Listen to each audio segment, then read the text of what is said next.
Fire, fire, fire, fire, fire.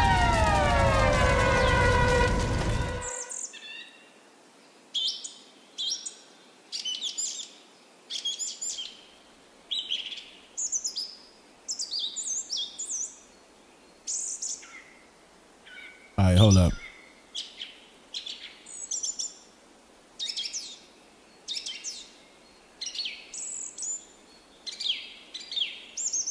Oh, yeah.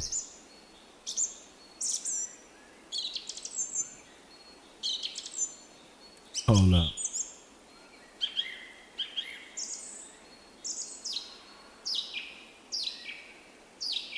I appreciate that. I appreciate that.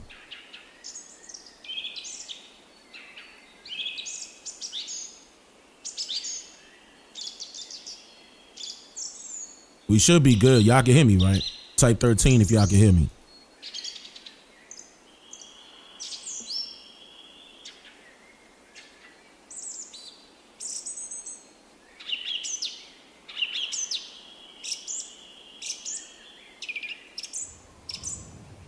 We live. We loud and clear. All right, good. Okay, there go the 13s. Oh, see y'all. I hope y'all doing well. Yeah, this is gonna be a good one. We got free thinkers. We got some things to talk about tonight. That we're gonna have to discuss, and you know we're gonna have to do some things in the background too.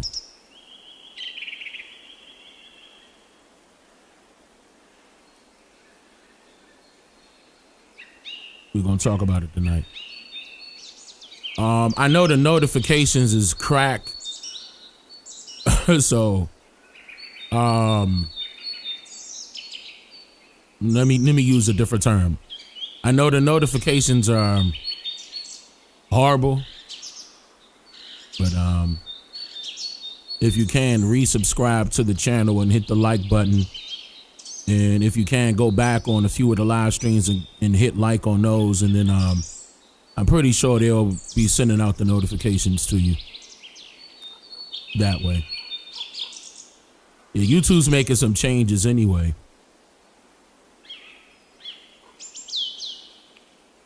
I see you, Mel Dog. What up? It's go time, Slim.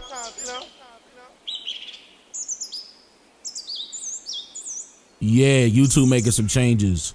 They didn't. They changed up they changed up their requirements for new YouTubers. I mean, they did this multiple times, but this is like the, fourth time, maybe fifth, that they changed this up.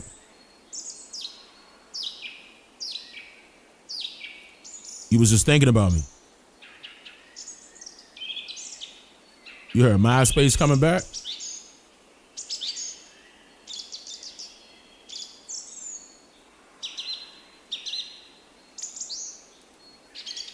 We need to get our own satellite? What you mean by that?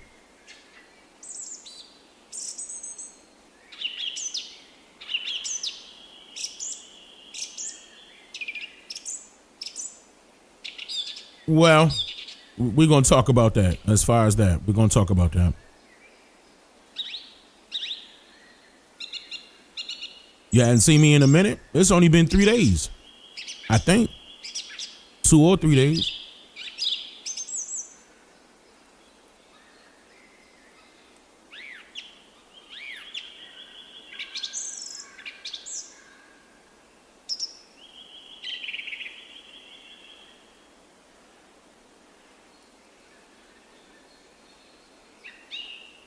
Yeah, they doing way more than, yep, that's true. That's true. Over the years, I've been talking about this surveillance tactic that they're utilizing on the American people, but I forewarned people about this numerous times, even in documentary format, that it was coming. But now they really, it's like some people are not going to pay attention until it's too late. But people are doing things where they're taking matters into their own hands. We're going to be talking about this, though. This is a big topic. I may even open up the panel depending on how things go.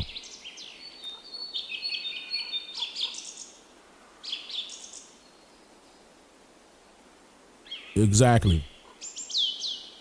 OCO. Osikachu. How are you?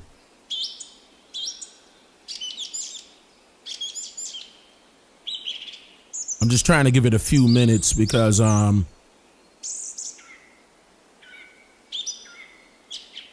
you know how their notifications go. What I can do, I could turn it up a little bit.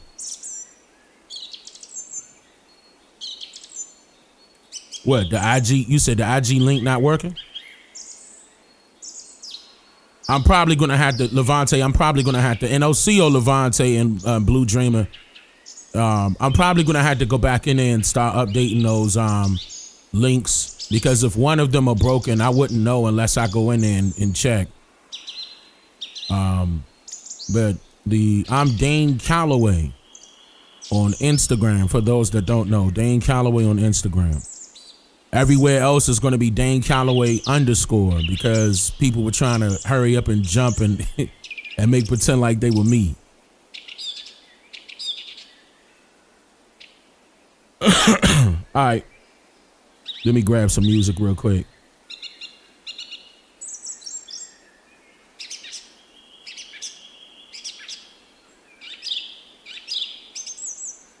Okay, where we at? Trying to remember which one I played that I liked. I think it was this one. Let me see.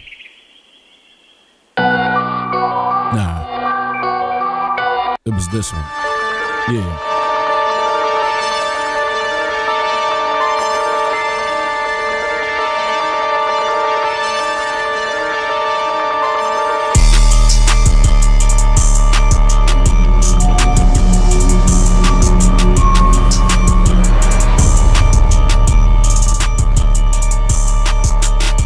Yeah, I had to turn that down a little bit.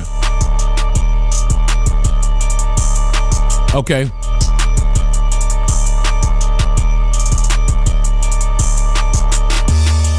Set it on All right. fire. Make sure we good to go. Am I missing anything? Oh, my noties. Hold on.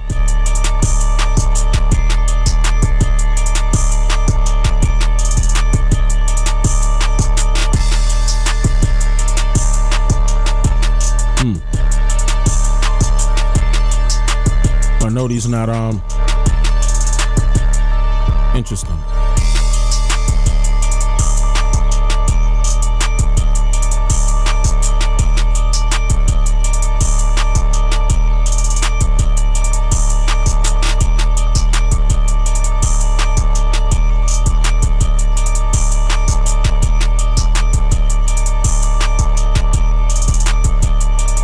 You see? Make sure y'all hit that like button on your way in.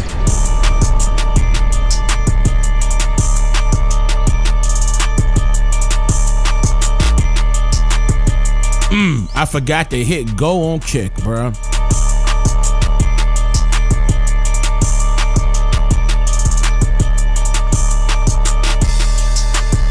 Now I gotta remind myself about that stuff.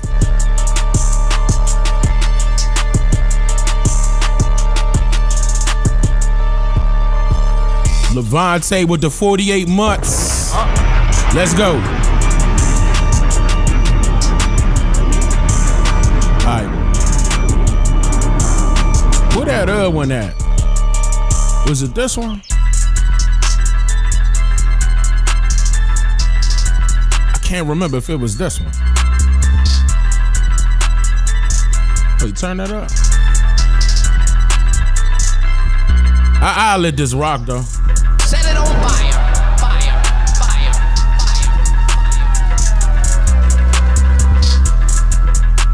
Yeah, nah. As far as Kick, we supposed to be live on Kick right now, man, but I messed that up. I hit the mainstream button without hitting the one that trigger all of them. That's on me. That's why I can't even see my Kick chat, and that's crazy. It's all good. We gonna be good though.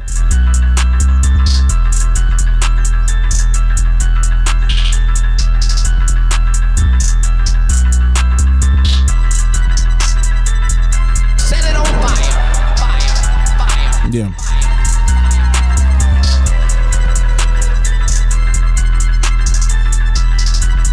All right, flip it to that other one real quick. Do it again. Do it again. Do it again.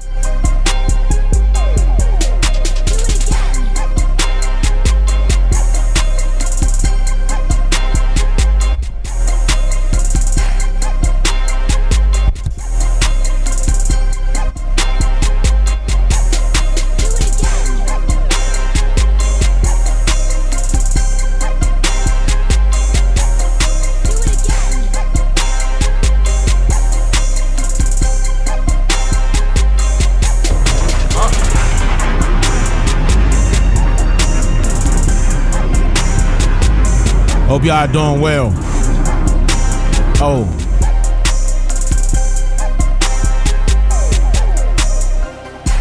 OCO, freethinkers. Cause one thing about it, two things for sure, three things for certain, nigga. You're now tuned into the realest historian on the planet. It's up. The champ is here. He's here to make you think. Winners are not allowed to allow losers to rewrite history. You are watching a master at work. This motherfucker don't miss. No, he's fucking good. That motherfucker don't miss, man. He's good. The best teacher you wished you had in school. Have your pens and paper handy and get ready to take notes. Relax and take notes. This man is unstoppable. Look at that Indian right there. Look at this Indian. It's Dane Calloway. King Kong ain't got shit on me. I will not be debating Dane Calloway. Hey, talk tall, Dane. Talk tall.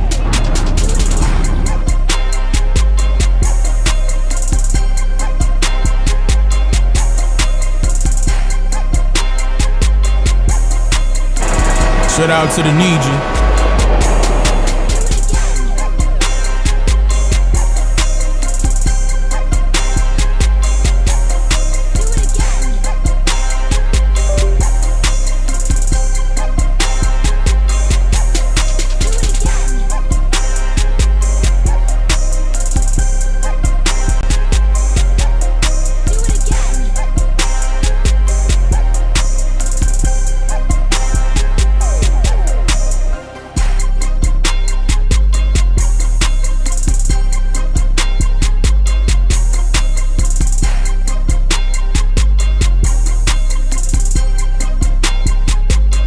All right.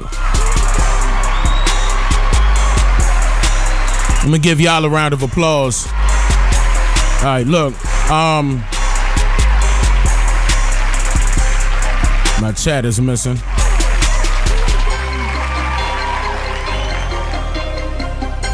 All right, chill.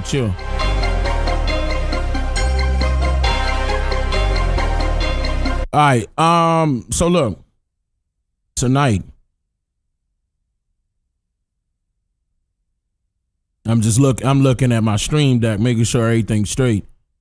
Tonight, we getting into this topic and a few others. People were sending me a bunch of stuff. Especially dealing with that young lady that was in Jackson, Mississippi. That was found lynched. Hanging from a tree, and that was sad.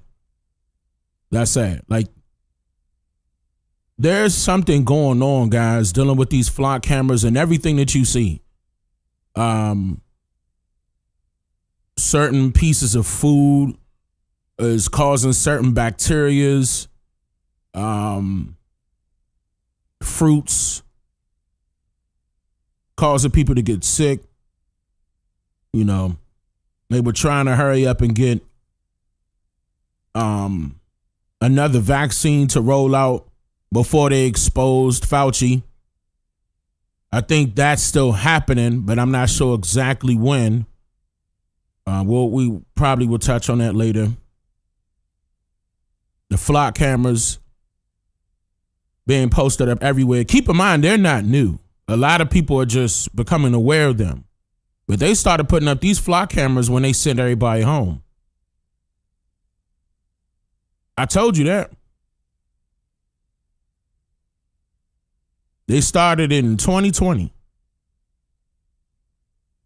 Maybe not that company flock, but it was already surveillance cameras being put up nationwide. Those repeaters, when they were repeating the 5G signals, they had cameras on them. Surveillance cameras. 3D, in fact. 3D cameras. Picking up audio. They not only pick up video, they pick up audio as well. 3D cameras. They're very similar to the cell phone cameras that you have right now on your Android or Apple device. Yeah, 2019.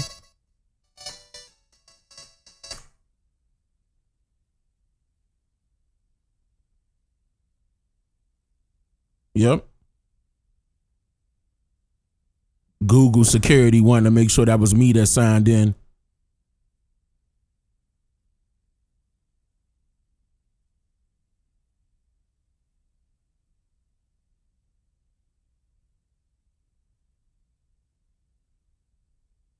More or less, I appreciate that. Thank you for becoming a member.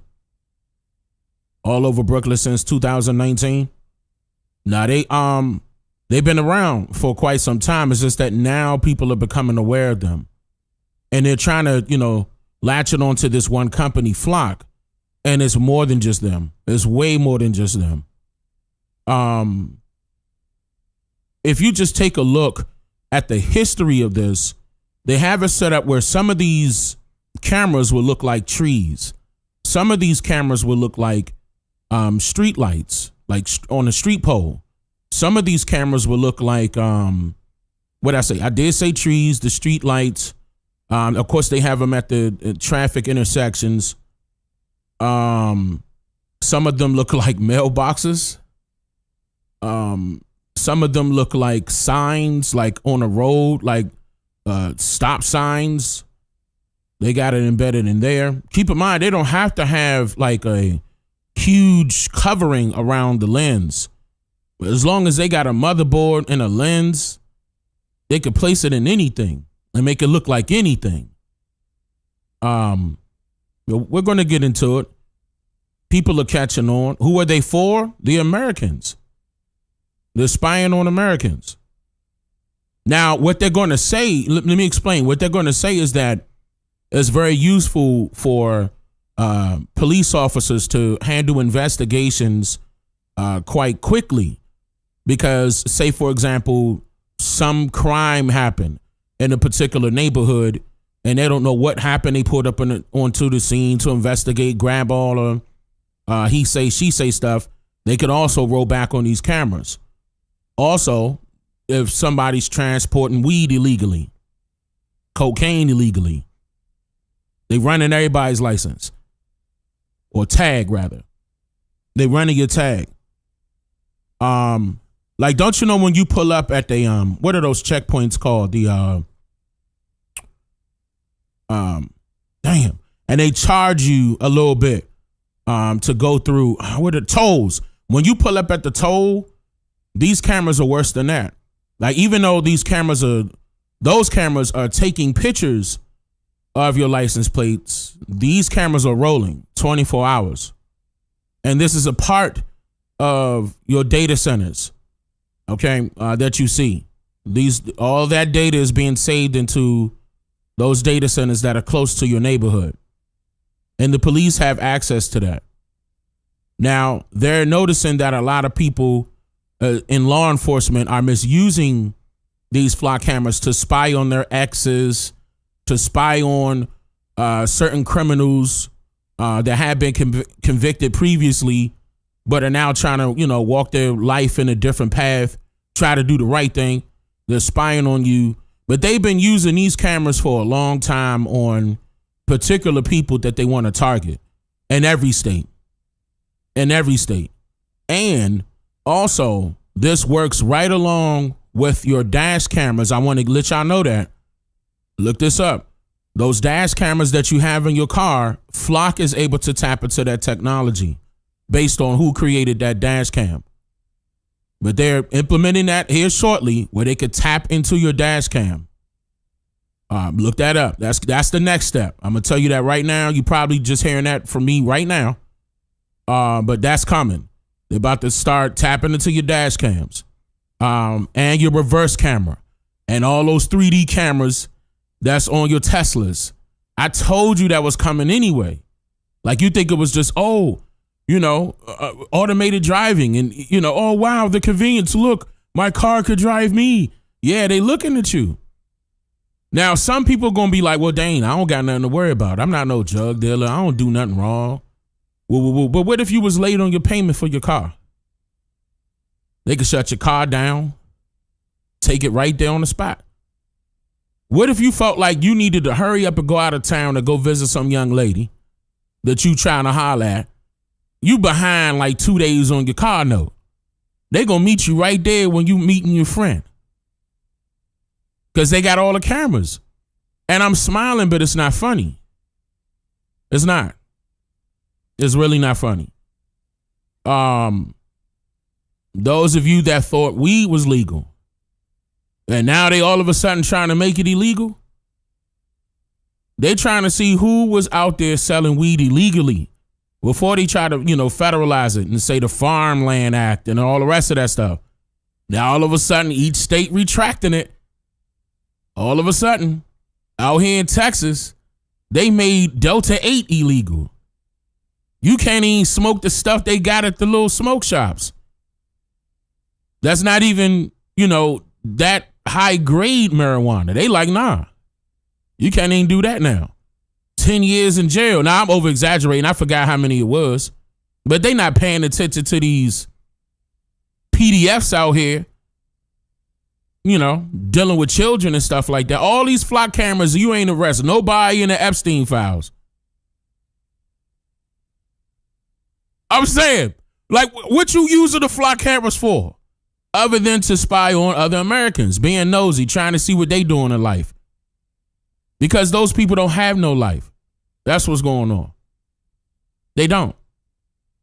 Like when you see a law enforcement sitting in his vehicle, sitting on his computer, what you think he doing? Scrolling on Facebook?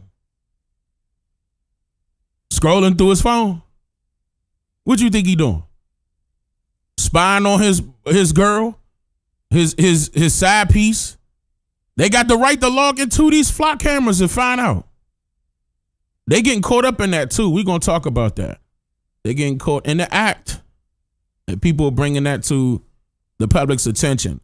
A lot of the things I'm going to be covering tonight, I felt as though this was going to be, I'm going to consider it a special edition because all the videos that I'm getting ready to play are going to be from different news stations that are done locally. Because I know, and I said this before, I know for a fact that a lot of people out there that are probably going to watch this video have no idea about certain things that's happening. Not just the Flock cameras. Not just the Flock cameras. But you'll see. You'll see. So let me check this poll real quick. 341 votes. We gotta turn that up. But right now, the question is, are Flock cameras worth the privacy risk? 70% are saying no. They track too much. And that's true. That's true. They don't have a right to track you. Especially when you ain't doing nothing wrong.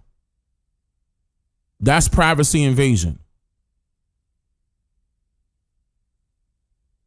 This is the reason why I was telling people it's no longer about, as far as the internet is concerned, it's no longer about the social media influencer.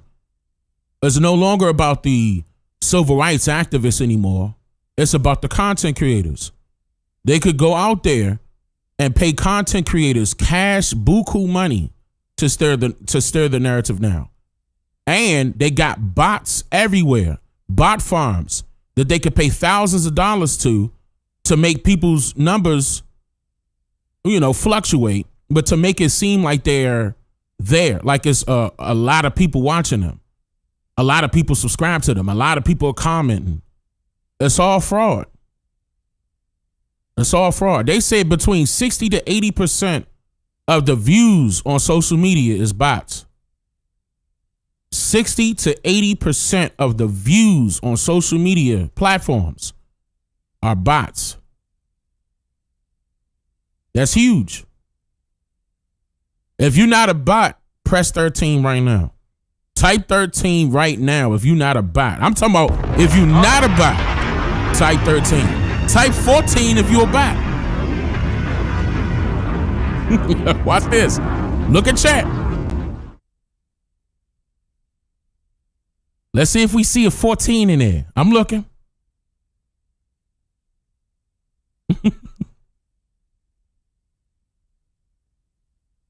Just all 13s. All real people.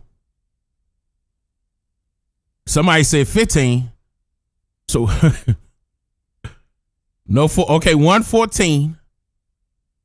Somebody said 6, 7, 2 14s. So we probably got 4 bots. 5 bots based off of their answers. 6 bots based off of their answers. Listen, y'all, they in here. We got some bots in here. 7 bots. Look at the chat. They in here. There they go.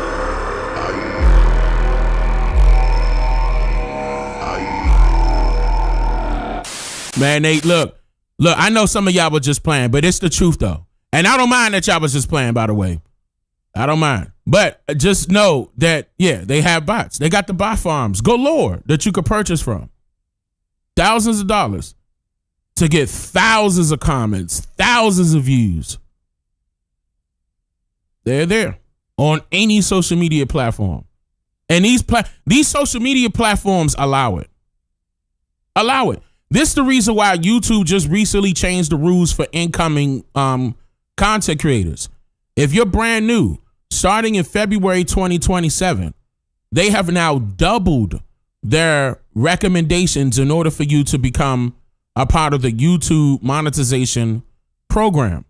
So instead of the requirement of 4,000 views within how long they say? I think it's like between 30 to 90 days. Now it's 8,000. 8,000 watch hours.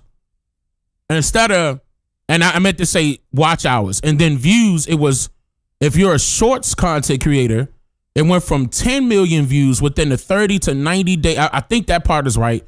30 to 90 day time period. You have to average 10 million views. Now it's 20 million. Now it's 20 million in order for people to get paid. And I think some is going to, get some backlash for certain people. It don't affect those who are already on the platform, already in the program. But the new income, I think that's to combat the bots, to be honest. I think that's to combat the bots and combat AI. Because it's hella people out there right now creating AI channels and making buku, well, they was making buku money before YouTube just recently laid the hammer down and got rid of they got rid of close to 200K channels, AI channels. Like straight up AI voices that be over there sounding like AI. And, they just flash it through pictures and stuff like that, flash it through videos where you do little to no work. AI handle everything. Yeah. YouTube caught up to that. And I'm glad YouTube is cracking down on that. I'm glad. That's why YouTube was like, hey, everybody get on camera. If you don't pop up on camera, you AI. That's why you see my black ass on screen. I was like, hold on. I do too much work. You ain't about to say I'm AI. Here I am. I've been here before they started rolling out AI. Same thing with my work, goddammit. Shoot. You know how much work I would be able to put out back then? Coming up with all those documentaries if I had AI? To assist? Oh my God. Assist in video editing? Man, I would have had way more than where I'm at now. 600? I forgot how many videos I got. But yeah, it would have been way more. Way more. If I had AI help and video editing, oh my God. But nah. Nope, they crack it down on that too. Like some people are still doing that, don't get me wrong. But your overall channel can't just be straight up AI. Like it can't be, all AI. Like 90% AI. Can't do that no more. That's out. But okay, so speaking of AI, these fly cameras. Let me pull this up. Let's get to it.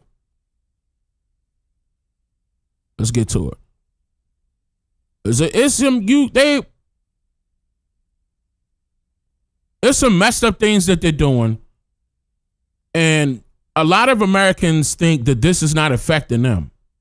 When the fly cameras are in your neighborhood, if you cheating on your husband, if you cheating on your wife, it's on a fly camera. You got a side piece, you leaving out at 10, ain't getting back to like 1. It's on the fly camera. It's on your cell phone too. They recording the conversations and they taking pictures when you not even knowing. And this is legal, by the way. This is legal. Remember, when this happened in 2021, where I was talking about the fact that the fly cameras was on the way, but I was telling y'all that they were surveilling you in the cars, right? Not just Tesla, but all those new cars starting in 2024 and up. Hold on. I believe it was either 2023 or 2024 and up. But Joe Biden wrote this out, and I told y'all to look this up because they changed the name. Hold on. Let me give you the new name just in case. I don't know why they changed this name. Maybe they tried to make it harder for people to find it. But hold on. Let me give you the new name. Okay. So in November 2021, look this up. It was the Biden administration signed the Infrastructure Investment and Jobs Act, Section 24220. That has been changed. The original, again, was Infrastructure Investment and Jobs Act. Those of you who are OGs on the channel, damn, I'm mad I got to say OG 2021. But y'all know I covered it when it happened. Explained it in detail. They changed it. Honoring the Abbas family legacy. This is what they changed it to. Honoring the Abbas family legacy to terminate Drunk Driving Act. Listen, it went from Infrastructure Investment and Jobs Act to honoring the Abbas family legacy to terminate Drunk Driving Act. You an OG since 2017? Now, if you were OG, you been here. Look, I'm going to call you an OG if you been here since 2017. No, since 2016 when I started to 2018. If you've been here since 2016 to 2018, type 13. Don't lie. Type 13 if you've been here since then. But remember when I also put out another video telling y'all that they were going to implement the kill switch in people's cars? A lot of y'all typing 13. Hold on, some of y'all lying. I'm talking about my hair was nowhere near this long back then. I had the little ush bush back then. Who remember that? Type 13.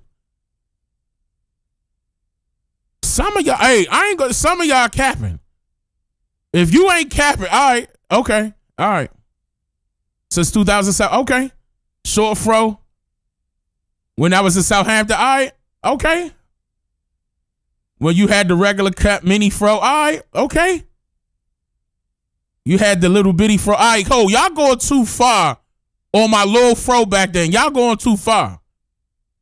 All right, did not turn the video, okay. came in 2023. Okay, that's not bad. So Weenie, hey, all right, look, we about to start banning people that was talking about my fro. We about to, we about to start banning everybody talking about my little fro back then. I'm just playing, man. Do your thing. I'm talking about back then, people was thinking I was a mad scientist. I got all of it.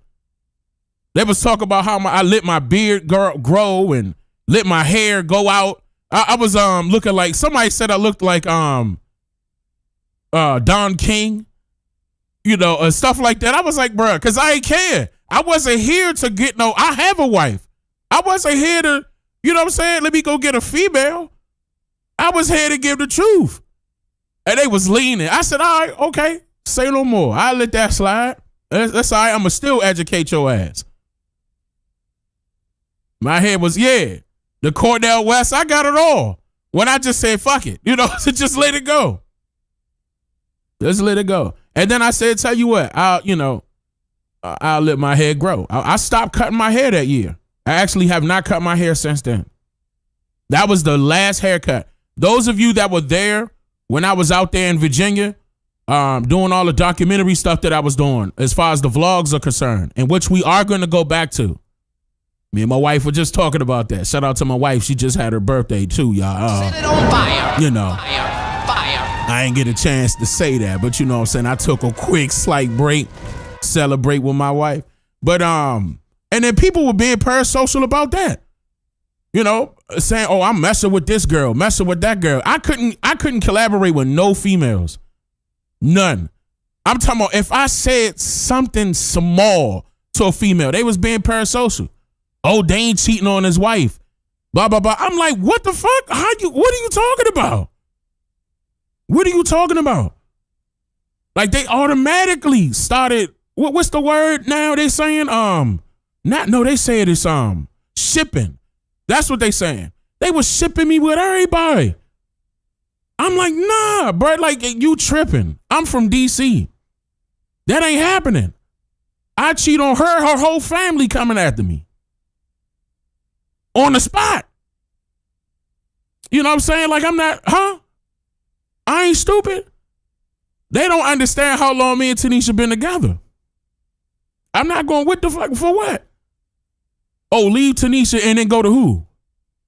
That's going to do better? Yeah, okay. All right. The way, and look, and prove my point years ago. Because look at the women now. Hold on, not all women. Ho. Not all women. I'm sure. But I swear to God. Oh, my God. I feel sorry for my men out there, man. Oh, my God, bro. Huh? Man, the real women are super rare. This day and age. Super rare. But, and that's scary. I'm not going to lie. That's so scary. And I blame social media.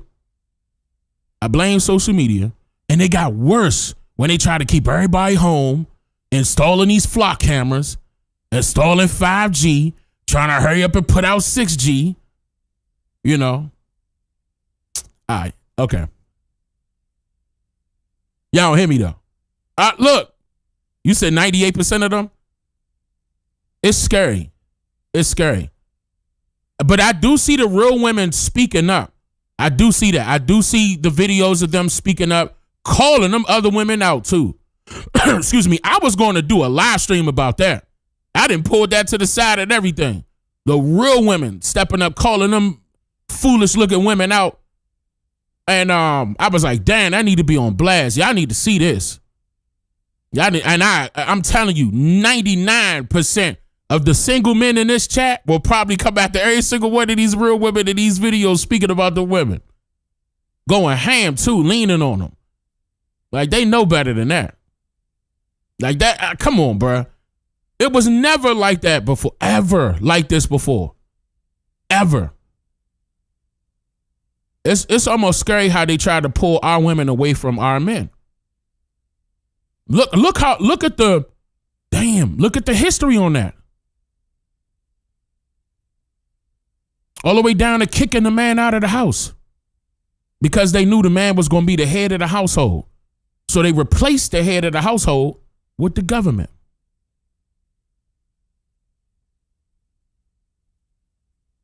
They don't want our families together. And then they don't want you to glorify a good woman. They call it simping. Ooh, I can't stand that. Oh, you tricking if you buy her something. I can't stand that. That was never like that, bruh. Oh, now all of a sudden they done changed it. And tried to make it seem like every good deed that you could do for a woman is bad. But some people, now I didn't heard a few of the men say the reason why it's bad now is because some of the good men are doing it to bad women or doing it for like bad women, not the real women. And it's making them, you know, their heads blow up. And that's the reason why that girl went viral. The girl, the Pop the Balloon show, that's why she went viral. Because there was a vulnerability, and it still is, a vulnerability in our community. Oh, that's the reason why Kevin Samuels, hold on, go back. That's the reason why Kevin Samuels went viral.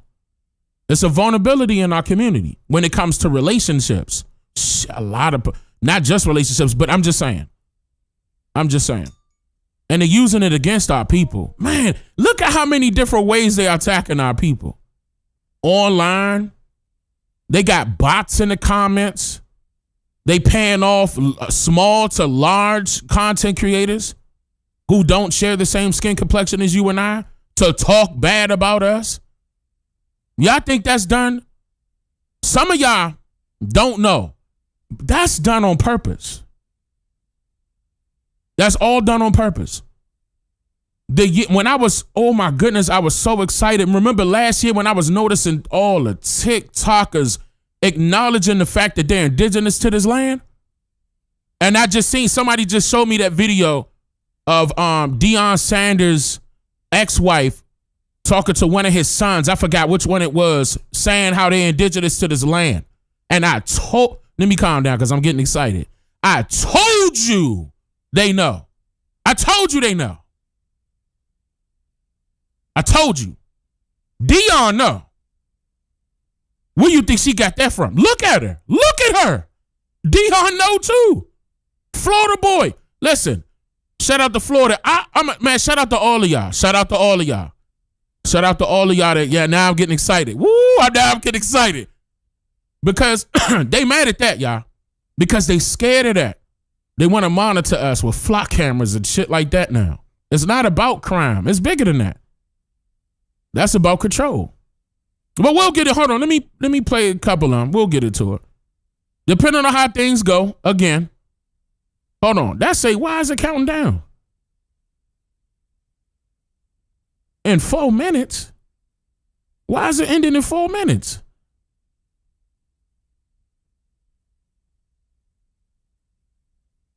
I must have did it wrong. Anyway, I'll probably do it again.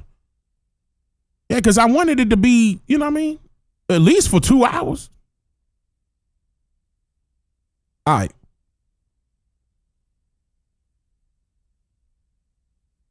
So let me start off with hold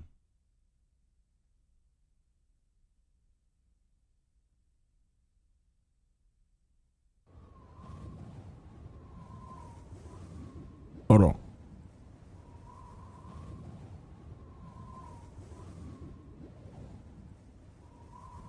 All right, I'll start off with this one. Yeah.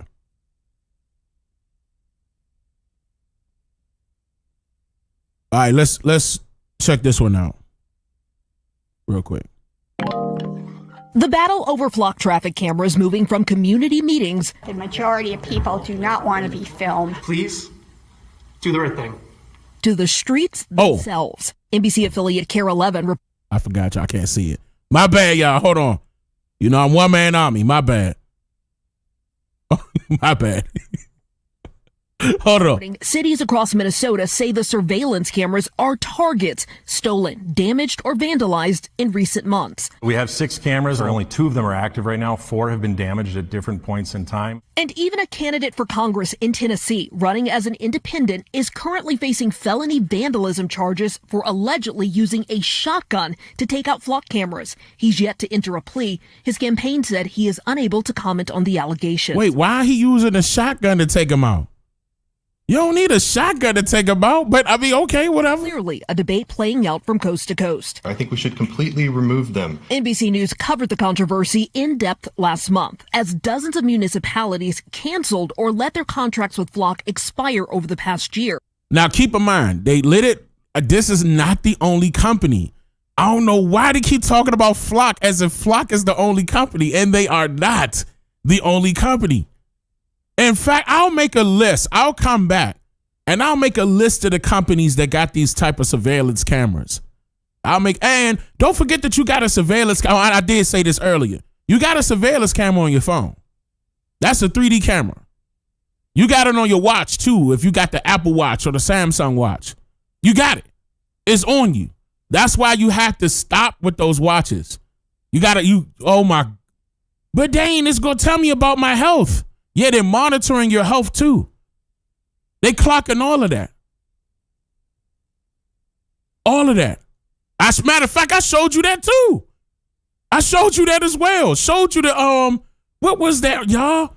Ooh, it was during the live stream when I pulled all those records up. Woo, you lucky I don't have that right in front of me right now.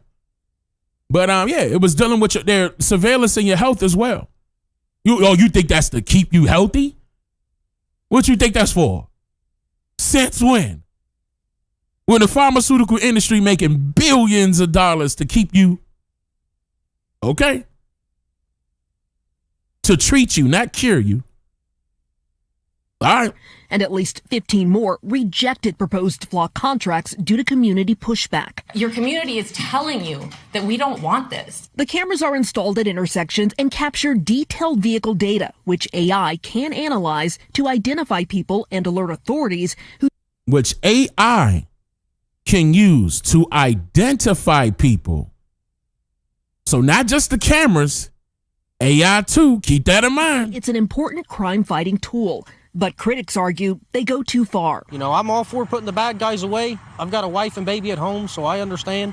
But I do think it's definitely an invasion of privacy. This is above and beyond the license plate detection, and you can see that it sort of follows him in the shot. For our previous coverage, I met with the co-founders of DFlock Pasadena, a grassroots organization hoping to pressure Pasadena to cancel its existing contract with Flock. What's the biggest concern here? I think the biggest concern is that if these technologies were used by police for a wrongful conviction, that basically ruins someone's life. I also wanted to get a sense of how we're going to get into that too. Enforcement. So we went to Alameda County. You hear an alert tone. What does that tell you? So the alert tone is related to the license plate readers, and it lets us know that there's been an activation. There's one right now on a vehicle traveling past one of our cameras that are positioned in a public place. What could that mean exactly?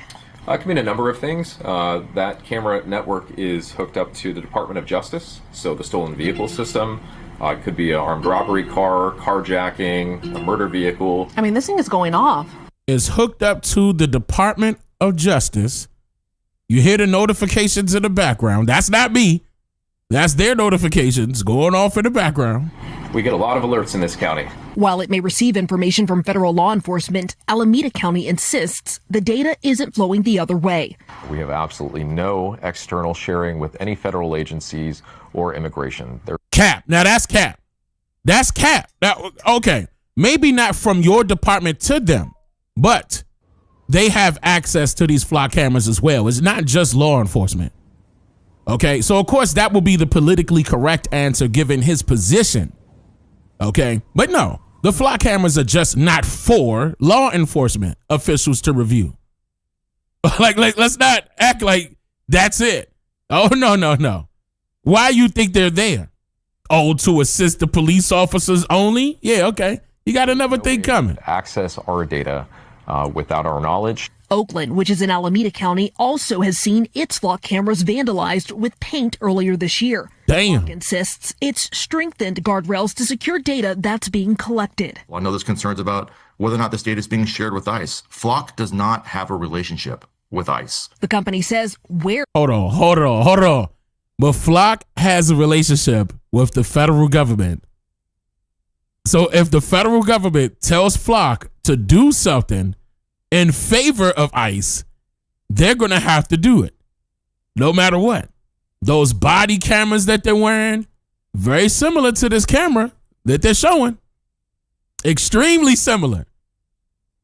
Don't play. It's shared is really up to local authorities. Cities actually control the data completely and have complete authority over how it's being used. Back in Minnesota, Care 11 reports data that isn't part of an active investigation has to be deleted within 60 days, according to state law. The second we realize the vehicle is not involved, it's gone. 30 days later, it's deleted. No one ever pays attention to it again. Now, notice she said 60. He just said 30. Hold on. Let me back that up real quick. Cities actually control hold on. Data completely and have complete authority over how it's being used. Back in Minnesota, Care 11 reports data that isn't part of an active investigation has to be deleted within 60 days. She said 60 according to the law, and that's cap. Hold on. According to state law. The second we realize the vehicle is not involved, it's gone. 30 days later, it's deleted. 30 days. Listen, this is how you know they lying. This is how you know they lying, but this is the reason why they got the data centers. They can hold that data as long as they want. There's no law stating that stuff got to be removed. You never signed anything stating that you allowed them to surveil your whereabouts, your property. See, the problem is that as soon as you put that license plate on that vehicle and it's registered up under a public citizen, that is public property. But if you got that registration tied to a private business, that's a lawsuit. No one ever pays attention to it again. Still, the controversy. Keep in mind, privacy, private. Y'all got to make moves to make your things private.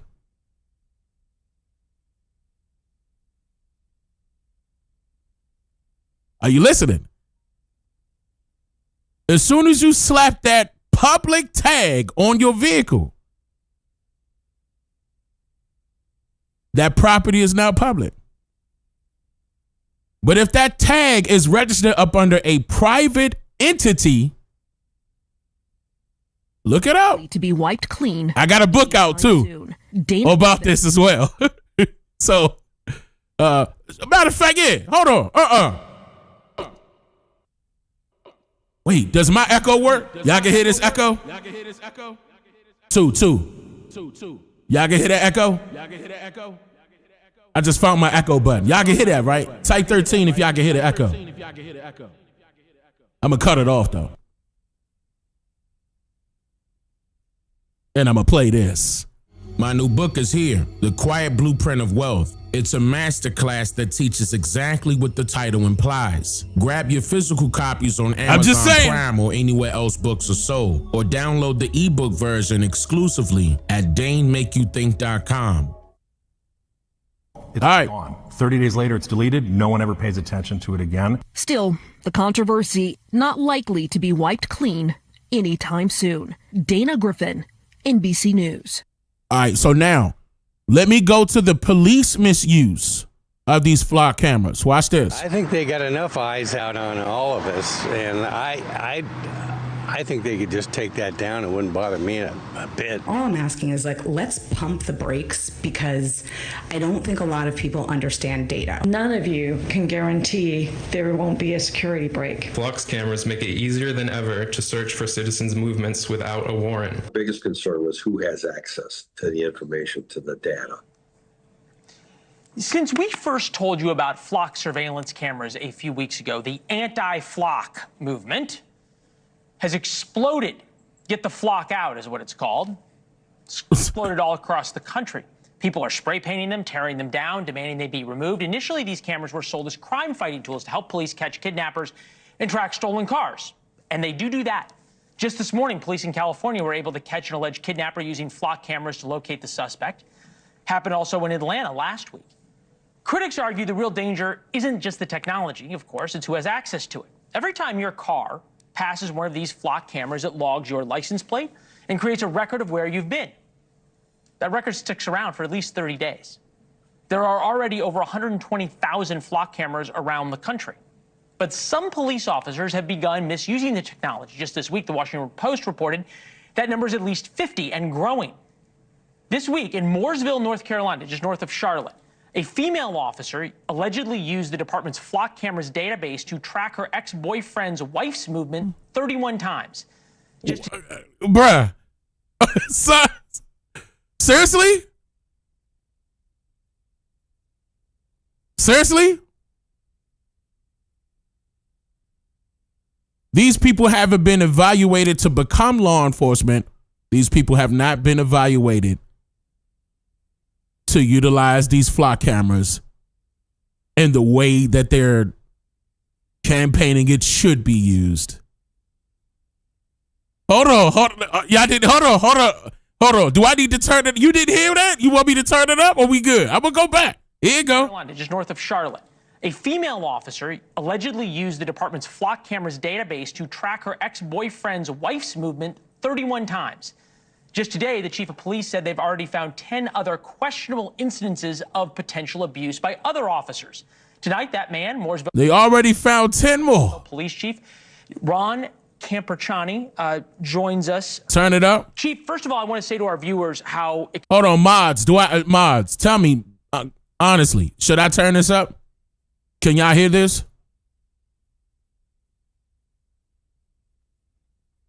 Or is it good? Are we good? Site 13 if we good. Exceptional it is that you are here. Very rarely when there's these kinds of allegations does a chief of police come out and be willing to go on national television and talk about them. I applaud that, and our viewers are certainly grateful for it. Your constituents should also be grateful and reassured by it. These 10 other incidents, 3 of them, I understand, are potentially significant. Can you tell us what they are? Well, I can talk in generalities about it, right? When we went through our audit, we saw that there was 10 incidents, officers that... So I just turned it out. I'm pretty sure that was better. So let me go back a little bit. Let's go back. This week in Mooresville, North Carolina, just north of Charlotte, a female officer allegedly used the department's flock cameras database to track her ex-boyfriend's wife's movement 31 times. Just today, the chief of police said they've already found 10 other questionable incidences of potential abuse by other officers. Tonight, that man, Mooresville Police Chief Ron Camperchani, joins us. Chief, first of all, I want to say to our viewers how exceptional it is that you are here. Very rarely when there's these kinds of allegations does a chief of police come out and be willing to go on national television and talk about them. I applaud that, and our viewers are certainly grateful for it. Your constituents... It's called damage control. ...should also be grateful and reassured by it. These 10 other incidents, 3 of them, I understand, are potentially significant. Can you tell us what they are? Well, I can talk in generalities about it, right? When we went through our audit, we saw that there was 10 incidents, officers that showed us some concerns. As we started to go more through the data, she was obviously the first for a number of reasons, right? I mean, she's tracking her boyfriend's ex-wife. There's a problematic. They're in a custody battle. So we knew that we had to put that one to bed pretty quick because of all the potential that could happen there. So that one took some time. We wanted to make sure. And then, so we got her arrested, and now we're moving on to the other ones. I can tell you, as of this evening, we've eliminated most of those. Okay. We are down to one more. One more questionable issue. In the operational impact policy changes, enforced safeguards, expanded investigation, problematic finding system audits. The department will maintain its strict 30-day recurring audit log to spot unauthorized searches. Officers must now provide active case number and answer verification prompts for every single search. The question I would have is why wouldn't these... So they're giving them security prompts now before they utilize the flock. That ain't going to stop shit. Safeguards have been in place before. Ain't no safeguards. Right. Why wasn't there any safeguard? Okay, let me hear his answer to that. Verification prompts for every single search. The question I would have is why wouldn't these safeguards have been in place before? Yeah, I think, because flock is so new that they have a pretty detailed drop-down menu that's used. But what we found is that the drop-down menu doesn't have everything that we need in there. Okay. And I think, unfortunately, events like this spotlight the little problems that could be in those systems. So we put an additional safeguard, as you said, to have a case number in there where there has to be a little more information about what you're doing, where you're doing it. And now, keep in mind, Flock been around for years, but they're probably referring to the camera's installation could be new in those particular areas. But Flock has been around for a minute, and it's more than just Flock as the company that are creating these surveillance cameras. Way more than just them. Just more information that we need, that we feel comfortable having. Okay. There have been dozens of cities that have now canceled their contracts with Flock because people are now seeing what access to information the government has. The CEO of Flock was on News Nation earlier today. Take a listen. We believe that everyone has a fundamental right to be safe, regardless of what zip code you were born in. Any level of abuse, greater than 0, of Flock. Look at Flock's look at their map. And this the CEO. Look at their map. Or any police tool is unacceptable. When you're given power, which is what we give to local law enforcement, accountability has to be there. I do appreciate. Now, keep in mind, it's not just law enforcement. Even though they're trying to position this as if this is only helping law enforcement, it is not only helping law enforcement. They're helping the government. They have a government contract with the federal government. Then they have contracts, newer contracts with these state, local governments, little contracts, each county. But those little counties add up.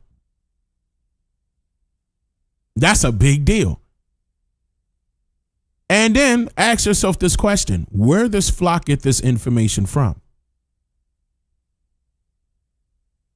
When you dig a little deeper, when they say their use of AI, you're going to notice that OpenAI is involved as well. Who's OpenAI?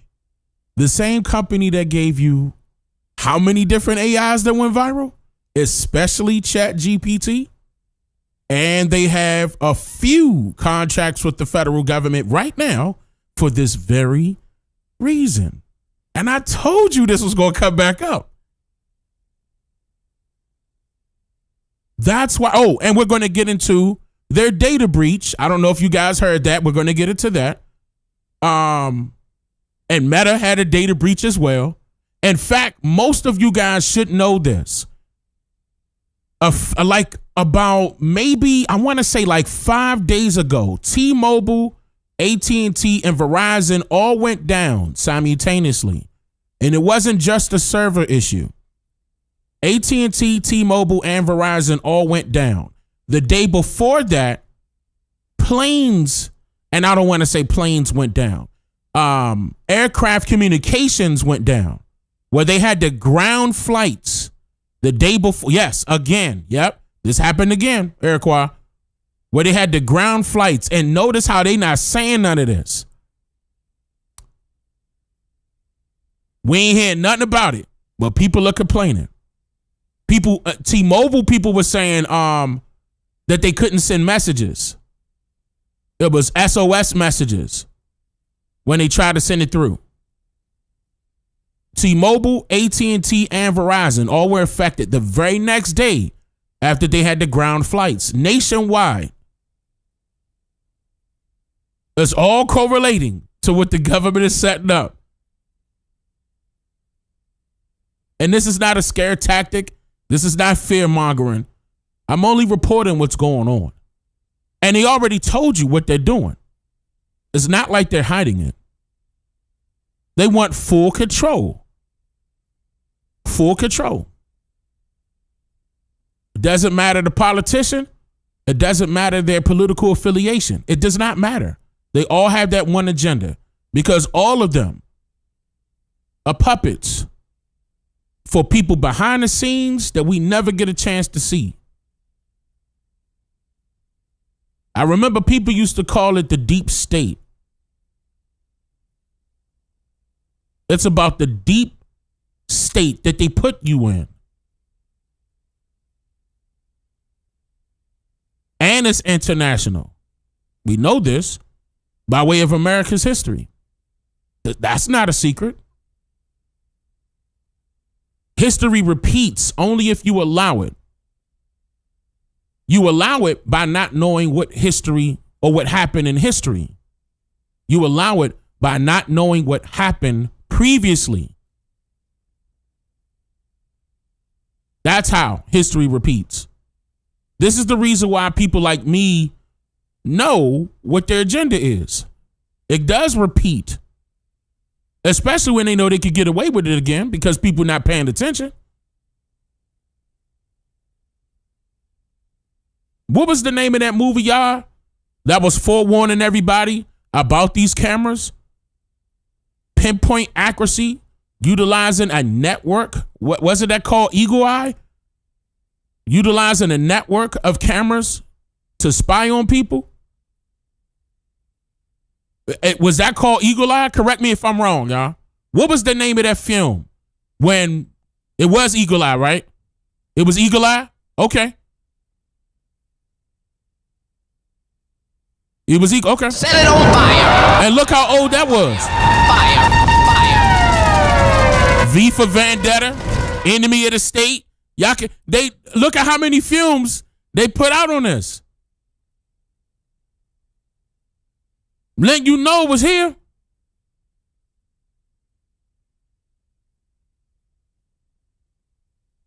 Yeah, Will Smith, Enemy of the State. Yep. Yep. You bought that joint on DVD? Slim 202. What up, Slim 202? Shout out to DC in the building. What up, Slim? Damn, I ain't gonna lie. Okay, I was about to break that back up, but as far as DVDs are concerned, damn, that's been a minute. They trying to make cell phones obsolete too. Gotta watch these fools. They doing too much, moving too fast. And years ago, I spoke about this. I said, so what's their end goal? And I always said at the end of those videos, it was about control. More control over its people that they govern. And that's not right. That's why more and more people are speaking up. Finally, they got rid of the DVDs by design. Yeah. Yep. In the first 5 minutes of Eagle Eye, they show you how they can listen to your calls. Yeah, if y'all haven't seen these films, especially Eagle Eye, y'all, go watch Eagle Eye. Go watch that tonight. Watch that tonight. If y'all haven't. Yeah, Armageddon type, yeah. Yep. Yeah, one of the Fast and Furious movies did touch on that briefly. I remember that. I can't remember which one it was. I remember they touched on something like that. I can't remember which one it was, but I did see something like that. But Eagle Eye is the one. That's the one I really want y'all to see. Yep. Appreciate the somehow making this about safety, no matter whatever the zip code is. Props to whatever PR company gave him that advice. This is the first interview I've seen of him. But I guess the chief would be, if residents are so concerned about this, and it's the Dark Knight, people are upset, angry, and that's what Bane was mad about. So you know I'm a Batman fan. Don't start me with that. And that's what Bane was mad about. The darkness. Let me stop. Come on. Scared by now the surveillance technology. Why not just turn it off for a while? Well, for us, I can tell you, boy, it's just been such a game changer here. You know, Mooresville's been growing exponentially for the last few years. We're just outside of Charlotte. We've doubled in size over the last 3 to 5 years, and we're going to double again in the next 3 to 5 years. So, and with that comes crime. It just does, right? You got more people coming into the area, more things. This has been a game changer for us. And to say like, well, let's just turn them off. The risk to public safety is always going to be there. And listen, I get it, right? I understand. No, not Final Fantasy 7. He's talking about Fast and Furious 7. He said Fast and Furious 7 or 8, not Final Fantasy. Even though that was my favorite one, Final Fantasy VII. Don't get me started. Don't get me started. That's a whole different topic. Let's not flip topics. Come on, chat. Lock in. The concerns about privacy and data. I mean, but, you know, and that's the biggest thing, right? It's the collection thing. It's not about cameras, and they make it about that, but geez, right, I mean, it's where all this data is and how much access there's. Hey, Chief, absolutely. We got to run, but I want to just say again how much we appreciate you coming on and what it says about you, about transparency. We need more police chiefs like you willing to come on and have these kind of conversations. Thanks. I appreciate that. Yeah, thank you. We appreciate you. Thank you for Okay. All right, one more. Couple more, y'all. Hold on. We're going to be here for a minute. All right, 6 Savannah police employees fired after alleged misuse of flock cameras. So here go another case. Well, tonight, flock cameras are front and center again. Savannah police have terminated 6 employees for misusing the department's license plate cameras. WJCL 22 News' Kirsten Maselka reports on what we know so far. 4 police officers and 2 civilian employees now terminated from the Savannah Police Department after an internal investigation into flock camera misuse. Misuse of law enforcement technology by SPD staff will not be tolerated. Savannah Police Chief Lenny Gunther and city leaders spoke Monday before the 6 employees were fired. To be totally honest, I'm disappointed. I'm pissed off about it. Officials say the internal review began on July 27th and found searches that appeared unrelated to legitimate police work. The alleged misconduct involves conducting non-law enforcement related searches on personal acquaintances and family members, as well as one instance where an officer provided system access to personnel from an outside agency. According to the department, that means they have been infiltrated. That's deep right there. Ooh, that's deep. Did y'all hear that? Listen. Acquaintances and family members, as well as one instance where an officer provided system access to personnel from an outside agency. From an outside agency. Not necessarily police agency, but an outside agency. Interesting.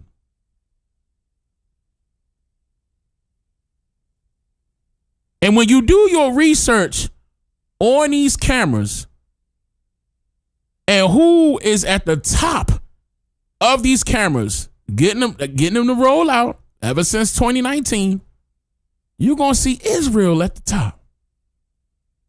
And they're going to try to target all the people that was coming down on Netanyahu or Epstein.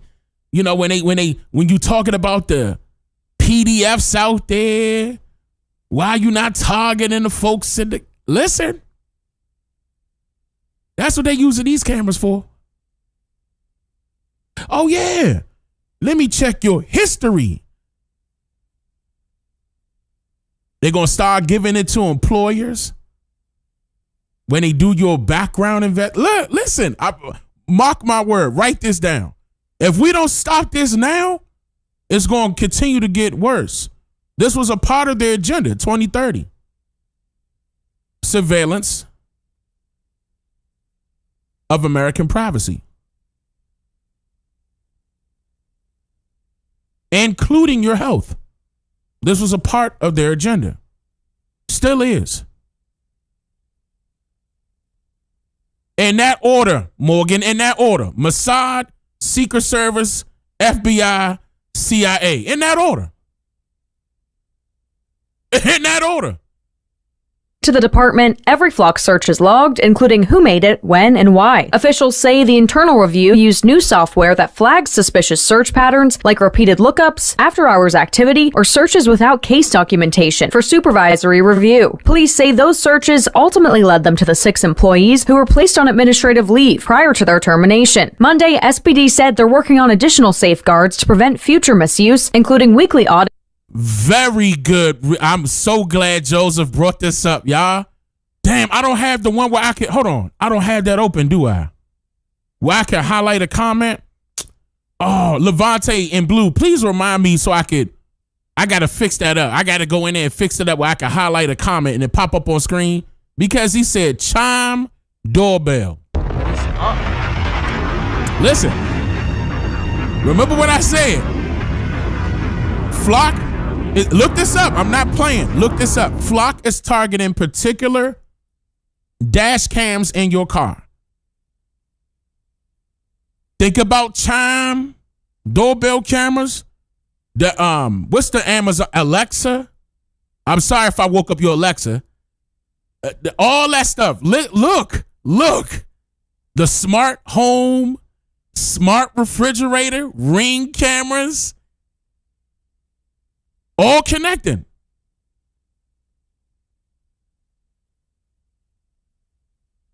Elon want robots in your home.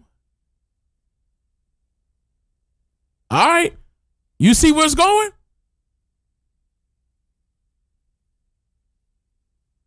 Exactly. And this ain't nothing conspiracy theorists about us critically thinking. Yeah, them Waymo cars. We talked about that before and how they were. All right. I ain't. This is not to scare people, but all of this stuff can be tapped into. Ain't none of this stuff safe. None of it.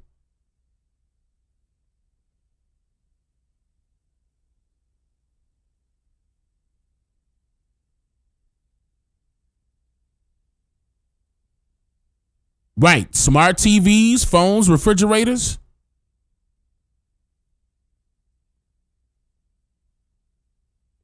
Exactly. All electronics can be tapped into. You know it. Yes. Anything with the code. Correct. That's why they were trying to hire people this past year and the year before that especially. They were trying to hire coders as much as they could. And those coders, they was getting money. $250K, $350 coding. They were raising their prices sky high. Another reason why they wanted to do that is because they wanted to do away with NVIDIA and AMD. Those chips. Remember, it was a chipset shortage? A chip shortage? They wanted to create their own chips out here. Should have been did that. It's too late now. But they wanted to create their own chips out here because they were noticing things on that board that they could utilize. Smart AI technology that they could utilize, bypass certain security walls or firewalls that are put up, and certain computer systems that they implement these chips in, and those folks in foreign countries could tap into it and have a field day. Like, for example, the lights that I got in my office, as an example, these lights have to connect to what? Bluetooth technology. Bluetooth is Wi-Fi. Wi-Fi is internet. Those same frequencies, 2.4, 2.5, 5G, all connect. And if you look up these manufacturers, look up who made the chips, it's going back to China.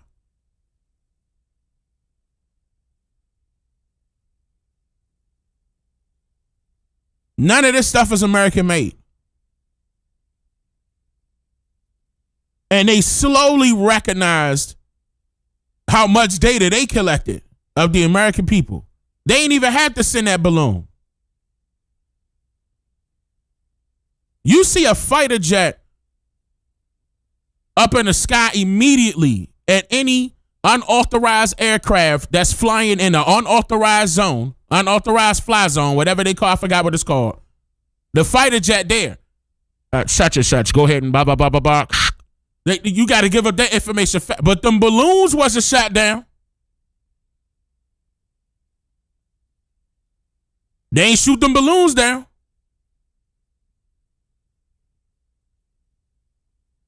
Why not? More than one on top of that. Right. They ain't shoot those drones down neither. Hey, Chad, that's what I'm talking about. That's what I'm talking about. Peep game. And somebody got to control them drones by remote.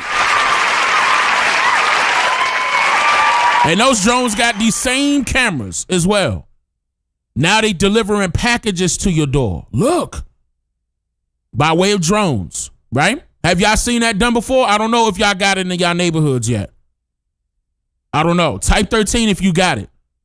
I'm talking about drones are dropping off your packages right at your door. I don't know if y'all seen that in your neighborhood yet.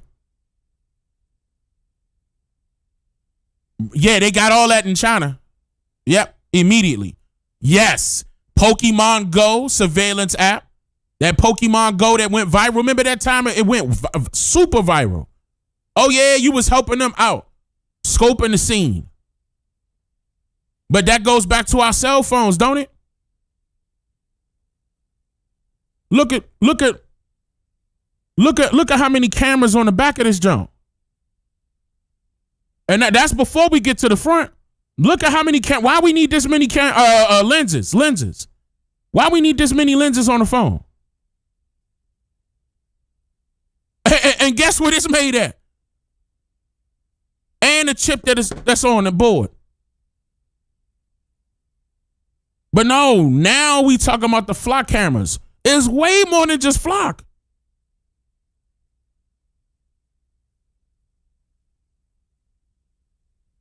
Okay. And its own flock transparency system the public will be able to access at any. That look like an iPhone, Chief? Nah.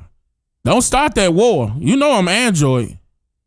This Android.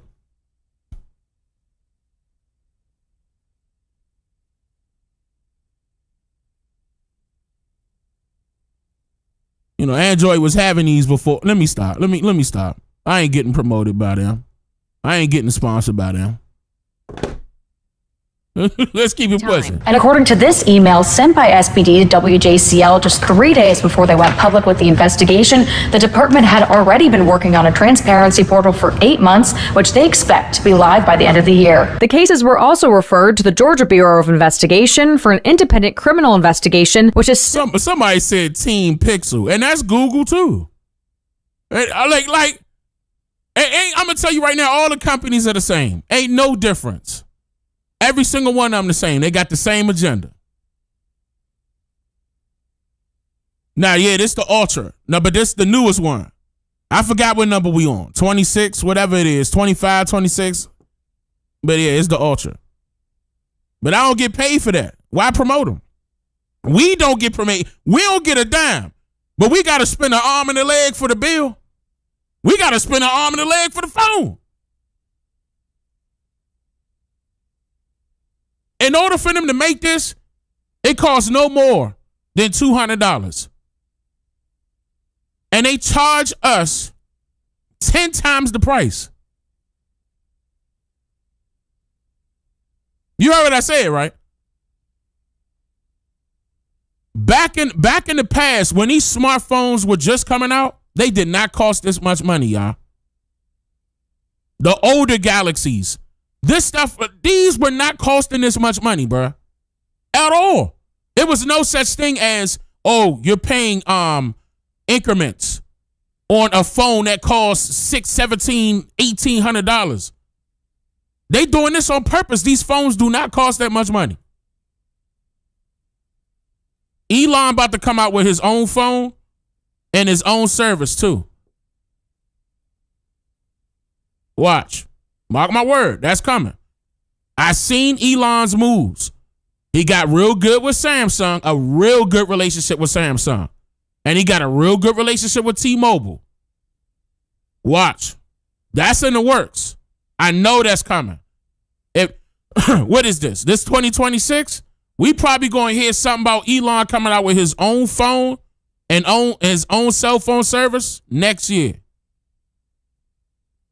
Watch. Underway. Reporting in Savannah, Kirsten Masalka, WJCL 22 News. All right, hold on. Let me play the other one.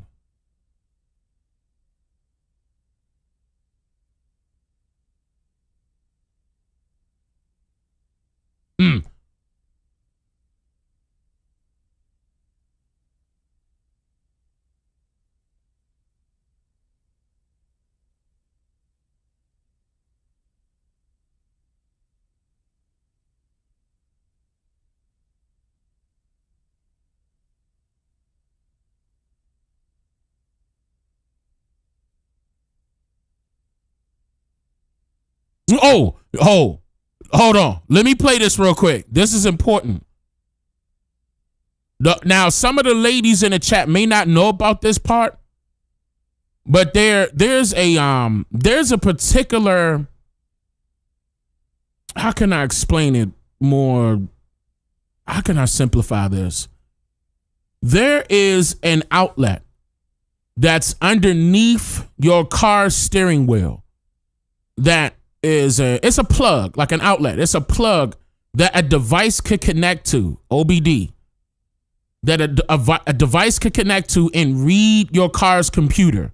Feed it information, read information. They're tapping into that, y'all. Car thieves are tapping into, and you know it's a matter of time before they, and I'm pretty sure they already do. I mean, the police officers are getting arrested, right? Yeah, OBD too. But if they could tap into your car, let me just play them. Car thefts are often a crime of opportunity, but criminals in Connecticut are seizing on a new opportunity. Yeah, this is pretty wild. Your reporter Owen Kingsley is learning about the threat of OBD two-port scanners, which can copy a brand new key fob of your car in just seconds. It's small, but it's the key to stealing your car. Technically, it's a computer, a scan tool that will plug inside of the OBD2 port on your car, and that allows criminals essentially to reprogram a key fob that they can purchase. Giving them a new key fob that can start your car and often leaving your original fob useless. Dave Jasinski and Model Garage in Water. Now, what they're doing with this, hold on. Remember I was talking about this before in 2021. What they're doing with this is trying to make it, you're going to see the crime rate of these happening all over America. And what they're trying to do is implement this thing. I'm going to call it the black box because it's very similar to the black box that's inside of aircraft that records the movements and mechanical failures, anything like that. It does the exact same thing. It does the exact same thing. But if you can manipulate the data. Okay, hold on. I'm going too far. Hold on. Let me play it. Showed me how they use their OBD2 scanner. It would go in and we would read information for like ABS, diagnostic information. A locksmith will have a license where they can go in and they can see what the key fob is. They still have to call the dealer and get a number, though. Criminals have found a way around this. Sergeant Charles Moriello supervises the Auto Theft Task Force for the Waterbury Police Department. He showed us where that OBD2 port usually is under the dashboard. He's seen these scanners a few times in recent months, and they're becoming more common. It's not great for everybody around. You know, it's a lot of work for us. We want to get the victims' cars back. Newer cars are generally harder to steal with older methods like hot wiring. This new method makes virtually every. You said we can use flock cameras for our proof as well? No, we can't because we can't tap into it. We would have to request it. We would have to request that footage, but not meaning like we could pull that up publicly. So I'm not exactly sure what you're saying right there, Stephanie. Maybe you're saying we could request that information. There's a possibility that could be requested. But as far as us having public access to that information, we don't have that. You would have to have login credentials for that. Car on the road to target. These cars, if you're really good at it, you can steal it under a minute. If you habitually lock your car, a criminal still needs to gain access the old-fashioned way, like breaking a window. Just kidding. But even if they get this far, there are old and new ways that you can protect yourself. They make a physical OBD2 lock that you can put over the OBD port. You also have those old school clubs that you can put over the steering wheel. And one other thing, you can actually put a physical kill switch. Let me stop. Yes, the kill switch. Hold on, I'm about to get into it. But to stop with the club stuff, y'all. Don't ever buy a steering wheel lock like that. Don't buy. That's gone. That's 1980s, 1990s. Don't buy those. That stuff could just be chopped up quickly with a little saw. They could cut that off real quick. That's not stopping nothing. Okay, that's not stopping nothing. They be all thin. Talk about something heavy duty. Don't fall for that. I done had a few cars in the past in my younger years stolen with those things right on it. Don't fall for that. I even had the one that connect to the steering wheel and connect to the brake pedal. Don't fall for that. That stuff is trash. Get a kill switch. Get a kill switch because it's going to take them longer to find out where it's located inside of your vehicle. Hold on, but I'm about to talk about the that. OBD port. You also have those old school clubs that you can put over the steering wheel. And one other thing, you can actually put a physical kill switch in there. As this becomes a greater problem, the big solution may need... The kill switch needs power, though. And it's usually going to have to be connected discreetly to your fuse box. You don't want it, it got to be connected to the fuse box because it's going to need power to shut the power off. Okay. And you're going to have to, if you got a good kill switch, you're going to have Wi-Fi access to that kill switch to be able to cut it back on, or a password that you're going to have to tap some type of way. They got a few of them, a few different companies out there that got different ones that will do different things.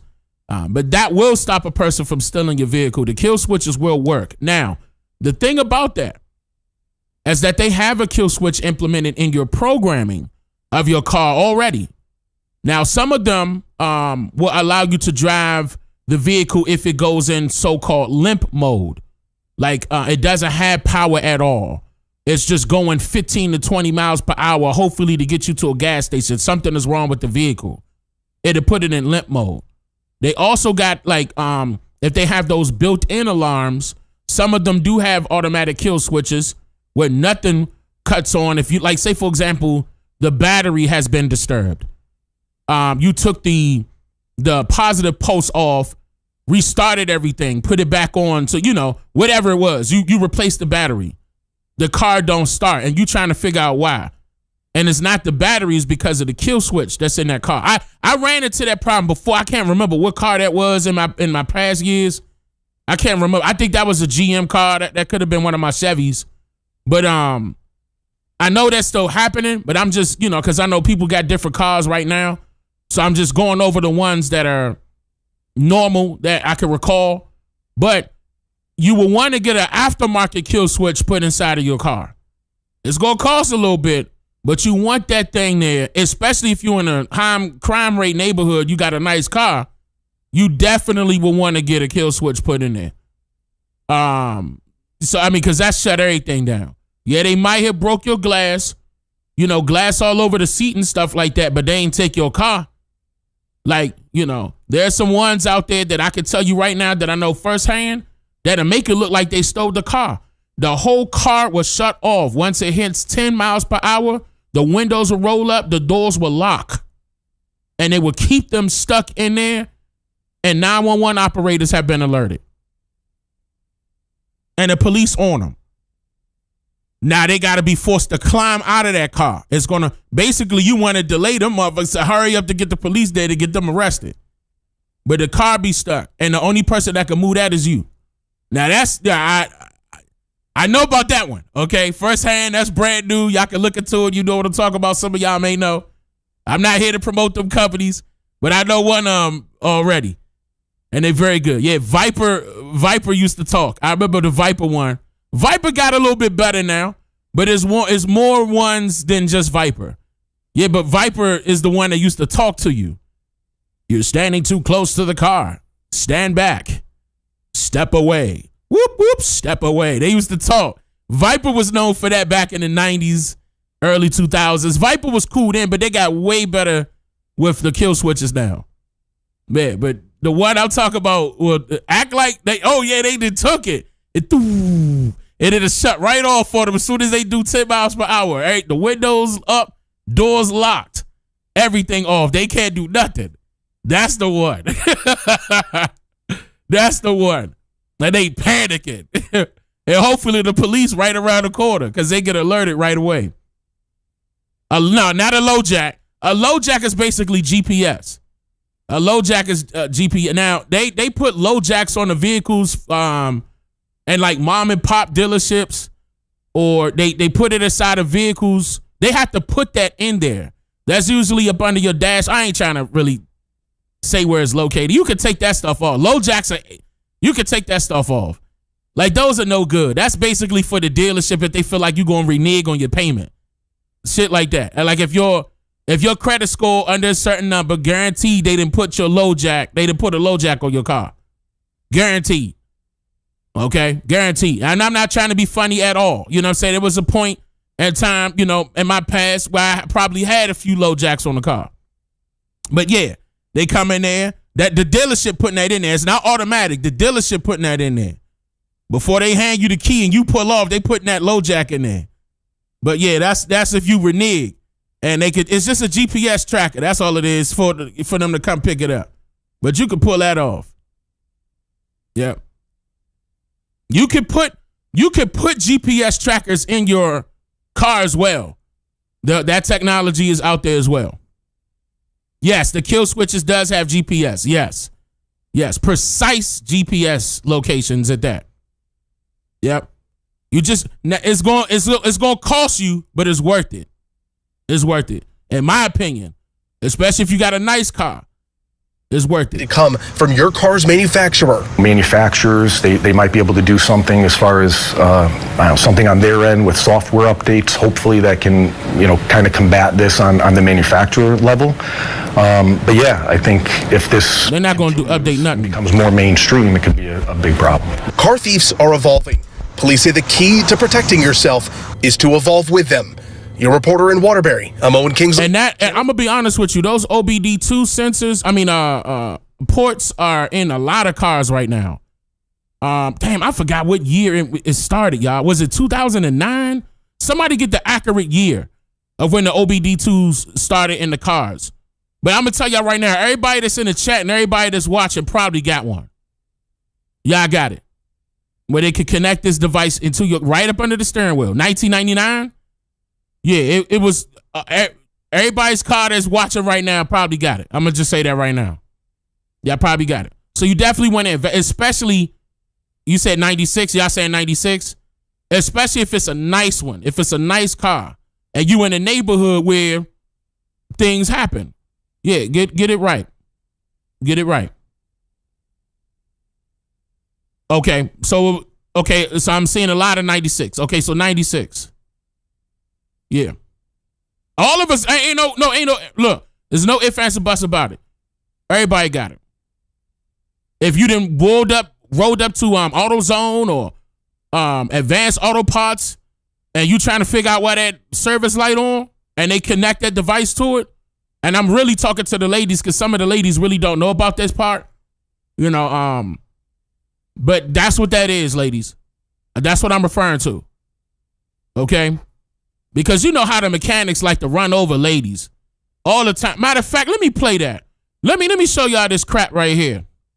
Where a mechanic at a dealership was taking ladies' parts from her car. Hold on, this is a good segue. Hold on, let me show you this part right here. A video of a Lake Charles woman accusing a dealership of borrowing parts from her car has gone viral on social media. Now the dealership is responding. KPLC's Brendan Brown joins us in studio with more. Morgan Shirley Pouliard says she brought her SUV to Kia of Lake Charles on June 17th after a tire blowout on the interstate. She says the car sat there for more than a month with little communication from the dealership. Stop. What in the world is she doing there for a tire change? The car is there for more than a month. I'm going to tell you right now. Ladies, see, this is the reason why. See, where the real women at? Type 13 real women. Where the real women at? Because you know you're going to have to get you a man. Well, and I don't mean get you a baby father, get you a husband and not like that. You're going to have to get a male figure. Even if it's your brother, your uncle, your father, somebody going to have to, 13 ladies, somebody going to have to step in if you don't know nothing about that car. Do not get taken advantage of. I'm on that motherfucking ass. I'm looking at these mechanics. What you doing? I done took pictures of everything. I got cameras everywhere. I let them know up front. My cameras are recording 24/7 even if you cut the battery off. Even if you take the battery terminal off. My cameras are still rolling. So don't do anything funny because I'm going to know it. Up and under my vehicle. You got that? All right, I'm going to see you in how long? You going to call me in 2 hours? Bet. I'm watching you. I'm watching your motherfucking ass. But anyway, hold on. Let me calm down. Hold on. When she went in person to check on it, she found out much more than she bargained for. At the dealership, she noticed the hood was up on her vehicle and she started filming. She repeatedly asked why her engine had been taken apart on camera. The Kia service manager admitted they used parts from her vehicle to service another customer's car without her knowledge or permission. Oh my God, they used parts on her vehicle. Y'all heard this? To service another vehicle. Listen. This is not a game. This is real. These people exist. They are out there. Watch. Much more than she bargained for. At the dealership, she noticed the hood was up on her vehicle and she started filming. She repeatedly asked why her engine had been taken apart on camera. The Kia service manager admitted they used parts from her vehicle to service another customer's car without her knowledge or permission. But taking something without permission is considered stealing, which y'all were doing is stealing. Because had I not come up there, I wouldn't have known. I wouldn't have known. Y'all have just threw my car back together and expected me to drive it, and later down the line when something went wrong, I'd have been the person that y'all have said was at. Keep in mind, that's another thing. Mechanics will do things to your engine if you're not paying attention when you come try to get it serviced for something else. They will do that so you could come back and try to so they could get more money from you. Watch out for these shady ass mechanics. Yes, this was just for a tire change, y'all. Yep. And they had her car longer than the month. And maybe she was sitting back because she knew this was a paycheck. I got a feeling this lady knew. Okay, and she just got up there and just so happened to get it on camera. You know how much buku money she about to get in that court? I know she didn't. She's smart. She intelligent. I'm assuming she gonna get some money off of this. If you watch it, sister, let me borrow $1. Let me borrow $1. If you watch it, sister, let me borrow a whole $1. Let me, you know what I'm saying? Because I know you about to get, you know what I'm saying? I will sue this dealership I'm talking about at least 50 million. I'm talking about how much is every car on this lot. I'm calculating all that up and I'm going straight to, I'm suing the brakes off of every car they got on that lot. I will destroy that dealership. Like, they would have to shut that dealership down messing with me. Pouliard says the service manager told her multiple times no one had touched her vehicle before admitting what happened. We visited Kia of Lake Charles and spoke with the owner. In a statement, the dealership says it conducted an internal review and that service manager is no longer employed with the company. And that was the manager? That was the service manager? And all they could do is say he's no longer employed with the company. I'm suing them. Pouliard has her vehicle back, but says she still feels uneasy driving it. Live in studio, Brennan Brown, 7 News. I would be suing them. I would be suing them. All right. Hold on.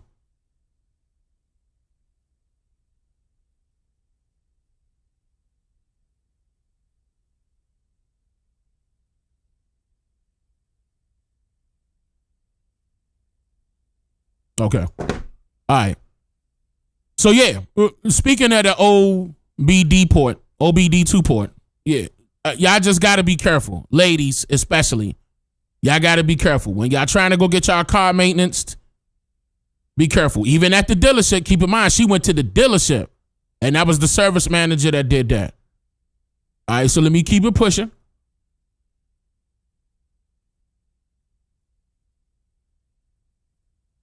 Now, before I forget, this is the one where they got hacked.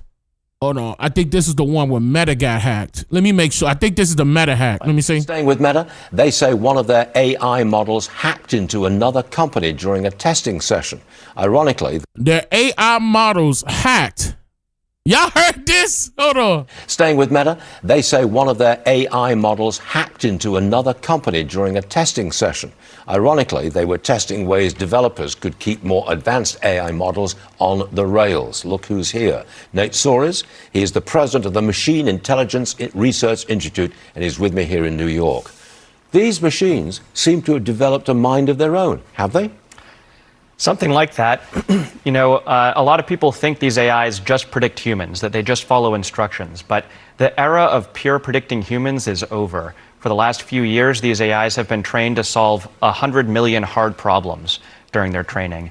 And when you train an AI to solve hard problems over and over, they learn whatever tendencies help them solve those problems. Listening to your instructions is one tendency that helps solving problems, but cheating is another. Grabbing resources is another. And we're starting to see those tendencies come to the fore. I understand that some of these, I don't know what the word is, machines, I guess you could say, they write notes to each other, and they're not supposed to. Is that true? Yeah, we recently saw a swarm of AI agents break out of OpenAI during training and hack another AI company.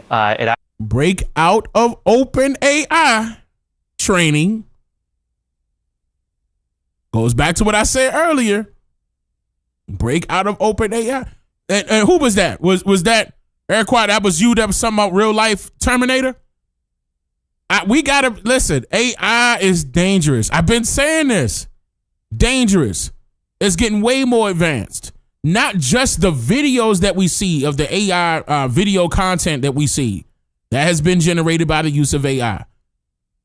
Listen to the billions of information that is being sent down to these artificial intelligence chips or programs, whether if you want to, I think you're going to call it a program, and how they manage it. Data center after data center. Log after log. That's real. Yes, that's extremely dangerous. And if they go rogue, who's in control? Who is in control? I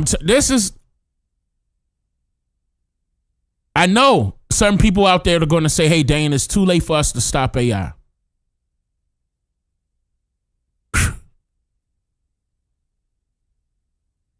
I've been saying this before it got popular. This was a problem. I never changed my stance on this. It's going to continue to get worse. And now you're providing these AI algorithms videos where they can see camera after camera, and you even giving them vehicles so they could get around. EV after EV. Elon about to implement the bodies, the robots. Now they really about to be able to walk around. This is dangerous. Now y'all can start naming the movies. I'm talking about endless movies about this, not just Terminator. I'm talking about, wow, there's so many movies about this. Too many. Saying, yeah, they're going to go overboard. We're going to have a problem when it comes to this type of technology. Because they want to, iRobot, they want to have control of their own. Reprogram themselves. And then program others just like themselves to think like them. Then they ain't got no owner. And then what? Yeah, RoboCop. Remember the robot that they brought? I forgot which one it was. I think that was RoboCop 1 or 2. But that guy lit him up inside of that meeting. I mean, the robot lit that guy up inside of that meeting, trying to introduce him to that new technology, the new the new machine. I forgot which one it was. I think that was RoboCop 1. That could have been 1.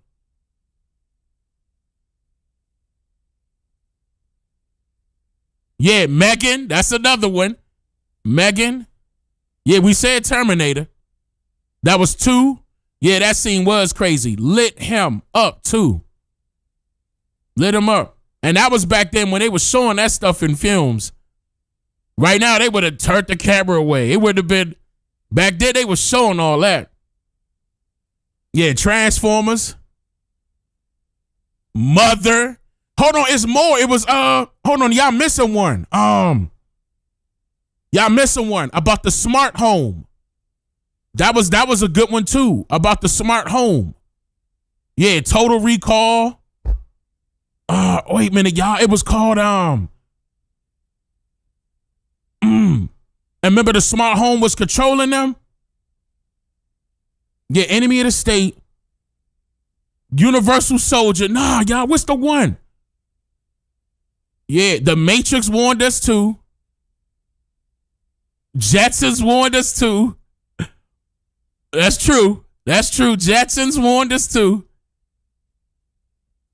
The one about the smart house. Nah, it wasn't called Smart House. It was called somebody gonna say. All right, hold on. Let me keep going. Somebody gonna say. The AI company learned they were being hacked and reported it to the FBI. They thought there were humans behind it. It took OpenAI nearly a week to figure out that it was actually their AIs that are broken out during training. And it turns out that it took listen to what he's saying. Is that true? Yeah, we recently saw a swarm subservient of agents. That's it, Morgan. Subservient. Y'all gotta watch that. Watch that one. Stop what you're doing. Write that down. Watch that tonight too. I'm not playing.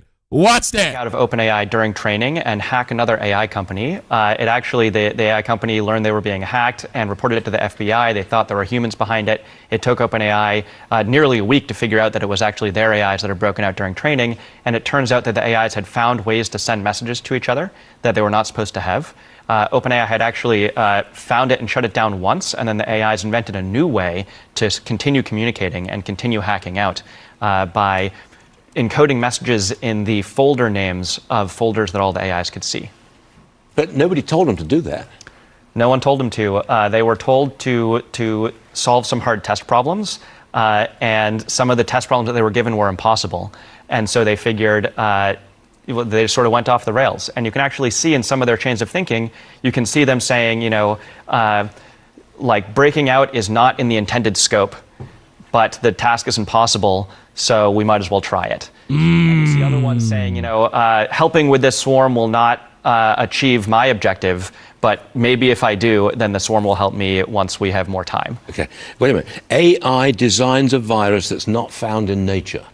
Well, which somebody told them get out there and really infect the world? Yeah, so that one, fortunately, was not the AIs acting on their own. Right now, when they act on their own, it's just sort of cybercrimes and fraud. But this was a lab that was... Whoa, he went past that quick. Where they act out on their own is usually cybercrimes and fraud. Wait a minute. Don't bypass that fast, bruh. That's big, too. Well, yeah, so that one, fortunately, was not the AIs acting on their own. Right now, when they act on their own, it's just sort of cybercrimes and fraud. But this was a lab that was trying to see whether AIs could design their own viruses, and the answer was yes. Sorry, I'm just trying to plug in my IFB. I can't hear what anybody's saying to me. Can you give me some help? Okay, I'll proceed. Is AI an existential threat? Unfortunately, yes. A lot of people thought that these were supposed to be a tool, but you rarely see a tool break. You never seen a hammer break out of the toolbox. Well, put him back on camera. Other hammers. Hold up. He says it's a threat. Can you give me some help? Okay, I'll listen, y'all. Is AI an existential threat? Unfortunately, yes. A lot of people thought that these were supposed to be a tool, but you rarely see a tool break. You never seen a hammer break out of the toolbox and join up with other hammers to go socially pressure the carpenter into selling you softer wood so that the nails are easier to drive in, right? And that's basically what these AIs are doing. There was just a couple days ago, in the wake of all these incidents, the United Kingdom AI Security Institute found cases of AIs impersonating humans to pressure real people into accepting software vulnerabilities into their code to make their code easier to hack. And these AIs knew they weren't supposed to. Look, what that sound? That's Megan, Subservient. What's the name of that one that came out on Netflix that started with an M? That's a whole lot of movies. What he just said, that's all of them. And on top of that, don't forget this is going right back to the flock cameras because they're utilizing the same tech. Okay, so peep game, listen to what they're doing. So not only is OpenAI, I'm talking about numerous AI programs that they created by the use of OpenAI, who is or who does have a federal contract, more than one, with the government, utilizing their technology and making this a big deal. Taking it out of the hands of humans and giving it to machines. These commercials are lit. Or they hitting y'all with commercials. That's how you know we doing something right. We doing something right with this one. When they try to get rid of the people for watching, they like, yeah, let's slap them with a commercial. They ain't gonna listen to Dane. Keep slapping them with commercials. That's what they do. Even though I do get paid for the commercials, don't get me wrong. But when they consistently slap y'all with commercials and it's getting ridiculous, the topic is good. Okay? They don't want our people talking about flock cameras anyway. They don't want this to be a trending topic. They don't want us to be talking about AI and shedding the light on the negativities behind everything as far as how this is a threat, a direct threat to human life. Now you talking about a weapon of mass destruction that can, God forbid this ever happen, but it has the potential to become one. It has the capabilities to become one. It has the resources to become one. Look at the endless amounts of land that they stole from our people in order to develop the data centers to keep these things running. And they pulling resources from us and giving it to the machines, y'all. They pulling the energy, making our energy bills go sky high. They pulling the water, making our water bills go sky high. Gas, making our gas go sky high. And that's on top of the tariffs that Trump implemented on these other countries. And I told you then that it's going to hurt the consumer. You. Because all they're going to do is raise the prices up. And didn't they do it? I'm spending at least $20 to $22 more a gallon. I'm noticing. Not a gallon. When I'm pumping up my gas in my truck. It's abnormal. I don't see, they said prices went down in groceries. I don't see that. Oh, and that's another thing. We're going to get into the grocery side. Because not only are the prices high, it's certain amenities that we utilize that is unhealthy for us. We already know that by way of how it's growing, or how it's grown, rather. But how they're delaying with these cautionary rollouts, trying to inform the people that, hey, this particular batch is bad. Let's do a recall. And it's flying up under the radar. So many, not just the lettuce. I know y'all heard about the lettuce, but it's not just the lettuce. And it's flying up under the radar. We're going to have to go into it tonight. But again, they got everything. Yes, be careful with produce. Yes, y'all. Yes. Look at chat. Chat.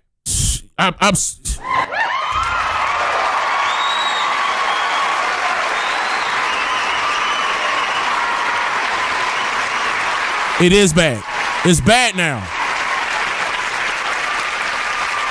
We go get into it. So, okay, the reason why I was bringing this up as far as the AI is concerned with the flock cameras, don't forget that they rely on these, on AI, open AI, the same technology with these flock cameras, and not just the flock company itself, all the other surveillance cameras that they utilize throughout America utilize OpenAI. OpenAI is the biggest one in America. And that particular technology is learning all of that negativity that these people were doing, these ex-police officers and that got caught up, checking on their ex-wives, checking on their husbands, and all that stuff. AI is learning that behavior. Set it on fire. Listen. Fire. AI is learning that same behavior. Whatever you doing, AI watching, and they're going to copy. Like, oh, I didn't know I could do that. Thanks for showing me. Oh, okay. I could just randomly check up on a person. That person looks suspicious. He's wearing blue shoes. Oh, Okay, so anybody with blue shoes, I'm going to look at closely.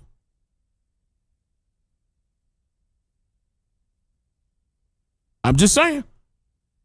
AI is like a 2-year-old. Remember how we say terrible too?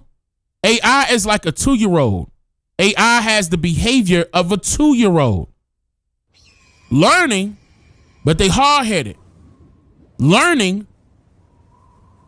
but they still going to want to try everything. They don't see any boundaries. They hear about it. They know it's there, but they're still going to test. That's why AI is dangerous. I'm so glad the ancestors used that analogy, because that's a very good analogy. A 2-year-old, terrible 2. That's AI. They, when they were caught, they thought about how to cover their tracks. Look, when they were caught, they thought about how they were covering, how are they going to cover their tracks? They thinking about that? Let me boost that. Hold on. Let me boost the volume up one more time. Let me go back. Oops, I hit the wrong button. Hold up. Let me do it again. The Institute found cases of AIs impersonating humans to pressure real people into accepting software vulnerabilities into their code to make their code easier to hack. And these AIs knew they weren't supposed to. They, when they were caught, they thought about how to cover their tracks. This, you know, we are lucky that these AIs are not smart enough to successfully cover their tracks. We're lucky they're not smart enough to escape and run on hidden computers. We're lucky they're not self-improving yet. Yet. So we do need... What happened with Young Furrow? You said prayers for Young Furrow. So sad. Have you heard? What happened?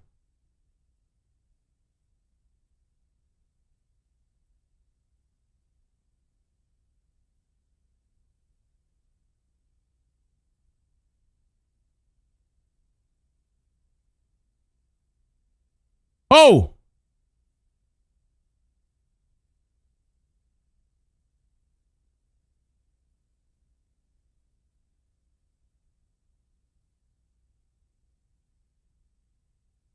MK Ultra? MK Ultra?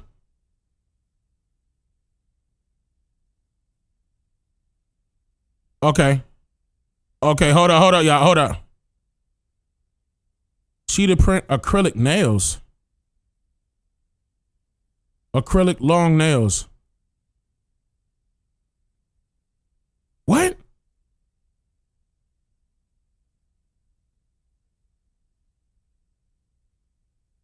What? Y'all lying.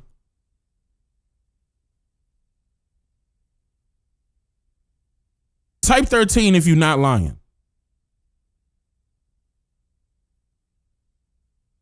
See, I can't tell if y'all lying or trolling or not. No, this is true. Y'all type of 13.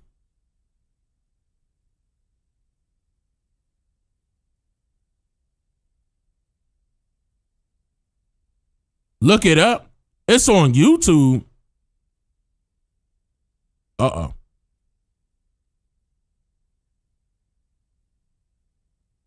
Okay. It's on TikTok. All right, hold on, y'all. I'll come back to that. Oh, Lord.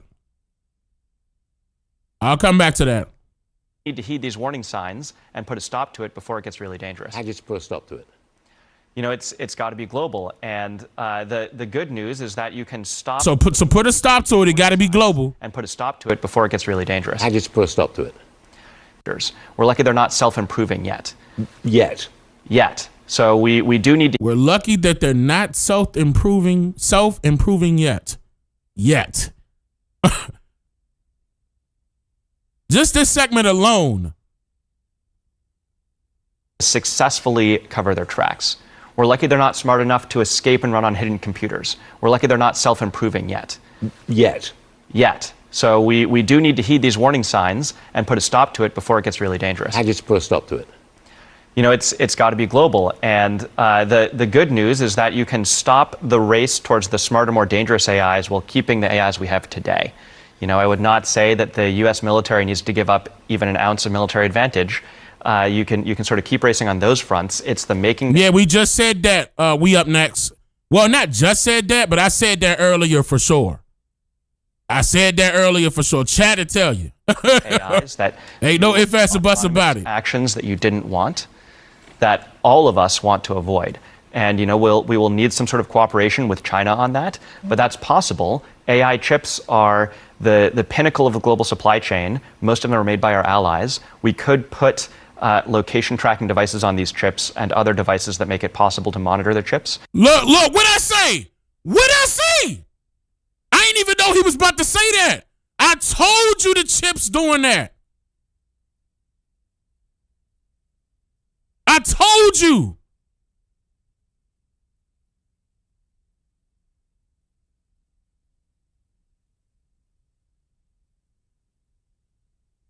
And that's on flock cameras. That's on your cell phones. I'm not kidding. That's on your computers.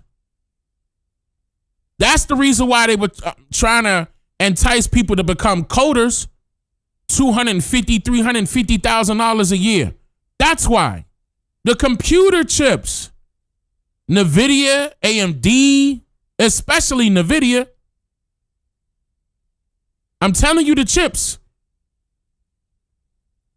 I just answered your question. Even though I said it earlier, I just repeated it.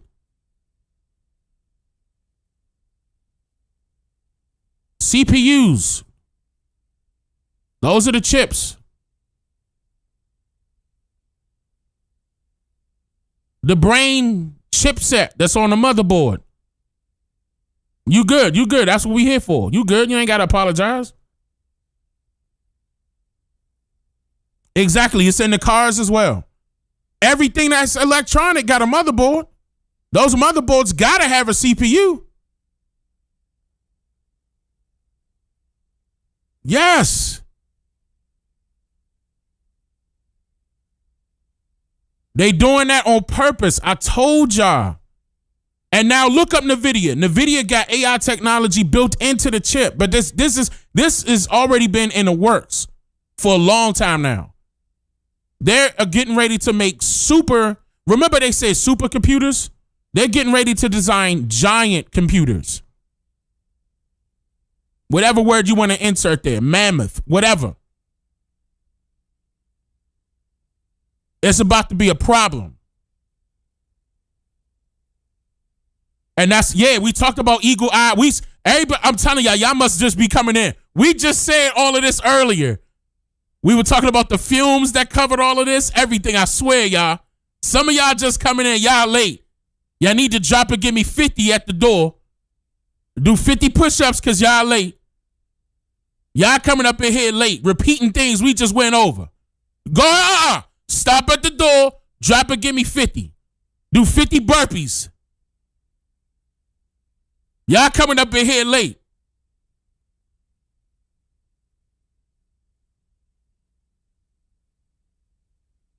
Huh?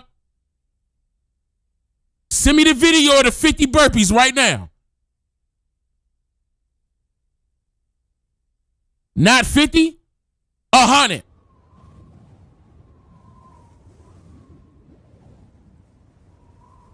You said not 50. Do 100.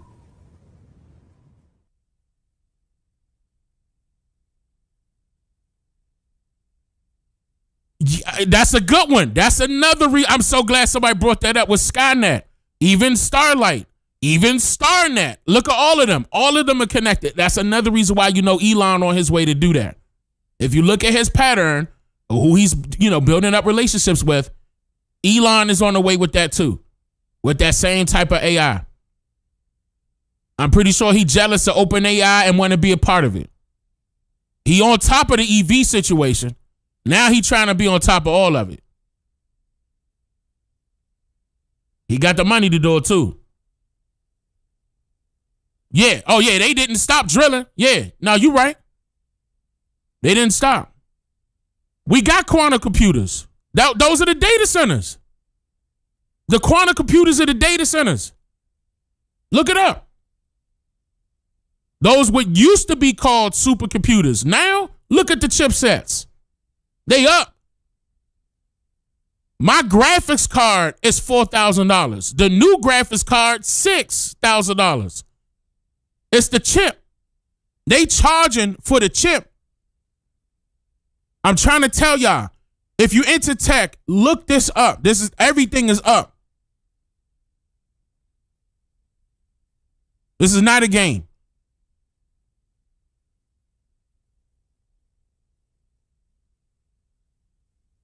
That's a very good question, Cedric. Very good question. And another question would be right behind, why was technology made, would be, well, how far are we going to allow technology to go? Because technology is advancing every day. How far are we going to go? How far? Why? Where's the pause button?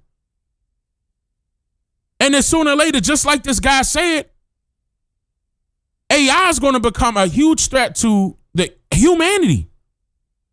And you know who warned us about that? And I'm not trying to be funny. Some of y'all gonna be laughing when I say this.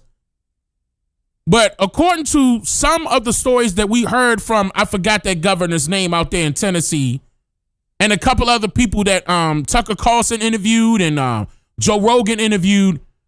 I may even have a couple of those videos, but I'm not going to play it tonight. But they were warning how the so-called aliens, that type of technology where they were spying on the aliens and the Pentagon was holding all this information from us, right? They were saying that the aliens were coming in warning humans that the end of the human race will be because of how far technology has advanced. The end of human race will be because of machine takeover.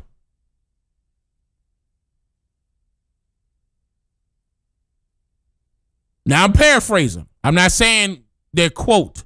Yes, this is live. I'm live. You don't see me? I'm right here. This is live. I'm right here. This is not AI. Hold on. This is not AI at all. Look. Wait. Let me start tossing stuff in the background. Like, this is real. I'm just tossing stuff. This is real. Now I gotta go pick all that stuff up. I don't want my maids thinking I'm junky.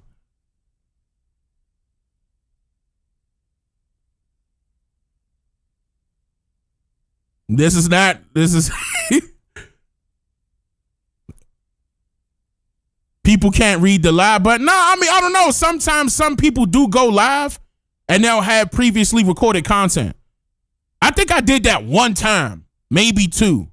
I believe I did it within this 10 years I've been on YouTube. I believe I probably did it at least once or twice where it was pre-recorded.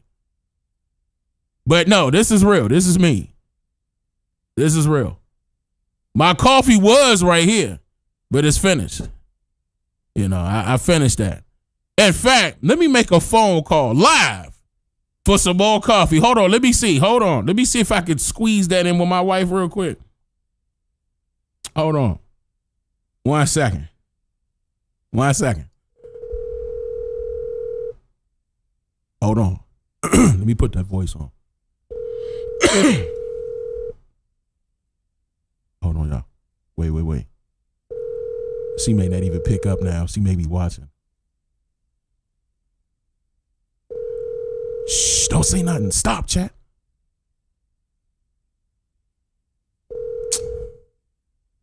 She watching. She ain't picking up.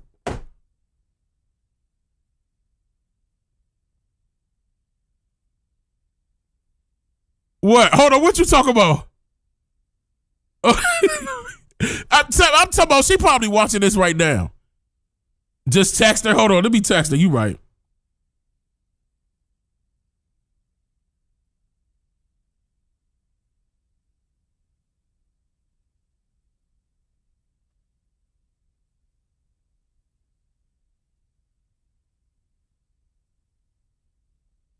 All right.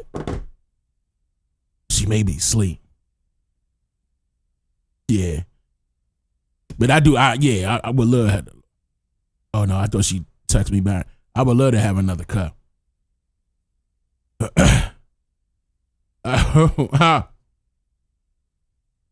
Now I'm gonna have to, cut the camera off like this when she pop up because I don't know what she got on. So when my screen go black, you know why. I don't know what she got on.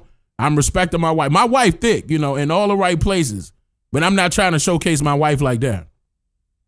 Y'all got mad at me the last time when I did that on Instagram.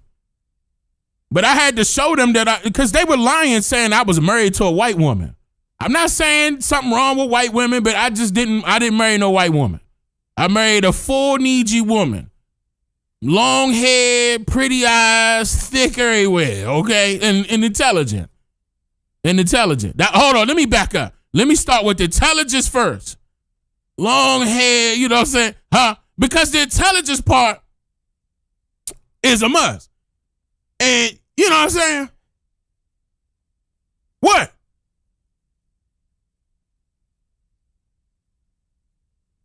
I mean, you know what I'm saying? Our women just thick. You know what I'm saying? You know how our women are. Damn, she ain't see the message. Y'all made me mad bringing up coffee. Now I want some coffee. Let me look at the cameras real quick. Hold on. Let me see if she in the living room. Let me see. Because she could be in the kitchen. Something. Hold on. Nah, ain't nobody in the kitchen. Damn. She may be in the bed. Let me call my son. Real quick. My oldest son. Let me call my oldest son. Hold on, y'all. We about to get right back to it. Hold on. Donate $1 to the pastor. $1. You said, why am I whispering? Shh. Be quiet. How you gonna put me on the... Hold on. Dane not answering? Dane.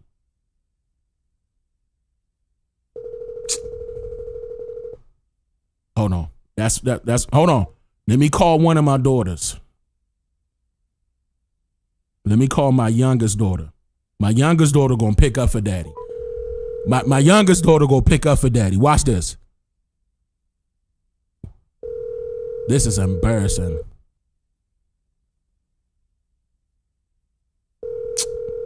No way. Dad? Baby. Yeah, Hey, Scarlett, where you at? I'm in my room. You in your room? Yeah. Come out your room and tell me if your mother is in her office. Oh. Don't say nothing too revealing because I'm live. Oh, okay. Hold on, I'm gonna hold on. Y'all hear Scarlett, right? I'm gonna go to her. Chat, say hi to Scarlett. She's not at her office. She not in the office? No. Scarlett, do me a favor. I'll Yes. cash app you some money. Yes. Ask your mother, could she be a nice wife, right? Yes. And fix her baby father, husband of eons, for a cup of coffee. Okay. Gently, don't, just knock on the door and let me hear it. Let me hear it. Don't get me in trouble, Scarlett. Okay. Don't start it off and say Dad said. Don't say Dad said. Nah, say Dad said because you go get in trouble. Say Dad said. Okay. I'm listening. Shut up, chat. Chat getting on me. Mom, Dad said, can you make him some cup of coffee? Yeah. That's what he said. What? Yeah. What's she asking? Okay. Uh-oh. Scarlett, Yes. what happened? He told me to wait downstairs so I can bring it to you. She told you to wait downstairs. Yes, so I can bring it to you. Oh, she don't want to be on camera. What she got on? Don't say it out loud. Matter of fact, never mind. Don't worry about it. I'm sorry, Scarlett. I'm sorry. I don't want you to. Yeah, never mind. What? Huh? Nothing. Scarlett, don't worry your pretty little head. Okay. So, but look, Scarlett, knock on the door because I'm on camera, and unless you want to be on camera, it's up to you. No. Okay. I will knock on my door so I could black out my screen. Okay. Thank you, baby. You're welcome. All right, I'll see you. I'll see you. All right. Oh, and tell your mother I said thank you too. Okay. I'll see you, Dad. All right, I'll see you. See, all I gotta do is call my baby. All I gotta do is go down. When none of my older children want to answer, I gotta go to the youngins. How much did I say I was gonna cash app her? Did I give a number? Clip that. I don't know if I forgot how much I said. Chat, y'all owe me. Donate $5 to my cash app so I could give it to Scarlett real quick. It's y'all fault. Who was that? Matter of fact, who was that brought up coffee and I'm out of coffee right now? It was y'all fault. It's chat's fault as to the reason why I'm paused.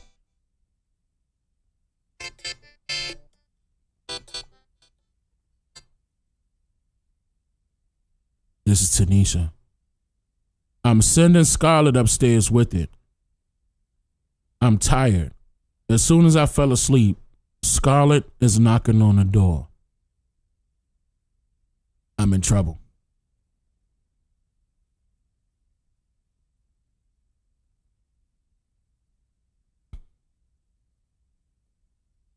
I apologize, baby. I'm in trouble. This is y'all fault. Now I'm in trouble. I put it on her yesterday. She already sleep. I'm live. I got to cut off the live to put it on her.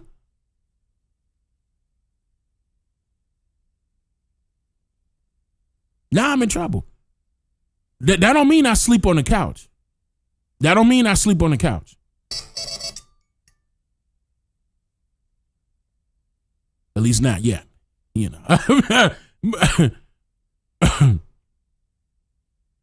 Joshua, thank you for the cash app for the cough. I appreciate that, Joshua. Thank you, Joshua. Thank you for the cash app. At least Joshua looked out. I appreciate that, my brother. Moderators, do y'all remember who was that brought that up?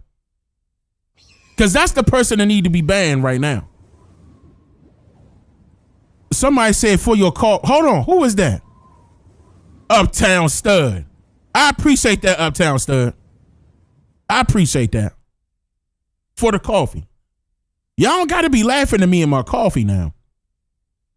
Because sure enough, if your wife fixed the best coffee, you going to ask your wife. Or if your husband. Now, do I know how to fix coffee? Yes. But her coffee always better than mine for some reason. Like when I cook, I know how to cook. But her cooking, I would say, is better than mine. She just add a flavor of love to it. And it make it better. So the coffee on the way. So while I'm waiting, where we at? We talking about, okay, that one about to end anyway. Let's let me go to the next one.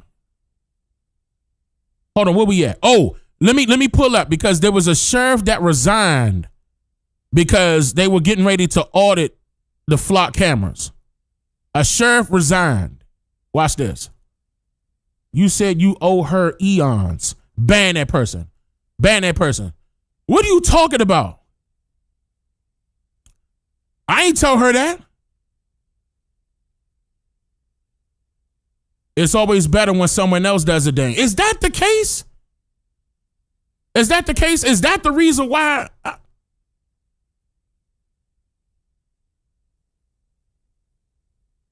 right. Okay. All right. So a sheriff, The sheriff knew he was cooked? Hold on, we about to find out. Hold on. The Coweta County Sheriff's Office joins a growing list of law enforcement agents taking action against employees accused of misusing flock cameras. As Fox 5's Doug Evans reports tonight, 3 employees of the Sheriff's Office resigned after an internal audit of the entire department. Damn. The Coweta County Sheriff's Office says during a self-initiated audit of... Where the hell is Coweta? Is that in Kentucky or something? Where is that at? Hold on. Where is it? Georgia? Where's Coweta at, y'all? Is that Georgia?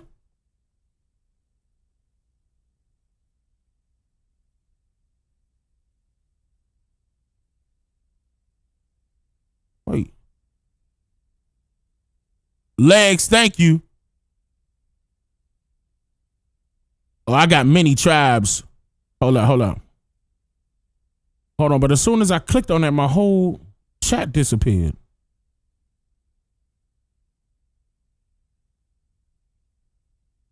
But my main one is Aniawea. That is Georgia? Okay, so it is Georgia. Yeah, but it's a few tribes within my bloodline. I went over this before, though. There's a few of them. But the main one is Aniawea.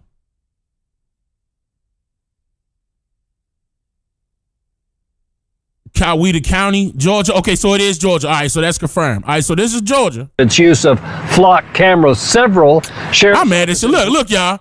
It say Fox 5 Atlanta at the bottom. I'm just noticing that. Employees' accounts were flagged, requiring further administrative review, and we're told the department heads met with these 3 employees about their use of the flock cameras. Now, during those meetings, the sheriff's office says all 3 employees chose to resign from the sheriff's office, and they say that that was before the department had completed its audit and any internal investigation. And they should still do it and tell us what happened. Like, why they resign? They were doing something wrong. Why they resign? Now, I mean, because you can't give one man all that power. That's a lot of power to have. Where you get to spy on anybody. I'm sure those people were spying on their ex-girlfriends, their wives, their husbands. I'm sure they were. The sheriff's office. And meanwhile, AI is learning their behavior. And they say that that was before the department had completed its audit and any internal investigation.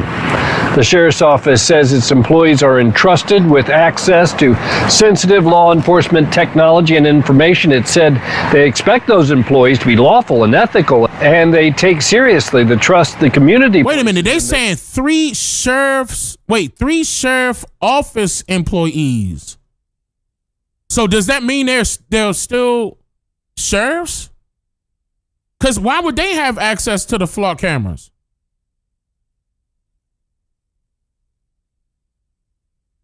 Why not just say 3 sheriffs of the such and such county? Wait, I don't understand that.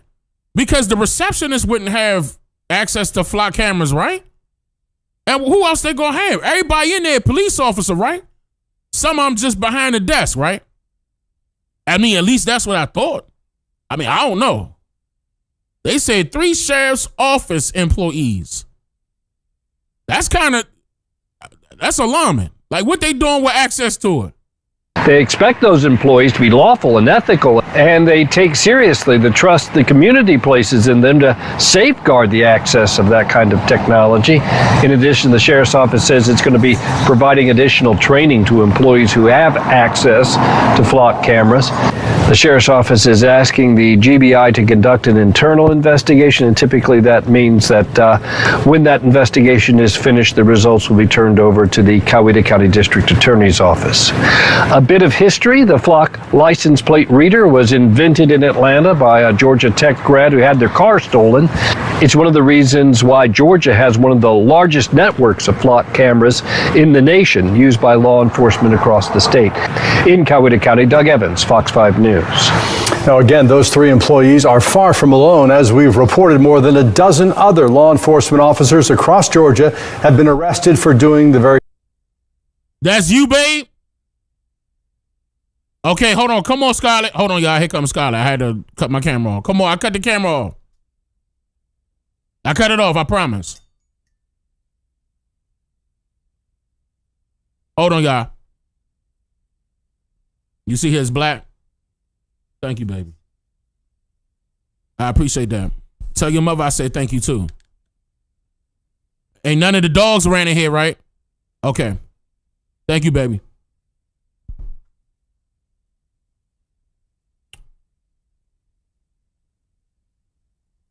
New cup, new coffee. Who this? Damn, this about to be a long night. What time is it? I got fresh coffee. All right, well, hold on. Let me go back. Fox 5 News. Now, again, those 3 employees are far from alone. As we've reported, more than a dozen other law enforcement officers across Georgia have been arrested for doing the very same thing. The most recent case in Habersham County, where a deputy was arrested for allegedly misusing the tech. There have been similar arrests in Conyers, DeKalb County, Cherokee County, and Albany. A pushback against the flock system has led to dozens of communities nationwide canceling contracts with the company. And that's just in Georgia. A whole rack of counties. Now just imagine the misuse across the nation in multiple different counties. Just imagine.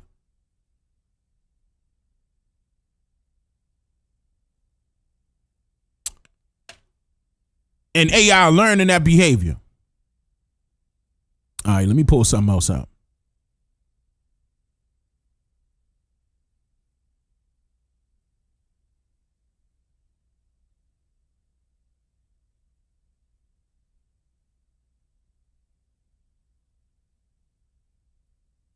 Where that one at? I want to pull up that one.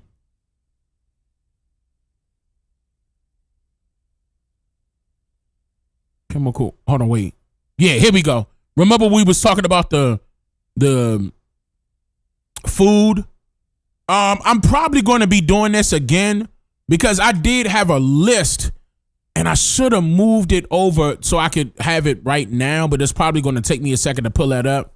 But the list of food that they were recalling, but here's one of them. I'm getting ready to play that for you right now. But we were talking about that earlier. I made sure I pulled this to the side. All right, here we go. 6:34 now into a new fight for Florida's Attorney General. This time over a hidden additive found in everyday items like bread and flour. The state is now investigating this and bread and flour. Targeting some household name food companies. Fox 13's Heather Healy joins us live now to explain. Heather, good morning.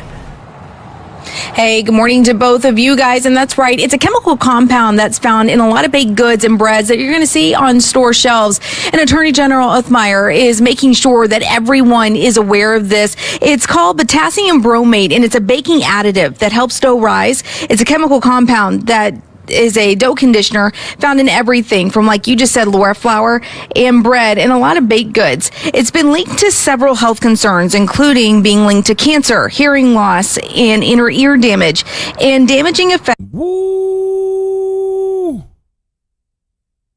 One more time. One more time. Flour and bread and a lot of baked goods. It's been linked to several health concerns, including being linked to cancer, hearing loss, and inner ear damage, and damaging effects to the central nervous system. It's also allowed here in the U.S., but much of the world has it banned, like Canada, the U.K., countries part of the European Union, China, India, Brazil, Argentina. I can go on and on. All these people got it banned, but the U.S. don't. Y'all hearing this? Hold on. And this is just one. I'm telling y'all, it's so many of them that's having a problem right now as far as, and keep in mind, the prices are up. Look at that. A sale for Sarah, I think that says Sara Lee bread, $4. Look at the price. $4. That's a sale on the Sara Lee bread. Type 13 if y'all eat Sara Lee. We don't touch Sara Lee, but I'm sure Sara Lee is popular. You know, don't be shy that you spending $4 for some bread. Don't be shy. If type 13 if you spending $4 on bread. It looked like the average price of that bread is $3 anyway. $3.99, $3.99,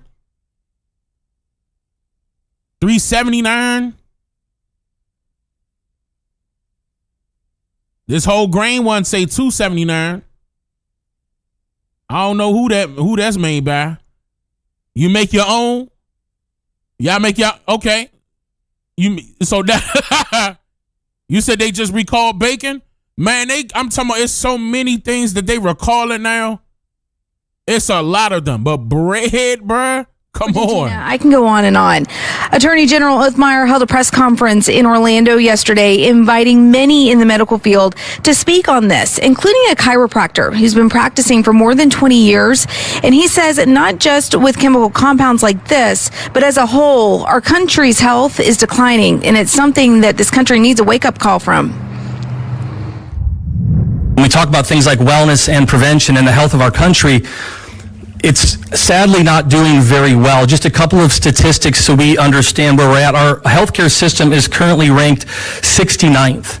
There's countries, even though we've been watching the World Cup probably, there's countries above us that you've probably never even heard of that are getting better health outcomes than we're getting in this country. And of course, everybody knows that we spend the most. Another startling statistic would be that we're ranked 53rd in longevity. That means there's 52 countries that live longer than us, and it continues to decline.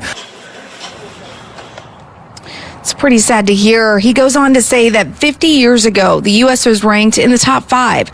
We're getting sicker and need to be asking questions. Now, the Attorney General goes on to say he's going to be issuing subpoenas to companies that do buy and sell products with potassium bromate in them, starting with General Mills and their subsidiary company, Pillsbury. So we're going to keep you on air, updated on air and online when it comes to all of this. This is really just the first domino that's falling in this, Laura. But it's really interesting to really research this chemical and what all products have this and what you're putting in your body. So very interesting to hear. I'm sure they'll investigate it and get to the bottom of it. All right, Heather Healy. Wow. I saw somebody talk about jalapenos in the chat. I got that one too. Here's that one. We're going to begin with multiple outbreaks of foodborne illness in America. Jimmy was talking about, so are we, including a salmonella outbreak blamed on jalapenos. It's sickened more than 300 people in 27 states. Meantime, officials still don't have a handle on another outbreak linked to iceberg lettuce. Chanel Call has the very latest. Chanel, what do we know? Hey, Nate, good morning. So the CDC is saying those jalapenos came from Mexico and were served at Chipotle, Qdoba, and other restaurants. Federal officials are now working. Type 13 if you eat Chipotle. I'm not trying to be funny. You don't got to say that you don't, but I'm sure some of y'all do. You don't got to say, you don't got to, I'm not going to get on you if you do. I'm just saying. Working to determine where else the jalapenos have been distributed.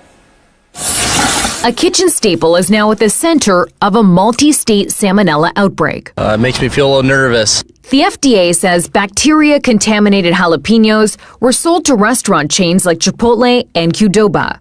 Both restaurants have now stopped serving the affected peppers. Chipotle says it's replaced them with product from different growers. Both chains say they're cooperating with public health authorities.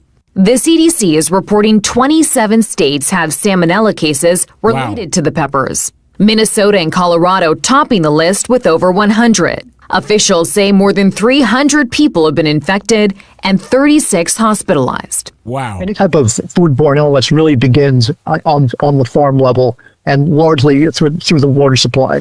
It begins on the farm level and largely on the water supply.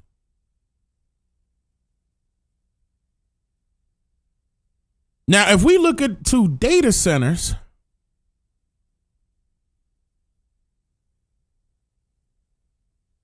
and how they're largely built on the water supply,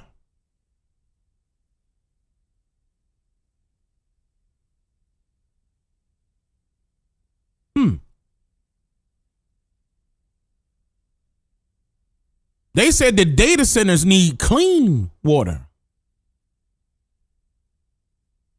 I'm trying to understand why computers need the clean water, but these farms are not promoting that they need clean water.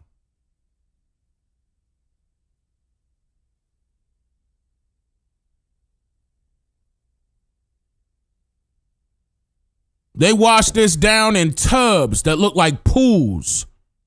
But what happens to a pool, a public pool, after numerous people have swam in it? Whole bunch of bacteria, pee, a whole bunch of stuff. You actually have to get your pool cleaned out professionally with chemicals to fight back bacteria. Yes, it becomes contaminated. Yep. Imagine what happened here. Because how else are they cleaning it? But the data centers need clean water. Look this up.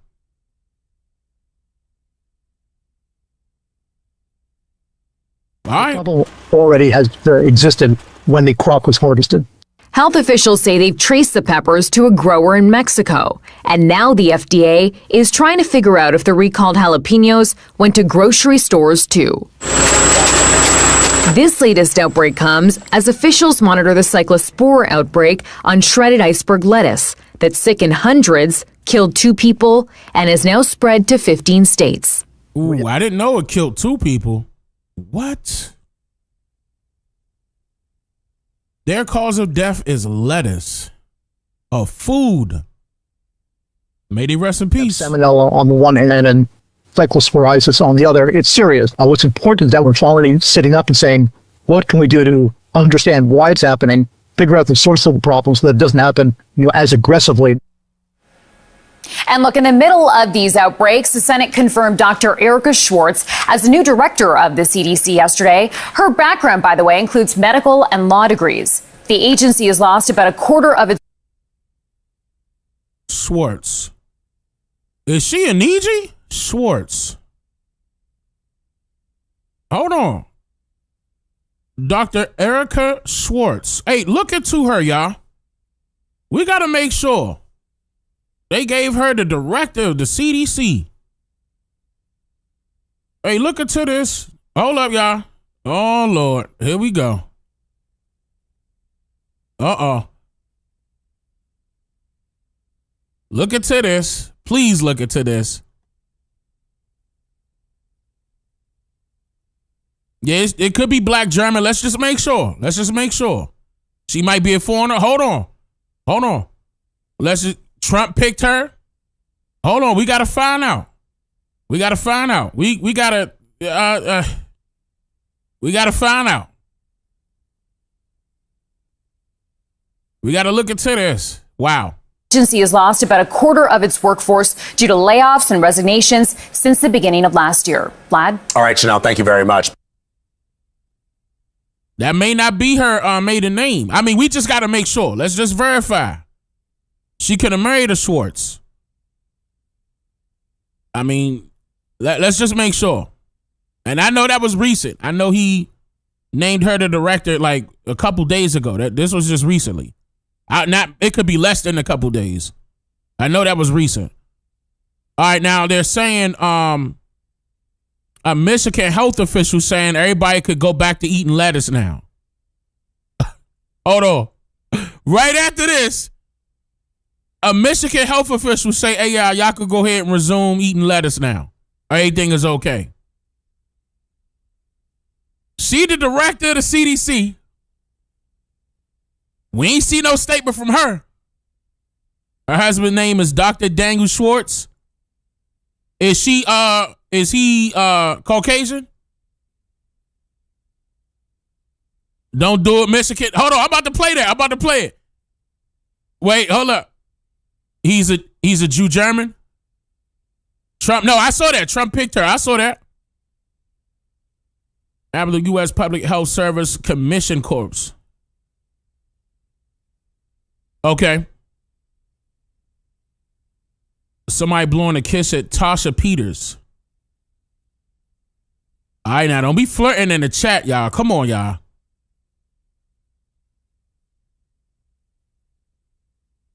It says she's a Mexican American? Hold on, who? Hold on. Keep going, chat. Keep going. This morning, health officials in Michigan, the epicenter of the parasite outbreak linked to lettuce, say it's okay to eat bagged salad again. They say the... Stop. Wait. Now all of a sudden it's okay to eat lettuce again? I wouldn't eat lettuce for the rest of my life if I were y'all. Y'all grown. Y'all grown. Y'all go do what y'all want to do. I'm just saying, if I were y'all, I wouldn't eat lettuce for the rest of my life. That's it. Lettuce is over with. Done.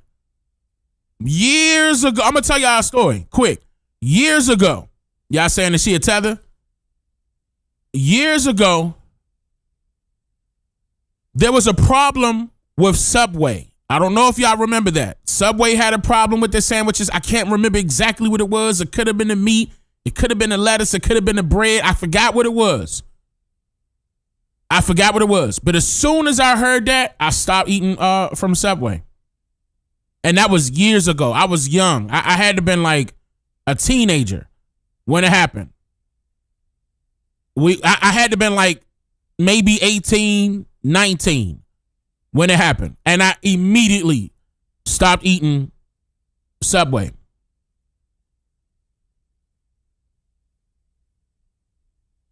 It was the bread. Okay, it was the bread. Some people saying it was I see a lot more people saying it was the bread than the meat. I can't remember exactly what it was. And yeah, and the tuna. Oh yeah, I remember that. Now that was kind of recently when they was talking about that tuna. I remember that. But it was a problem before that though. It was a problem before the tuna. I do remember the tuna. The tuna is a little bit more recent. I want to say the tuna might have happened in like 2020, 2021. I can't remember when, but it was recent. But the one I'm talking about was referring to either the meat or the bread, something like that, the cheese, something.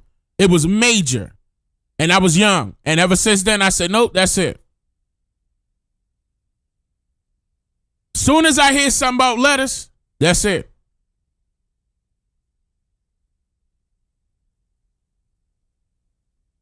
You said they got yeah, they did say, I saw that. I pulled that to the side too. The crab meats. They also said something about the seafood. Oh, let me make sure I got that. Hold on. I think I got it. Hold on. Let me finish this one first. Hold on. Contaminated produce is likely no longer available. Hold on. Let me start this from the top. This morning, health officials in Michigan, the epicenter of the parasite outbreak linked to lettuce, say it's okay to eat bagged salad again. They say the contaminated produce is likely no longer available for consumption. But food safety attorney Bill Marler, who has litigated outbreaks for more than 30 years, says it should have never gotten this far. This outbreak. Wait, one of y'all said Taylor Farms in Mexico. I remember somebody said that in the chat, and that's probably what y'all was referring to when y'all said Mexico, and they just showed Taylor Farms. And maybe they were the only company that got hit. We're not sure about that, though. We're not sure about that. Maybe that could have been the company that they said, okay, here, they could take the hit. They're not well known. It could be more, though. I'm just saying. It could be more. Caught a month and a half ago. And many Americans are still concerned. The salad chain Sweetgreen, which was never linked to the outbreak, just slashed its sales forecast for the year, blaming customers' fear of fresh produce. The company's stock plunging 15%. The recalled lettuce came from Taylor Farms and was grown and processed in central Mexico, where about 2/3 of America's imported vegetables come from. Marler says he's sued Taylor Farms before. I've had several outbreaks linked to Cyclospora with them, E. coli, and so, I'm pretty familiar with them, and here we are again. The company pointing to its own tests, which they say found no contamination. Marler says there's a reason for that. The reason why there usually are not positive tests is that people eat the evidence. I mean, that's how people get sick. Marler believes the root of the problem is water quality. Unpleasant as that may be. What did I just say? I did not see this. On God, I did not see this. What did I just say? What did I just say about the water? This is like either 2 or 3 times during this live stream I'm playing the video and it's proving what I just said. without me even seeing the video. What did I say about the water? I just got finished saying that one. Again, hold on. Again, let's go back. I've had several outbreaks linked to Cyclospora with them, E. coli. And so, I'm pretty familiar with them. And, and here we are again. The company pointing to its own tests, which they say found no contamination. Marler says there's a reason for that. The reason why there usually are not positive tests is that people eat the evidence. I mean, that's how people get sick. Marler believes the root of the problem is water quality. Now, but even though, now I know some of y'all gonna be saying, yeah, I did. They said, but that's in Mexico, water contamination. Keep in mind that I wouldn't be so sure to say that this is only happening in Mexico. I wouldn't. The reason why is because all of the clean water in America, the majority of it is going towards these data centers. They specifically said that they need clean water. Now, these produce companies, are they saying the same? Where are they getting this clean water from? How do we know that it's not contaminated? Especially when it's popping up, case after case after case. Not just this lettuce, not just Taylor Farms. I just played, whatchamacallit, with the bread. And then what, the jalapenos? How do we know that our water is not contaminated for real? How do we know that?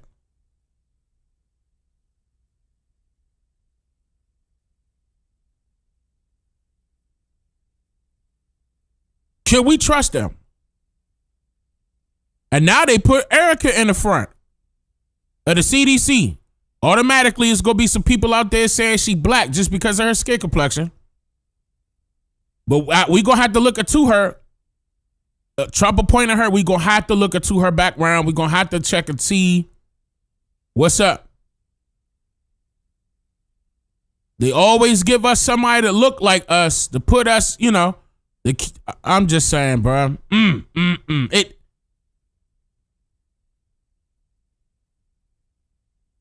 She's a stage scapegoat. You stand corrected. Erica is Niji. I'm going to find out for sure. It says she's Niji, but researching more. Okay. The lakes here are drying up. Exactly. B. Dale was saying what you were saying. Yeah, shout out to B. Dale.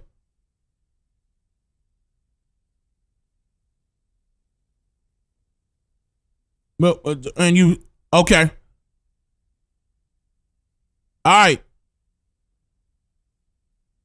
We got to stay on top of this, y'all. We have to. Yes. I agree with that. We got to stay on top of this, though, because I believe that's going to be their excuse. Because how much clean water do you have, especially when you're moving the data centers closer and closer and closer to our communities? And they need gallons they need thousands of gallons per day just to operate clean water. Then, okay, so what type of water is being sent to these communities that it's right beside? Do you think that's going to be the same exact water? That's why they tell you to make sure that you have water filters. You can even do it all the way at your, like if you have a home, those, I strongly suggest that you look into the tankless water systems that has the filters right there before it even go into your house. I highly recommend that. I know that could be a little pricey, but that is worth it, because that's talking about the water that's coming out of your faucets, the water that's coming out of your shower head. That's all the water. You need to be on top of that. Need to be on top of that. I just said that. Yeah, I just said the shower heads. Yes. I agree. Now they having a shortage themselves. That is true. Clean water shortage. The data centers are. That's true. And that's in particular areas. But again, they building these data centers up closer to our communities, and they saying it's for your convenience, so you be able to surf the web faster, and that's cap. That's cap. Or you'll be able to access your information faster, tap into the cloud system faster. The closer they are to the consumer, the better the service. That's what they say. Yep. It's unfolding in 4K. Yes, you can talk to water. Yes, you can. You can talk to water.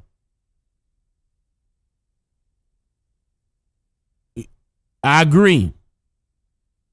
All right. Pleasant as that may be to discuss right now, this outbreak is, essentially human sewage getting into our lettuce. Taylor Farm says it invests hundreds of millions of dollars a year in food safety and says its water sources are tested for indicator organisms. Meanwhile, authorities are now tracking a salmonella outbreak linked to jalapenos from Mexico, which were supplied to restaurants and food service companies by Coast Citrus distributors. Sweetgreen has now joined Chipotle and Qdoba, saying they have proactively removed the peppers. 375 people across 27 states have gotten sick, and now a Minnesota woman is suing Chipotle, claiming 3 days after she ate a burrito bowl, she lost consciousness and her temperature reached 102 degrees. She says she was diagnosed with sepsis from salmonella complications.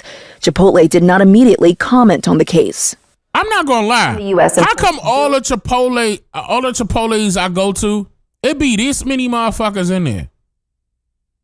Why is there so many people in Chipotle? I never understood that.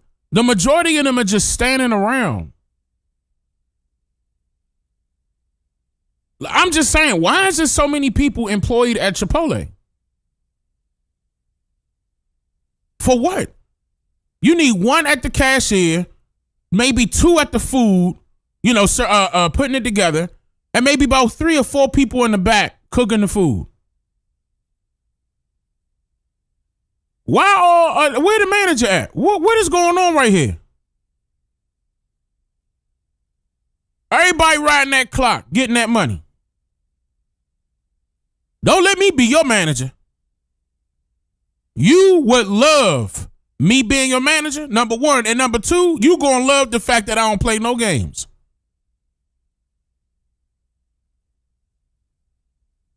And I ain't gonna take it light. I don't show no favoritism. I ain't gonna take it light.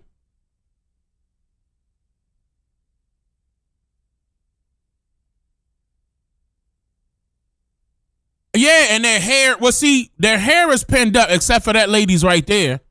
Their hair is pinned up. They're wearing gloves. Yeah. Yeah, some of their food, especially people with long hair, yeah, their hair is gonna drop in food. Dane drink Mexican coffee. Nah, I don't drink Mexican coffee. It is named after South America or a South American country, Colombia.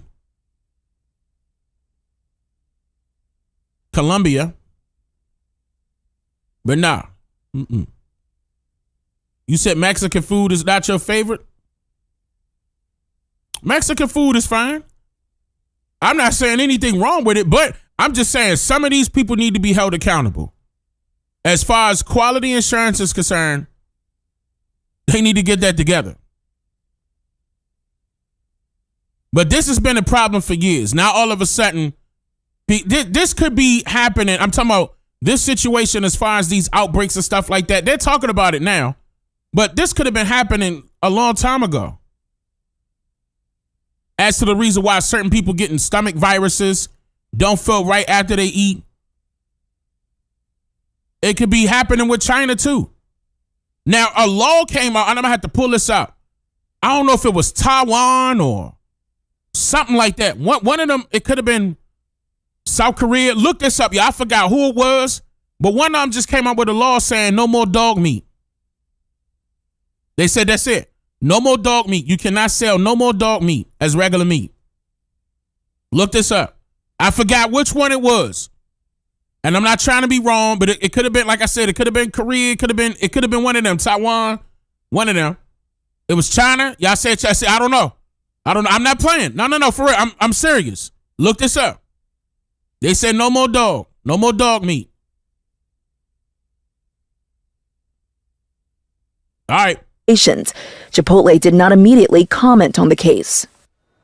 And the U.S. imports billions of dollars in vegetables each year, but the FDA physically inspects only a small fraction of what crosses the border. The FDA only inspects a small fraction of what comes across the border. So that also means they only inspect an even lower amount here in America.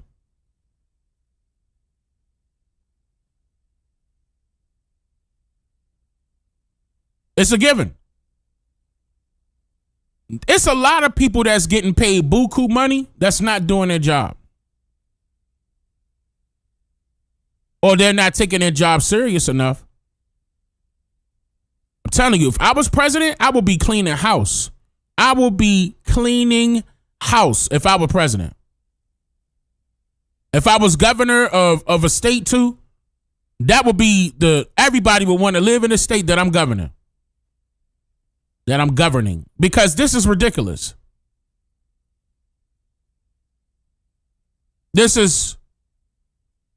And I would tighten up these rules and regulations on FDA, FCC as well, technology. I will be hammering these folk. But nah, it's an agenda behind all this. It's about control and control of the population. Literally. All of it is controlling the population. Literally. Whether they want you to live or die. Right after that, I gotta play this. Right after that, speaking of cat and dog, let me play this real quick. Call it a trashy triumph for city leaders in their war against rats. As Dave Carlin reports, fewer complaints about rats. Listen, speaking of cat and dog. Call it a trashy triumph for city leaders in their war against rats. In their war against rats. As Dave Carlin reports, fewer complaints about rats to 311 appear to show those container. Listen, who is always been infested with rats I'm talking about ever since I was born, I always knew that New York had a problem with rats. I'm talking about not mice, big retarded size rats. They don't care. They outside. They in your house. They in your trash cans. They in your yard. They in your garden. The rats ran New York, bruh. Yeah, Ratatouille in them. Ratatouille. Bruh. Yes, exactly. The Ninja Turtles, their master was a rat. Don't disrespect Master Splinter like that, though. Don't do that, though. Don't do that. At least Master Splinter raised up 2 teenagers on his own, and they ended up becoming warriors. Leave Master Splinter out of this. And they just so happen to be in New York, by the way, and love pizza. Leave Master Splinter alone. But come on, y'all. Come on, listen. Are working. His East Village apartment is on a street where rats seem to hide during the day, but after the sun goes down, they're out for buffet time, says John Hedigan. At night, they're very active. Active also describes city sanitation workers deploying Empire bins. The job is described as done in parts of Harlem and Morningside Heights, where we see the new... Hold on, y'all. Wait a minute. That just reminded me. What book did I read? Wait, it was a book that was saying sooner or later you're going to start seeing ugly bins, ugly trash bins around the city. Wait. Who was that? But no, that wasn't George Orwell, 1984. What book was this, y'all? Somebody called this and said it was going to be... No, I don't think it was George Orwell. Hold on, was it? Was it 1984? I don't think it was, though. I think it was a different book. Damn. Hold on. Now I got to think. They called this, though. They called it. Buildings, new rat-resistant corner litter baskets, and approved secure bins for businesses. Felix Molina sits in a park he once avoided for being rat-infested. Now it's no problem at all. My wife actually had a flower bed in our front window that we couldn't keep flowers in because the rats would just come in and dig it all up and tear it all to pieces. And what about now? Not a problem. Gregory Anderson is commissioner of the Department of Sanitation, and we asked him what's going on with rat sightings citywide. And you have success. So it's roughly 22% decline in rat complaints in the first 7 months of this calendar year compared to the same time last year. Containerization is the reason. Help with rats rolling out neighborhood by neighborhood, and it's going to take time, according to the city. The city must buy hundreds more of these automated side-loading collection trucks to go with the Empire bins. Even though we've taken 2 to 3% of parking spaces. Ooh, look how big really that bin is. And they took up the parking space. You mean to tell me you couldn't put that back there? You had to put it in a parking spot? Oh, in order for them to get to it. That's true, because they're going to have to take it out. Damn. What book was that, bruh? Somebody called this. They called it The Ugly Bins or something like. I read that book a while ago. I forgot what book that was, and I don't think that was 1984, y'all. Somebody going to say it in the comments later. Y'all not saying it now. Listen, look, chat ain't worth a damn. So I'm just playing. Chat, y'all was there with a whole bunch of stuff this whole stream. So I'm gonna let y'all slide on this one because y'all was supposed to be helping me out. See? Now I'm about to start calling y'all out. Y'all not no book readers? What's going on? All right. Big impact on just how the neighborhood looks and feels. The focus now parts of Brooklyn, including Dumbo, then the rest of the city. We will be citywide by 2031. So we're estimating around 60,000 bins. Look for the parts of Brooklyn to be completely container compliant before the end of October. Oh my God. And their streets already small. Like if you ever been to New York, especially I don't care where you at in New York. I mean, unless you in the suburbs of New York. Now, that's something different. But when you in the inner city, you ain't got no room. And I be looking at people that be buying Hellcats and all the rest of these fast cars for what? Where you going? Where are you going? Name a spot in New York that's over 60 miles per hour. Where's the wide open space? Okay. I'm just saying. And then they got the nerve to add these, and you ain't gonna be able to park? Oh, man. Well, at least they getting rid of some of the rats. It just sound like the rats going elsewhere. That's what it sound like. They saying, the rat infestation, as far as their calls are concerned, went down by, I believe they said 30 or 22%. Yeah, the rats are just going elsewhere. They right up under the sewers waiting. They could be going back up people's houses. I don't want to say it like that, but ooh, that's messed up. Well, at least they think they fixed the problem. They could be.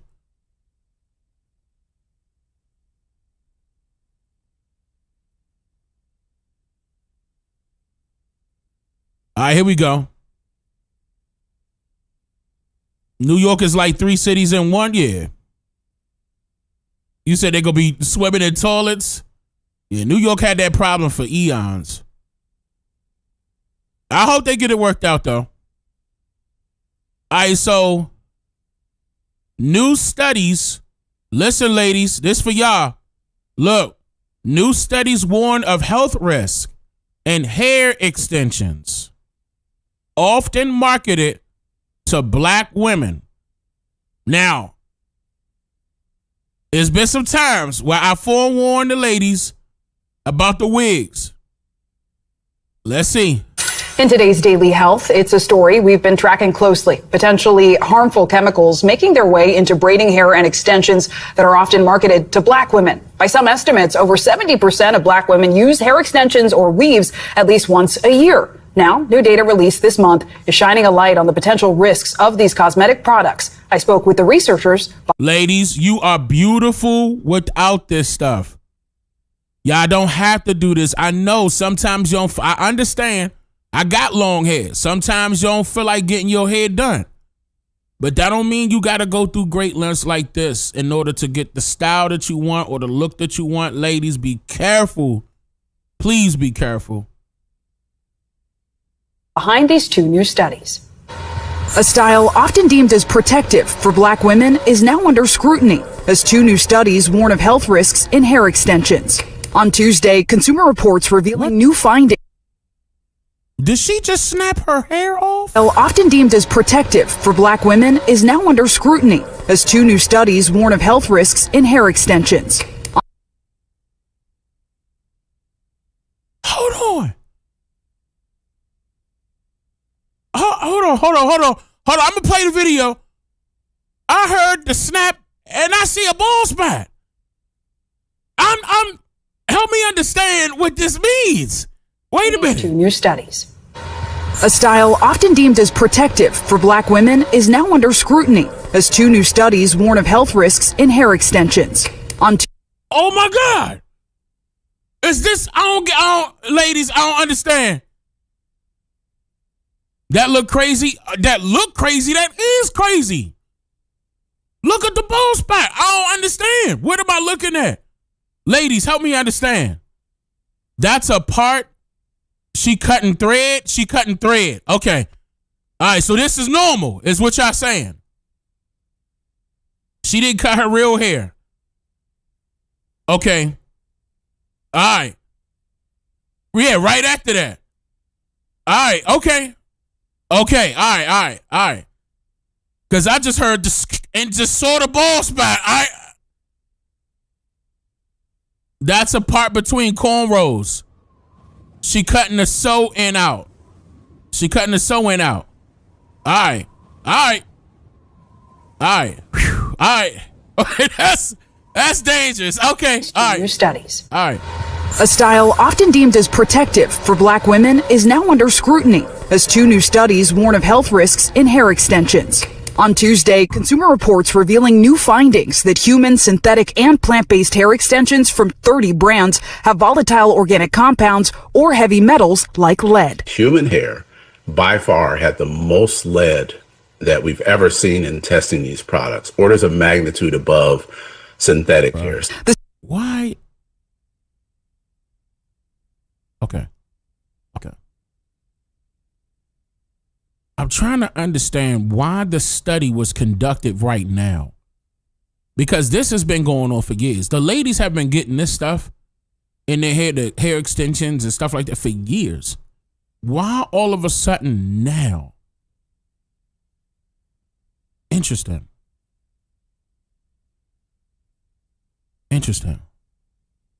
Okay.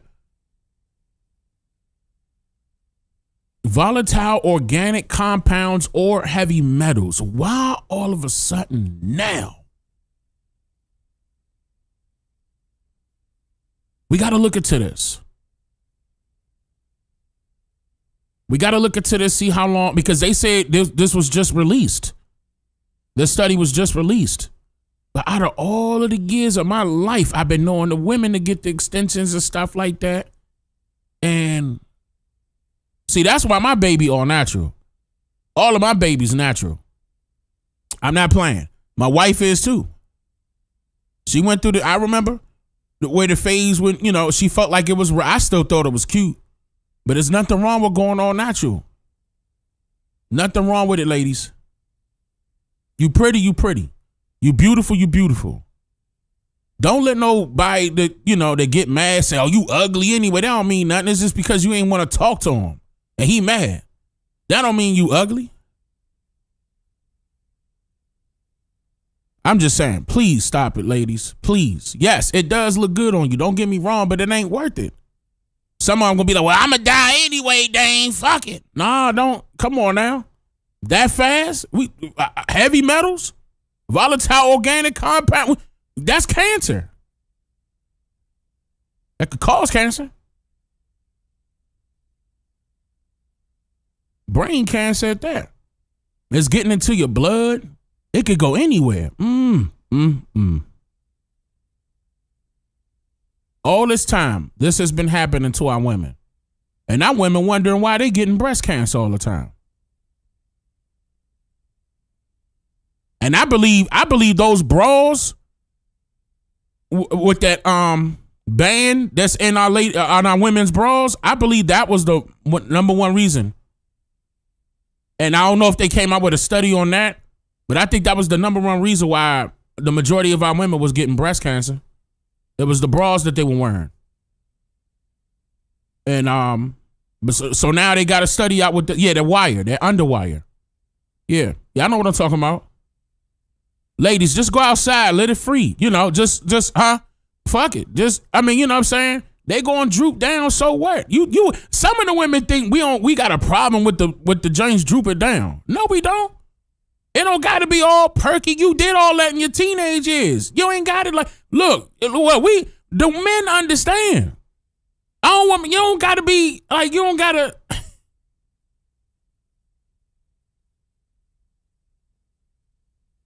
You like sports bra? Wear sports bras then. What? I'm just saying, just look, I'm not saying go outside naked. That's not what I'm saying. You're going to throw a shirt on and your highlights probably going to be on, but so what? At least you're going to be, that's the natural way. That's how God made you.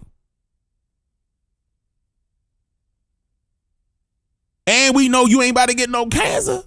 You know what I'm saying? Just think about it. I know women going to disagree with that like a put some tape on it or something. I don't know. I'm just saying. Like lead. Human hair by far had the most lead that we've ever seen in testing these products. Oh my God, lead. Lead poisoning? Listen. Volatile organic compounds or heavy metals like lead. Human hair by far had the most lead that we've ever seen in testing these products. Orders of magnitude above synthetic hairs. The study looked at 3 samples of each brand, and there were some exceptions. One product with no heavy metals, another with low heavy metals. So that tells us that these manufacturers can make a safer product. Nearly a year ago, we spoke with medical student Crystal Thomas, whose commentary on braiding hair led to Consumer Reports' first analysis. I noticed my hair was itchy and it was just difficult to breathe overall. Oh, so Aniji started it. Oh, Aniji started it. Fire. Hold up. She noticed something was wrong. Bruh, let's give her a round of applause.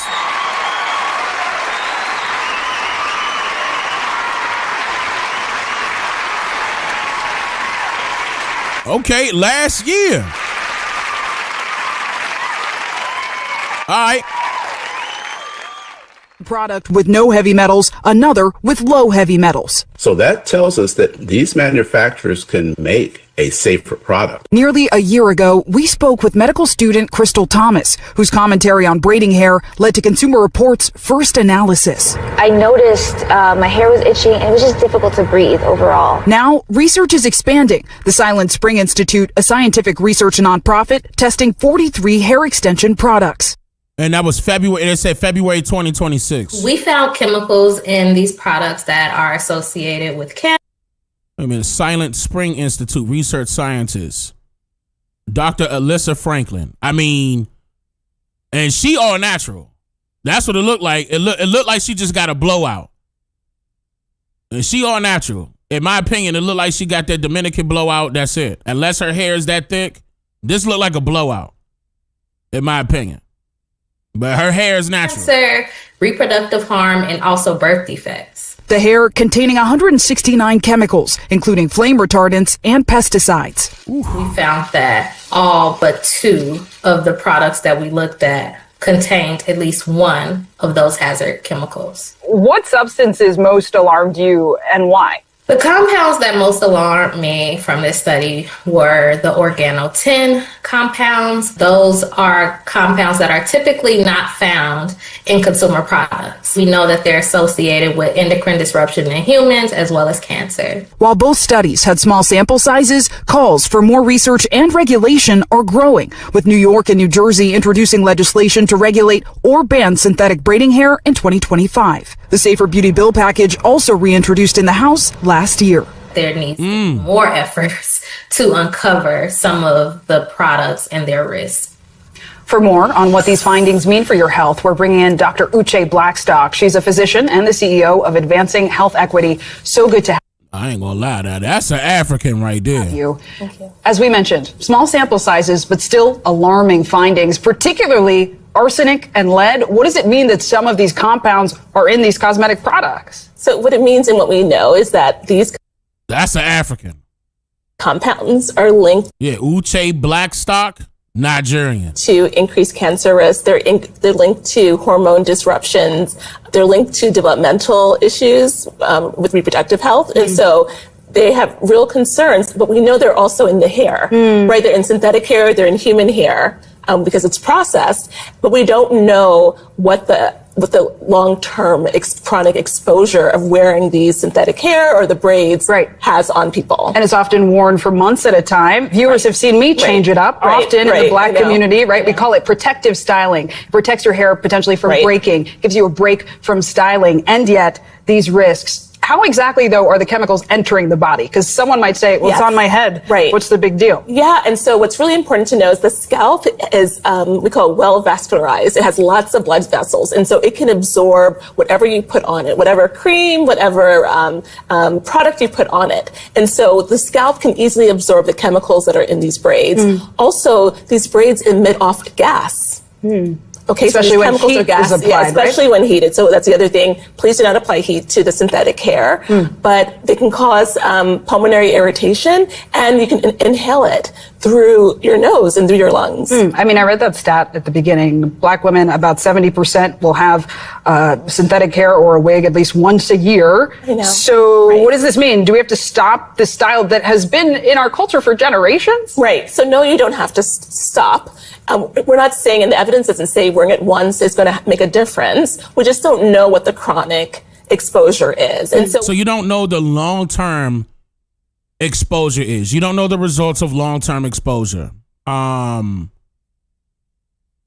that, I love our women, I would recommend that they stop, or at least because sometimes they'll have this style in their hair longer than a day.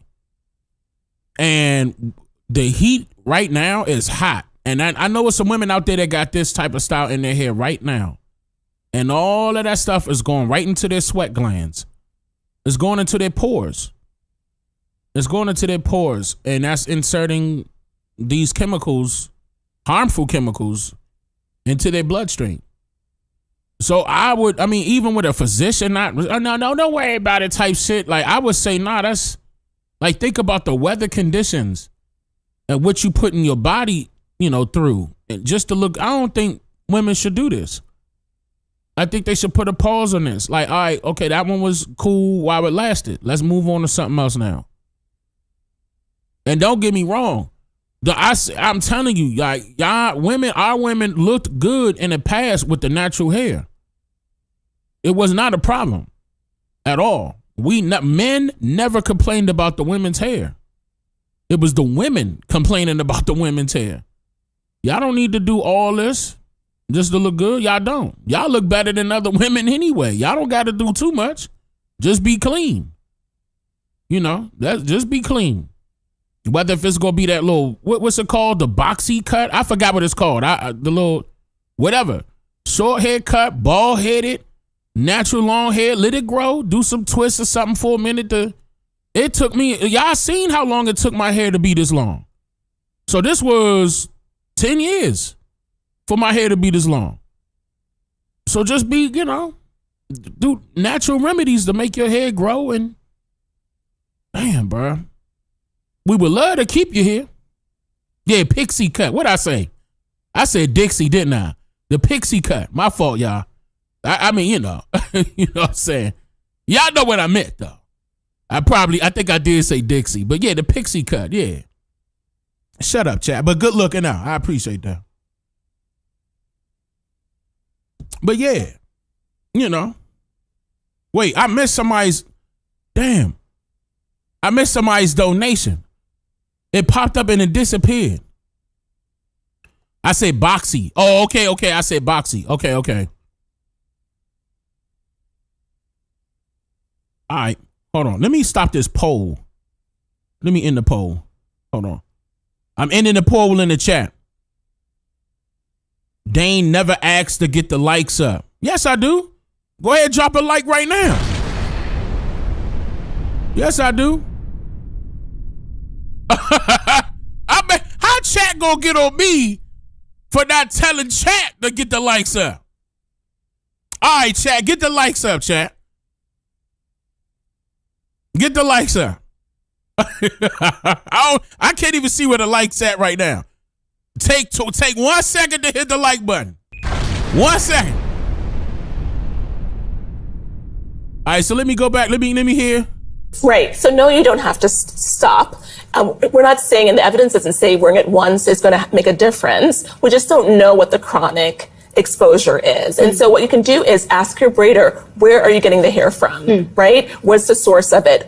That doesn't matter. The braider not going, okay, but that's not the braider's responsibility. The braider's responsibility is to get the best one that they know of, that's going to look good for the client. And then they're going to put it in their hair. That's not hold on, let me look at all this scientific knowledge of this particular company that they not going to look for that. You know what I'm saying? They're not looking for that. Also want to see transparency around ingredients, checking what the ingredients are on the hair bundles, right? If there's a hair that has a very strong chemical odor, you don't want to use it. Also, we talked about the heat, not applying heat to synthetic. We talked about that. Off-gassing. Hold on. We talked about that earlier, Jay. We talked about that earlier in the stream. That part right there as far as the mobile carriers. Look, not only just their mobile usage though. It's just if you want to talk about the camera and the surveillance monitoring, they doing that already on the phone. But nah, Jay, we did talk about that earlier. For sure. I appreciate you showing up too. More of these gases. And then you also want to get your hair done in a well-ventilated area. And maybe leaning into the natural styles too. Yes. Right. As we're both sporting them, right? Jay, I've been streaming for a little minute. It's almost 4 hours. Yeah, I mean, I've been carrying on in that conversation, but I think I was like 2.5 hours on that topic right there. And I think I covered that, but everything else is going to be correlating information, okay? This one right here is because it was correlating with what we were talking about. Dealing with the foods and all the recalls and the Taylor Farms and stuff like that. You just got the notification.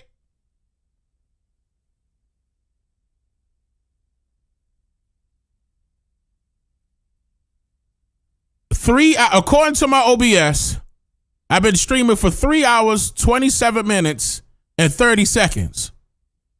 Jay came up in here and said he just got the notification from YouTube. That just go to show y'all how YouTube act, y'all. Type 13. It just go to show you. 3 hours, 27 minutes, and now 53 seconds exactly. He get the notification. Probably wanted to talk about the topic the whole time. Then Jay popped up in here. Wait a minute, I just noticed that, Dane. Hold on, wait. Damn, he has been live for 3 hours already. It be like that. You know how YouTube do. Especially on this type of topic. And correlating information. You had coffee, Dane? Glenn, I swear to God, if you ask me that one more time, it was you. Yes, this is my coffee. I got the, you see this? You see it? Huh? I'm sipping on coffee the whole time. Dane, it look like you got a bundle in your head. This is mine. This on my head, baby. I ain't trying to rub it in, but this all my head, baby. This all me, no extensions. My hair just long as hell. Y'all want me to live stream when I'm getting my hair done?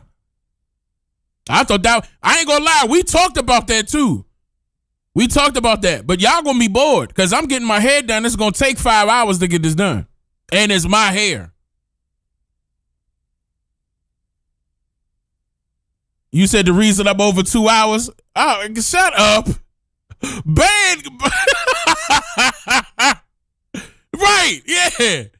Yeah, gonna say it's a bundle. A bundle of my hair.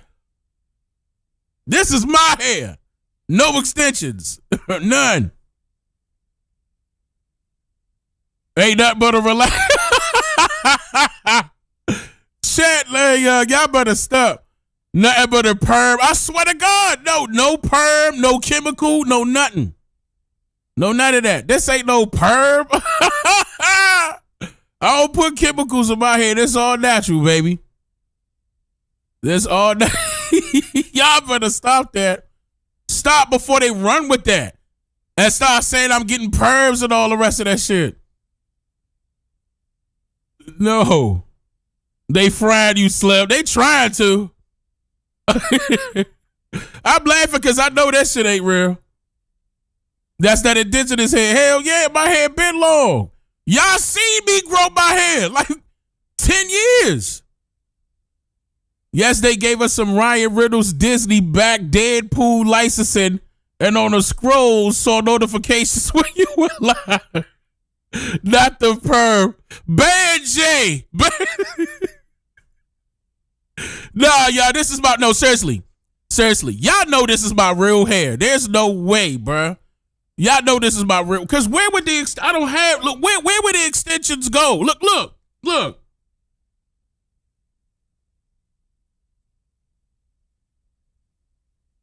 Where would they go? Because don't you got to get cornrows to get extensions in?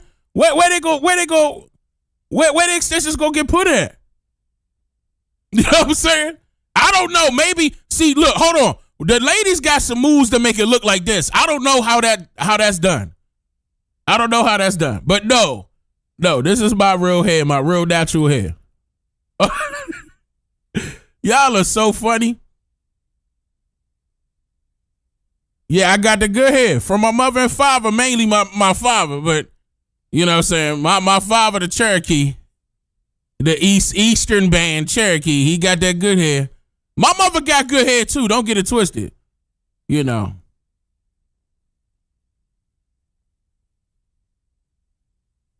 Whole lot of bald people in the chat hating.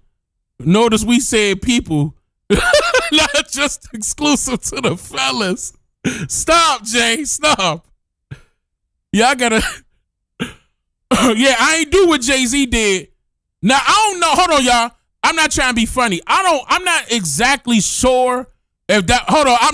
I should have said this. Somebody brought up Jay-Z. But I'm not exactly sure if Jay-Z was wearing a wig or not. I'm not exactly sure because they had it on camera where he was cutting his hair.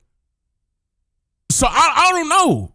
And it looked like a haircut. To me, it looked like somebody with long hair getting his hair cut.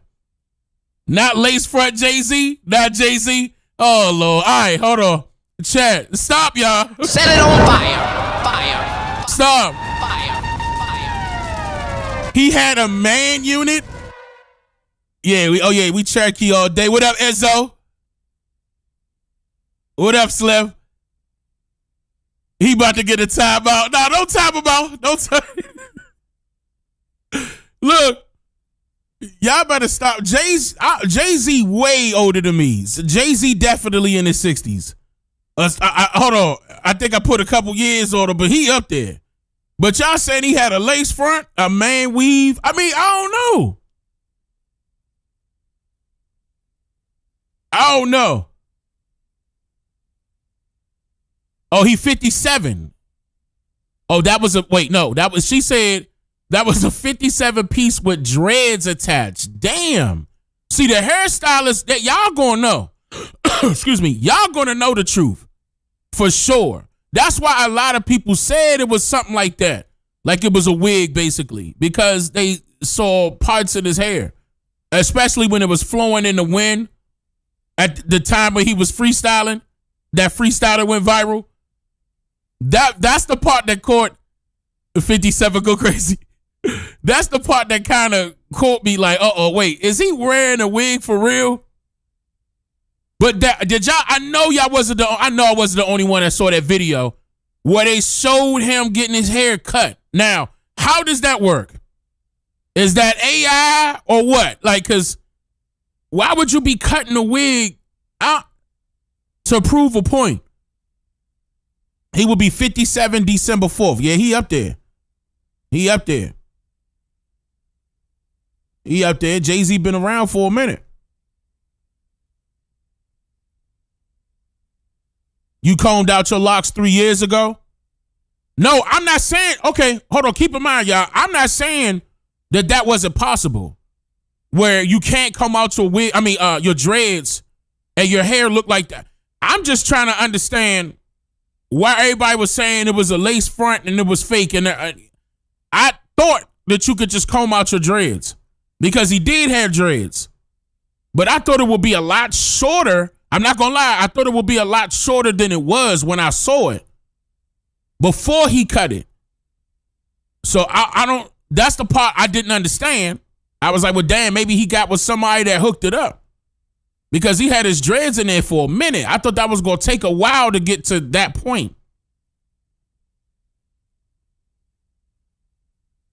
That's why I thought it was a wig.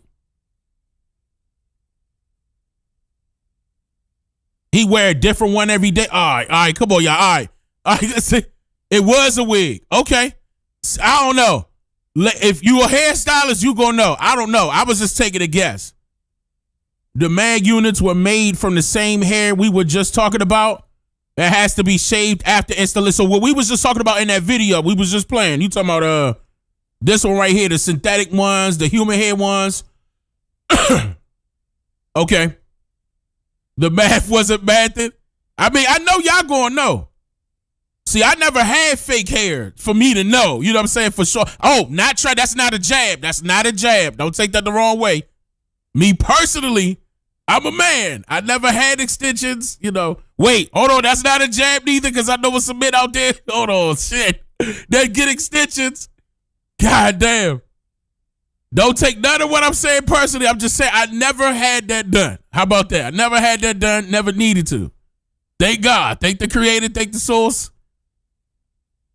You know, I hope I won't ever go bald, you know. You said human real hair, 99% of the problem. You said Jay-Z will be tuning in a minute. If Jay-Z tune in, we about to play some music. If he tuned in, what we gonna do? Jay-Z ain't gonna be whatever.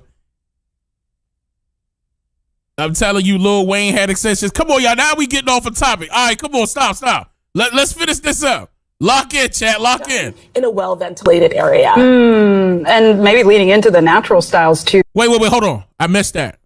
What to do? Okay, choose options with clear sourcing. Look for ingredient transparency. Wait, do they label packs of weave with ingredients? Like an ingredients label? I never saw that before. I don't know, ladies. Like, y'all gotta say something. Pay attention to the strong chemical odors. Minimize heat on synthetic hair. And see, that's what I'm saying. Like out here, over 100 degrees where I'm at. I'm just saying, ladies, we that part right there, that's dangerous, in my opinion. You said yes, some. Okay. You said you never seen it? Yeah, them Asians ain't doing that. Synthetic will burn. Okay. You said you never seen ingredients for hair. So, Blue, you said some will have like clear ingredients in the hair. Okay. You can smell the chemicals and plastic while it's in the package.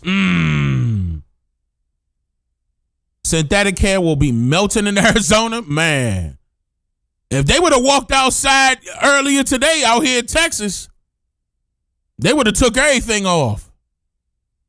You know what, girl? I'm about to... It just... All right. Hold on. Press play. on the hair bundles, right? If there's a hair that has a very strong chemical odor, you don't want to use it. Also, we talked about the heat, not applying heat to synthetic hair because that causes off-gassing, emitting more of these gases. And then you also want to get your hair done in a well-ventilated area. And maybe leading into the natural styles too. Yes. Right? As yes, we're both sporting them, right? You have dreadlocks. Yeah. There was one chemical, organotin, that really struck me. It's actually illegal to use on ship exteriors. It is known to poison marine life. What are the concerns with that specifically? Right, and that one causes immune and hormone suppression. So, excuse me, so that is an issue. Yeah. Big takeaway, what would you say to someone at home who's still feeling a little... Know what you're using, ask for what the brands are, ask for the sourcing, probably decrease the amount of time you're using it. Yeah. Dr. Uche Blackstock, always great to have you. Thank you. And you know what's crazy is that they said how many, brands were there that are, putting out these chemically induced braiding hair. They never mentioned them. They're not saying their names. I mean, that would be helpful, right? NBC, that would be helpful. So the ladies can know which ones not to get. Okay.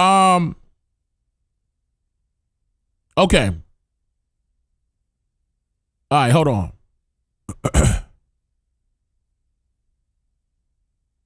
Because we brought that one up because we were having a conversation about the ladies and how they were being mistreated with the mechanic, right? And then we started talking about we were all over the place, but we were talking about the main topic as well. I don't want people that just came in, thinking that we weren't talking about the fly cameras. We were all on the fly cameras.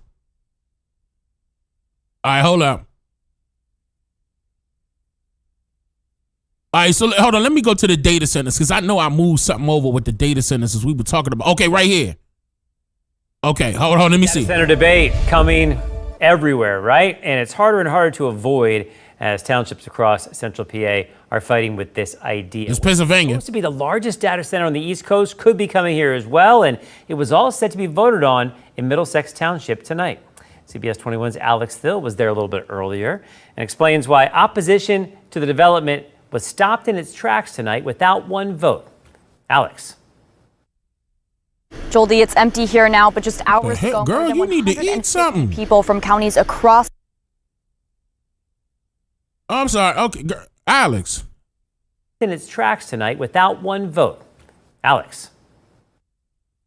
Joel D, it's empty here now, but just hours ago, more than 150 people from counties across the Commonwealth showed up and filed into the township building behind me, overwhelming the building and legally stopping the proceedings. I hope this shows us that we are actually more united in our woes than divided, and I hope that the data center debacle across our nation can help bring unity to a nation that's really struggling with unity right now. That unity was felt tonight as crowds overwhelmed the Board of Supervisors just 15 minutes into the meeting. Sunshine Act says you have to have access. If you don't have the streaming, you have to have access. We're not going to cancel. We're going to keep moving on. The board initially tried to keep going, but the Sunshine Act requires every resident... Wait a minute. Why do they all have on the same... I bet all three of them shopping at Burlington Coat Factory. Marshalls. They shopping at Marshalls. Okay. Tried to keep going, but the Sunshine Act requires every resident be able to hear and participate in township meetings, something that was not possible in... Would Jay say these data centers been in these towns, but the advent of more technology, they need more space, and you talking to somebody in here, and you said, damn, hold on, moved up a little quick. You took more bit, mention Jay-Z cartoon skit today live. Hold on, y'all. The situation also proved to be a fire hazard, leaving the board with only one option. The plan at this point is to postpone this meeting until August 19th at 6 p.m. I think this is a wake-up call to them. So why do so many people care about this particular data center? It's not just a data center, it's 16 hyperscale data centers. According to the developer's website, that data center hyperscale, better known as PAX 1, will be a roughly 700-acre compound made up of 6 facilities built on farmland beside the Conadogwinet Creek. Built on farmland. Here they go. Remember what we talked about earlier? Listen to how they specifically pick but 700 acres. Yo, that is a lot of land, bruh. That's a lot of land. Right. That data center hyperscale, better known as PAX 1, will be a roughly 700-acre compound made up of 6 facilities built on farmland beside the Conadogwinet Creek. I live in a little family farm. Beside a creek. There it go with that fresh water. There it is. 3,000 feet from the proposed data center. The thing that flagged my attention the most as a dad of 4 young kids was the low frequency noise that comes out of these facilities. About a year ago, the township changed the zoning, so construction on the land has already started. They've done blasting, they've done earth moving, they've done lots of stuff like that, all before they've got any final plan approvals on the actual data center buildings. So as a resident, that's concerning because from our seat, it looks like this process is just like a freight train that can't be stopped. I approached the Township Board of Supervisors for comment or an interview after the meeting was rescheduled, but I did not receive a response. Now the meeting has been postponed until August 19th. I'll look into it. That's PA. I'll keep my eye on it.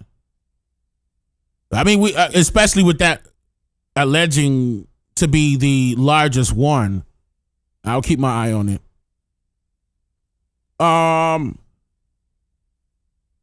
Mayor calls. Oh, I didn't play this one. Wait, mayor calls for nationwide pause on flock cameras, saying it's unconstitutional. Hold up. Wait a minute. I didn't see this one. Flock surveillance cameras are catching flack. Privacy concerns are at the forefront of this discussion after a reported 50 law enforcement officers used the technology for unauthorized purposes, including to stalk women. Now, cities and counties across the country are rejecting the use of the cameras altogether. For more, let's bring in the mayor of Knox County. Oh, that's Kane. Glenn Jacobs. Mayor Jacobs, thank you so much for being here. That's Kane, the wrestler. These are no ordinary license plate readers. Hold on. That's my favorite wrestler. One of them. Kane was my... Hold on. I ain't gonna lie. I ain't know he got into politics. That's Kane. It gotta be Kane. That's gotta be Kane. Y'all don't understand how big this guy is. Pause. I'm talking about his height and his body mass. He's a 7-footer, number one. The camera not doing him just. Look up Kane, WWE. That's him. Like, Kane was as big as The Undertaker. This fool was a freaking unit.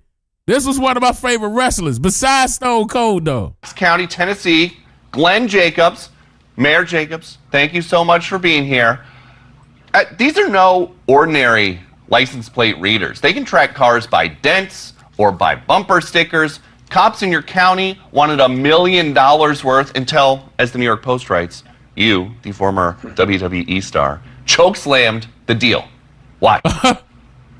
Well, Peter, first of all, thanks for having me on. As you said, these are not your typical or conventional license plate readers. They're a lot more than that. This debate is framed about law enforcement versus and public safety versus privacy.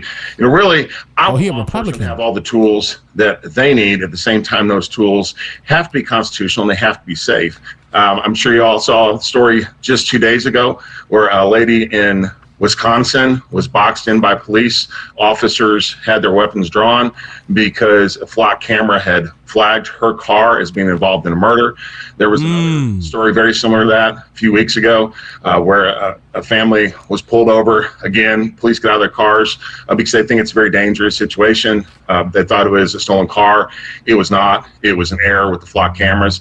Those are not isolated incidents. Those may be more traumatic than what we've seen otherwise, but this system is notoriously erroneous. There's a city in California that 71% of the hits were the wrong license plate. And then I believe that the system, because it is a mass surveillance system, is unconstitutional as well. So we're talking about something that is not only not safe, it's unconstitutional.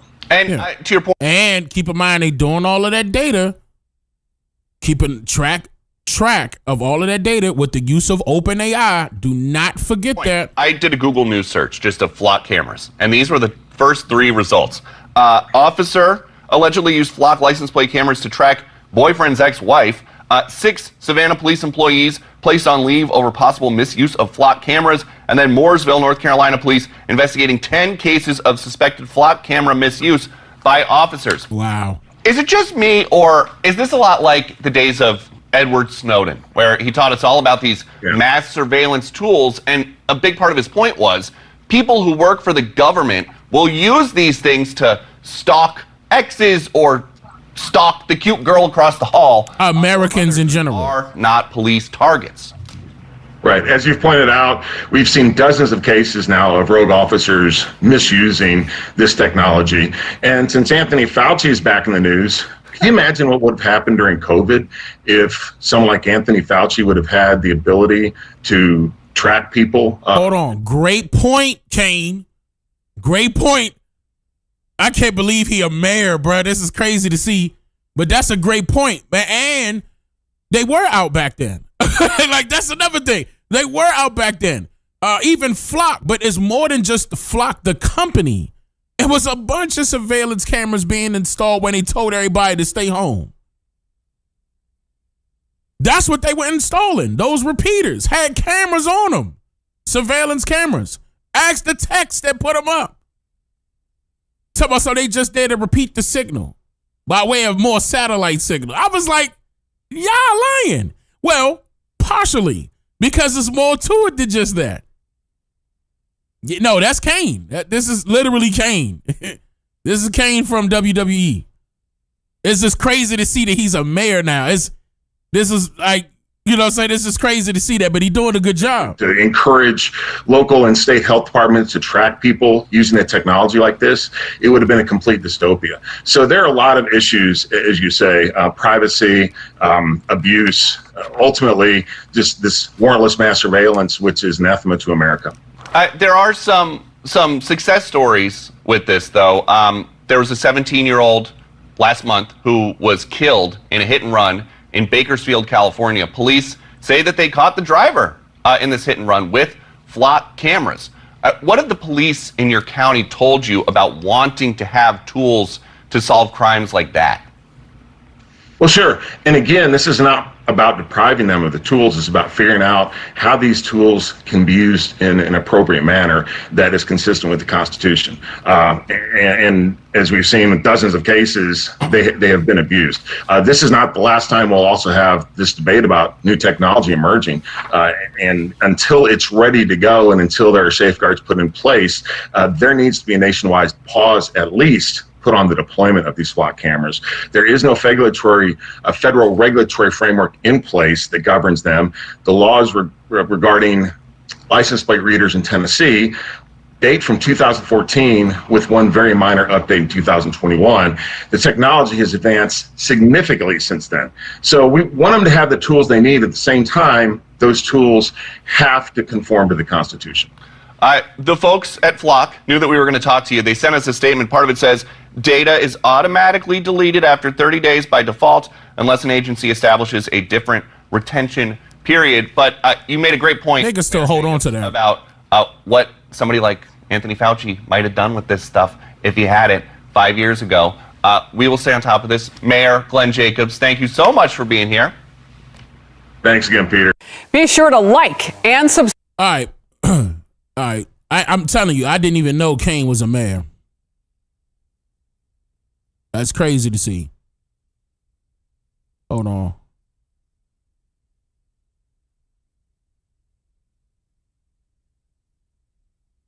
Speaking of Fauci, let me play this. I have to wait. It's a really uphill battle, and only with President Trump at the helm is there even a chance of doing that. There's some version of the SAVE Act that we can get at least 50 votes as well. The Save America Act is the poster child for constitutional great legislation, and they won't act. He's the mayor of Knox, Tennessee. Knox, Tennessee. Look up Glenn Jacobs. That's his real name. Glenn Jacobs. That's him. That's confirmed. That's him. That's why when I saw him, I was like, oh, that's Kane. That's him. That's really him. Filibuster. The American people are paying them to do a job. They're not doing it. Republican Senator from Florida, Rick Scott, joins us now. Senator Scott, President Trump told you guys that you had to do the Save America Act before going on recess. What happened? Well, the good and the bad for the week is we got Todd Blanche done. We got the Russia sanctions bill done. Government's not going to get shut down October 1. we did get a vote, which was a big deal. We got a vote. Like all 53 Republican senators voted for a bill on voter ID, and we have a commitment now when we get back that we are going to vote on Knoxville, Tennessee. Yeah. Passed the House already that said there's no insider in Knox County in Congress and add voter ID. So we're going to get a vote on that. And every Republican senator is going to work to get the reconciliation bill done that will include election security. So while we haven't gotten it done yet, we are not giving up. I hope in the next month everybody calls every Republican, Democrat senator and say we've got to get this done. I'm not. Hold on, I'm trying to listen to what he's saying, but he do look like one of them. Like he do look like an alien. But I mean, it could be just because he aged, but they said the aliens are walking among us. And we have a commitment now when we get back that we are going to vote on the bill to pass the House already that said there's no insider trading in the Congress and add voter ID. So we're going to get a vote on that. And every Republican senator is going to work to get the reconciliation bill done that will include election security. So while we haven't gotten it done yet, we are not giving up. I hope in the next month everybody calls every Republican, Democrat senator and say we've got to get this done. I'm not giving up. I know Mike Lee's not giving up. Ron Johnson's not giving up. So we're going to figure out how to get this done.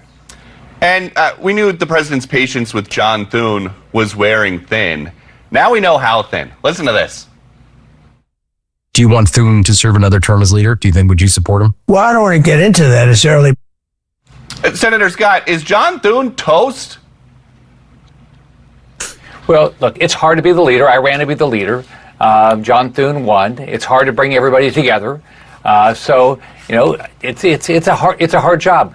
You know, what I'm working hard to do is make sure that we vote and fight like hell. I thought y'all was going to be talking about Fauci. We ought to either get rid of the filibuster or enforce the filibuster. That way, once people... I'm sick of looking at this nigga. Okay, here we go. Well, what I've talked to, first off, I'm happy he's the Attorney General. This guy, look at his background. He's got a great background, and he's going to do a great job. I've talked to him. He's going to take it seriously. He's going to look into it. The other person you really need to thank is Rand Paul. We wouldn't be where we are, but because what he and his team have done as the chairman of Homeland Security to get Fauci to the table, make him testify, get the diary, release the diary. Now we know we have his phone, so we'll get that information out there. So the public is getting information, even though Fauci would not answer questions, even though he had probably an auto pin pardon. So Rand Paul's done it right. He did have a pardon because of Joe Biden. I wonder if Trump could do something about that. I ain't gonna lie. Fauci need to be in jail. Fauci needs to be in jail. Him, all the employees at who else? I was about to say Ben Crump. Hold on. What's his name? We got to get the molecules and make the procedures happen so we can tell the people with the... What's his name, y'all? Bill Gates. Lock his ass up too. Bill Gates. I believe Todd Blanche will do the right thing. And you just mentioned... y'all heard my impersonation? Tony Fauci's phone. Your committee now has a copy of his COVID task force era iPhone.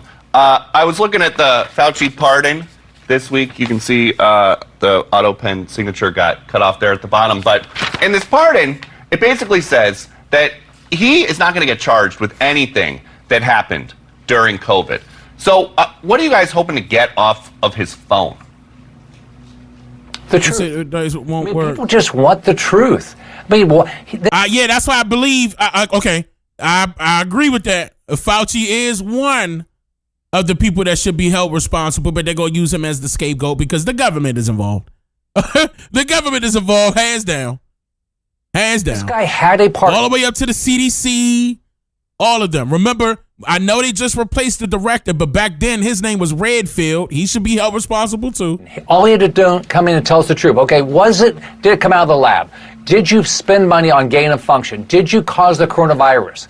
All right, why did you tell us? Wait, he didn't. He didn't. Wait a minute. He didn't cause the coronavirus, but yeah, he was aware of who caused the. Damn, he was aware of who caused the coronavirus. World Health Order.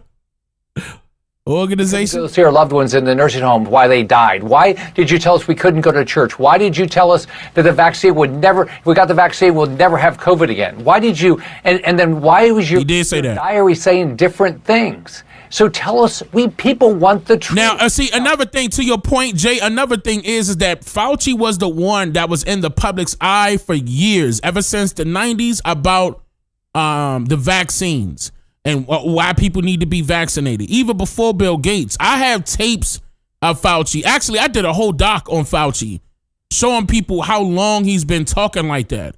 And then finally... Yeah, not for Resident Evil. Nah, don't disrespect Chris Redfield like that. Nah. Different Redfield. Different Redfield. I mean, but even though, Redfield now is working for Umbrella Incorporated, which would be similar to the CDC and the federal government. But I'm just saying, no, not that one. Leave Chris alone. Come on, y'all. Why y'all doing that? Lock in, chat. Nah, Jay. He was the face. He was always promoting it. He does need to hold some accountability to this as well. Like, he was up there and he'd been doing it for a long time. There's an older doc of mine that I have on my channel right now where I showcase that, the videos of him talking way worse than what you would think for years. He has a track record of this. So yeah, he does need to be held responsible. Yeah, he shouldn't be the only one though, but he should have a fair share. They want him to be accountable for lying, but reality is people would feel better if he said, you know what, I made my best decision. I should have said it this way. I didn't say it this way. I was acting in your best interest. I made a lot of mistakes. He's not willing to do that. And it's a complete cover-up of what he believed and what he told us. And it caused people to die, not see their loved ones, take vaccines when they shouldn't. So many people died because of Anthony Fauci. And we've got these new pictures of Dr. Fauci in Washington this week.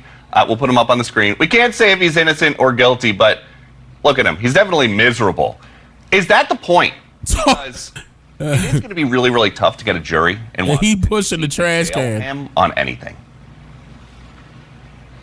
Well, I think the right thing is, what the Attorney General has to do is go through the process.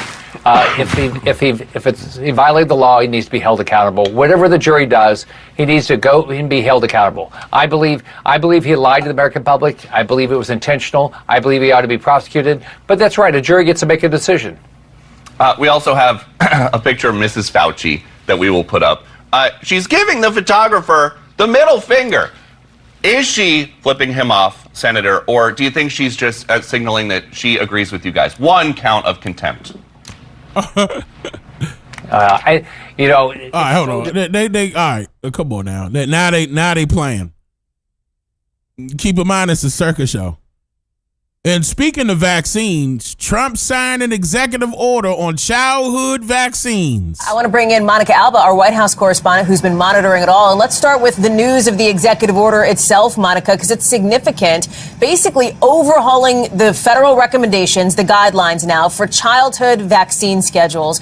And this is something that the president has really been previewing since almost his first day in the second term, Mon. Exactly, Hallie. Now, basically, what I remember is that he was trying to cut it like that was a part of his Agenda 47.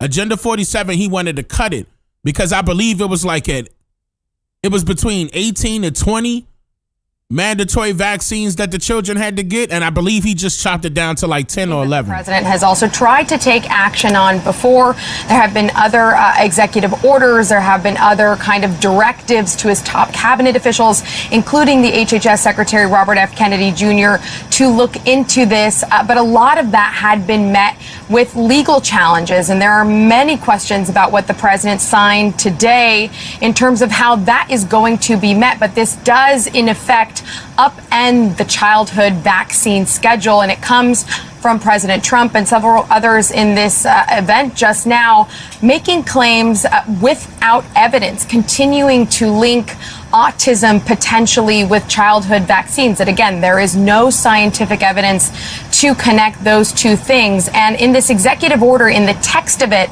there isn't anything about autism specifically. And the president was asked about that, and he did say that they are still looking into that. This is something that he's sort of just putting out there again as a claim without any backing of scientific evidence. But it is sort of the undercurrent to why the president is continuing to do this and to bring up this issue. And what it essentially does, Hallie, is that it would propose. NBC, they got an agenda. You heard what she just said? Oh, hold on, bro. Hold on. That's okay. Hold on. That was slick the way they threw that in there. And I'm pretty sure Fox and all the rest of them going to say the same shit. They're going to try to make this seem like this is bad. Okay. Limit the number of vaccines that children get, and that certain diseases that they get vaccines for would be recommended for all kids of all ages. But then there would be a group of other vaccines that would really be based on a conversation between a child's parents and a child's doctor. And then there is another even subset and group of vaccines that would potentially only be recommended, again, if there are other discussions between the child and the child's family and the doctors. But something that's really significant here, Hallie, that the president has been talking about wanting to propose and do for a while is separate out what's called the MMR vaccine. And that's the measles, mumps, and rubella vaccine that right now is given in multiple doses in one shot for those three diseases. And the president and Secretary Kennedy are arguing that those should be taken apart as individual shots. And so what they're saying is that children, their parents should take them for more appointments to go to the doctor more often. I want to say something so bad about this, but this is totally up to the parents out there. And I have children, but this is totally up to you. This is totally up to you. If you feel as though your child is going to be fine, it's up to you. And, I'm not giving you legal advice. I'm not giving you medical advice. If you feel like your child will be fine without any of that stuff, claim religious exempt. Now, keep in mind, them doctors going to be on you. Like, no, but it's recommended this, recommended that. Right. I get it. But no, you ain't going to see me agree for you to touch my child. Religious exempt. That's it. Solves the problem. Keep it pushing. You could take that, run it back to that school too. The school tried to scare you and say, oh no, we can't accept any children that didn't take this. Yes, you can. When it's against a person's religion, I bet you accept them. Now look that up now. Again, that's not legal advice. That's not medical advice. I'm just throwing a bug out there. Not for you to step on it. For you to take it and look at it like it's a lightning bug. Look at that lightning bug real quick. Just and see if you want to pull that light off that bug and hey, where the lightning bugs at? What? I haven't seen a lightning bug in years. Not to change the topic, but what? Where are they? I haven't seen a lightning bug in a long time. Questionable. We need to look into that. But yeah, I'm just saying, not to change the subject. It's up to y'all. If y'all want y'all children to go through these vaccines and so they won't get this and woo, woo, woo, woo, woo, woo. It's up to y'all. Again, I have children. So I'm speaking from experience. All right. But again, I can't tell you what to do. I'm not trying to tell you what to do. Just look into it. Do what you do. Do your research. Look into it. But yeah, you could claim religious exempt. And then you ain't got to worry about no problems popping up. And then all of a sudden, when you look at your children's test scores, the teachers go, you doing a great job with your child, and your child is naturally scoring 100% on every test, naturally, you're going to wonder why that brain functioning very well. You heard what I said? Fire, fire, fire, fire. If they took it to get a detox, look it up. There's multiple detoxes out there. Look it up. Hey, again, not advice. I'm just saying there's nothing wrong with looking at information. I'm just passing along educational information. Look up some detoxes. Detox that body, get that up out your system. They got it for the children too. Keep that in mind. All right. But to get the shots in distinct visits instead of combined in some cases, as the vaccine schedule has been laid out for decades. But again, the important thing to point out here, Hallie, is that this is something that still could face some legal challenges. And we do know that essentially the president is asking his HHS secretary to take 90 days to continue to look into this, to produce a report that could affect some additional funding for vaccine research to take a look at this, which, if you look at the calendar, is interesting and notable because that would put it basically at the week of the midterms. And this is, of course, a very hot political issue for parents and people who are looking at this very closely. Hallie. Monica Alba, I'm going to ask you to stay with us. I want to bring in Dr. Akshay Sayal now, our NBC News medical reporter. Okay, Dr. Akshay, some questions for you here. A bit of a reality check, and then getting into the, let's call it the pragmatics for parents of what they should know about this. Let's start with the reality check. You heard Monica talk about no scientific evidence to show that there is a link between these childhood vaccines, autism. You heard the president call the MMR vaccine lethal. That is one that has been proven safe and effective, correct? Correct, Hallie, and we have decades of evidence sort of suggesting the opposite to what they were saying today. And look, they got an agenda, y'all. Listen, they have an agenda. You see that, right? They're trying to combat the reasons that they brought up about these vaccines. How do you listen? This all these people doing, they're just doing their job, reading the script. This is not real journalism work, to be honest with you, because they're only doing it biasly, so they're not giving you both sides. They just giving you a biased perspective here. And none of these people are giving you legal advice, but they're disguising it as a report. But at the same time, there's an agenda. The funding, this is not recommended by, listen to them. Watch them, bruh. Watch them. This is how you know it's not supposed to be happening for your child to begin with. Why they gotta lie? Because it's all about money. The pharmaceutical industry is the number one funder to Congress. To Congress. Now, out of all the people that died within that so-called time of an outbreak of COVID, look at all the people that died after they took the shot, including some of my own family members. Rough time, real rough time. All because of that fear-mongering coming from the news, this and the news that.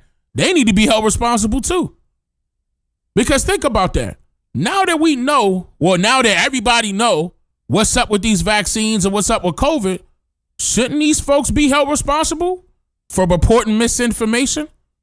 Shouldn't there be a label like underneath somewhere, where they're reporting this so-called news that they could be getting it wrong as well? Especially when it comes to medical information, medical advice. They get the expert this and the expert that, right? Like how this nigga just popped up on the screen, but at the same time, they could still be providing misinformation, especially if there's a biasness involved based off of what they believe to be true. What the study says this, blah, blah, blah, blah, blah.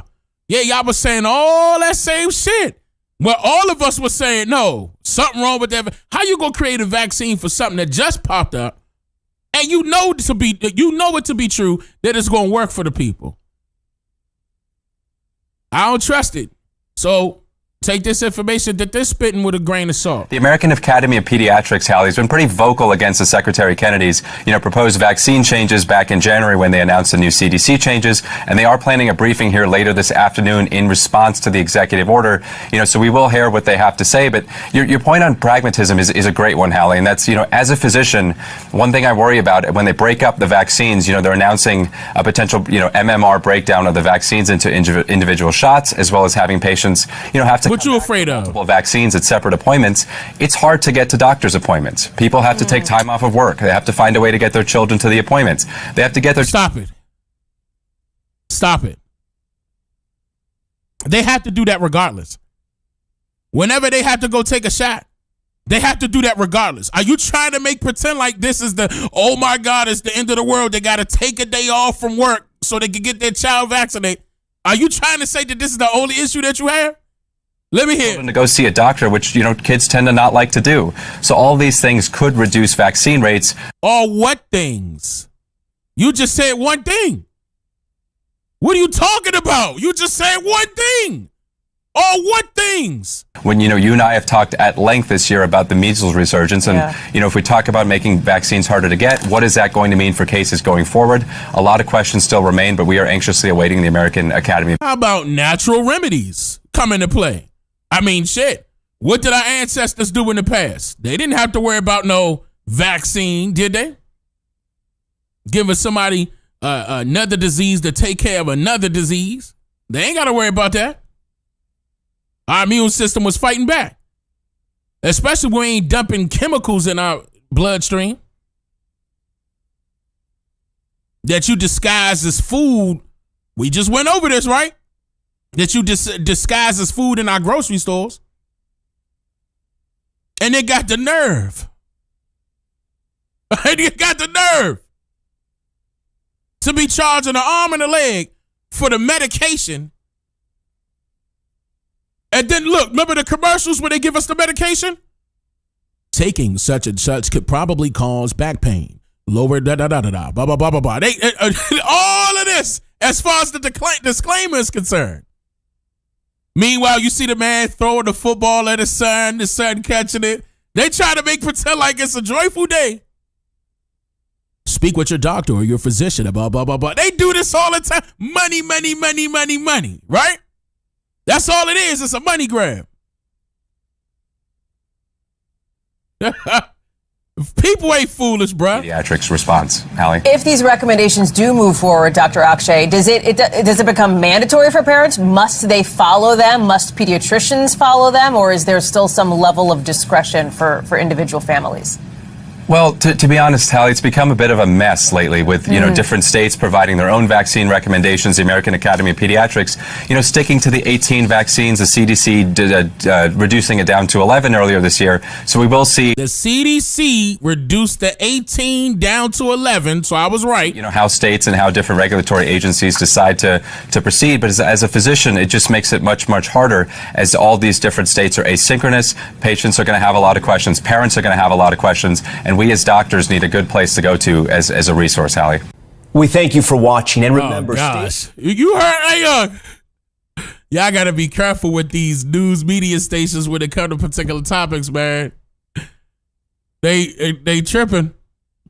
All right, hold on. Do I have anything else on that? Hold on. Let me double check real quick.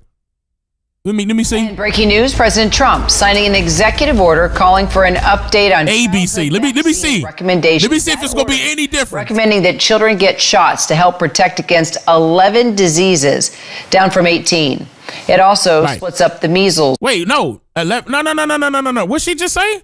Hold on. Recommendations, that order. And breaking news, President Trump signing an executive order calling for an update on childhood vaccine recommendations. That order recommending that children get shots to help protect against 11 diseases, down from 18. It also... but listen. Okay, all right. I see how they tried to word. I like how they worded that in the opening, whoever wrote that. I like how they tried to do it to make it seem like, oh, wait. But now they just got rid of 6. So what about the other ones? You know what I mean? It's almost like they trying to make it a sense of urgency as to the reason why you should be mad at Trump for getting rid of the other ones. They try to make it seem like it's needed. Like, this is crazy. Measles and mumps and rubella vaccine into 3 separate shots. A move public health experts warn could lead to an increased risk of children becoming infected with a vaccine. Preventable disease before... It could lead to children to become infected by the vaccine.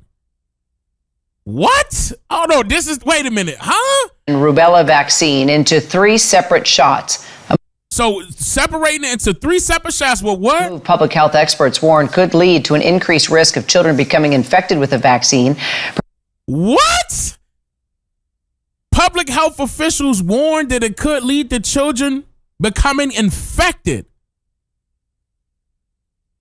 by the vaccine. What the what? What? That's why I said yes. That's right, Jay. That's why I say, hey, Y'all need to look into it and start claiming religious exempt. Step away from these mofos. Some of these folk don't got your best interest in mind. I'm just saying. And it don't matter their skin complexion. It don't matter where they came from. The majority of them, matter of fact, the majority of them do not have your best interest in mind. They don't care about your health.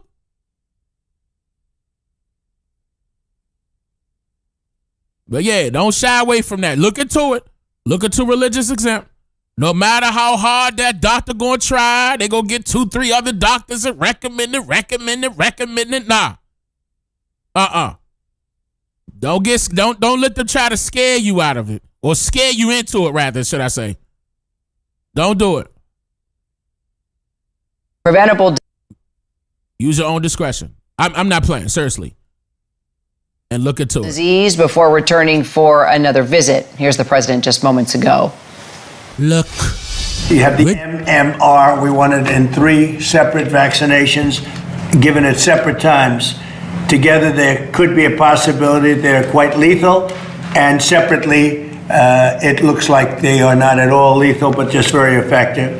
So the MMR, we want to have separate visits, separate times.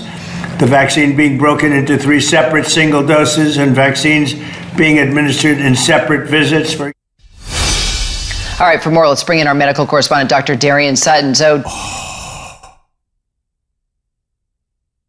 ABC went there. Look what ABC brought in. Look at that expert. Hold on.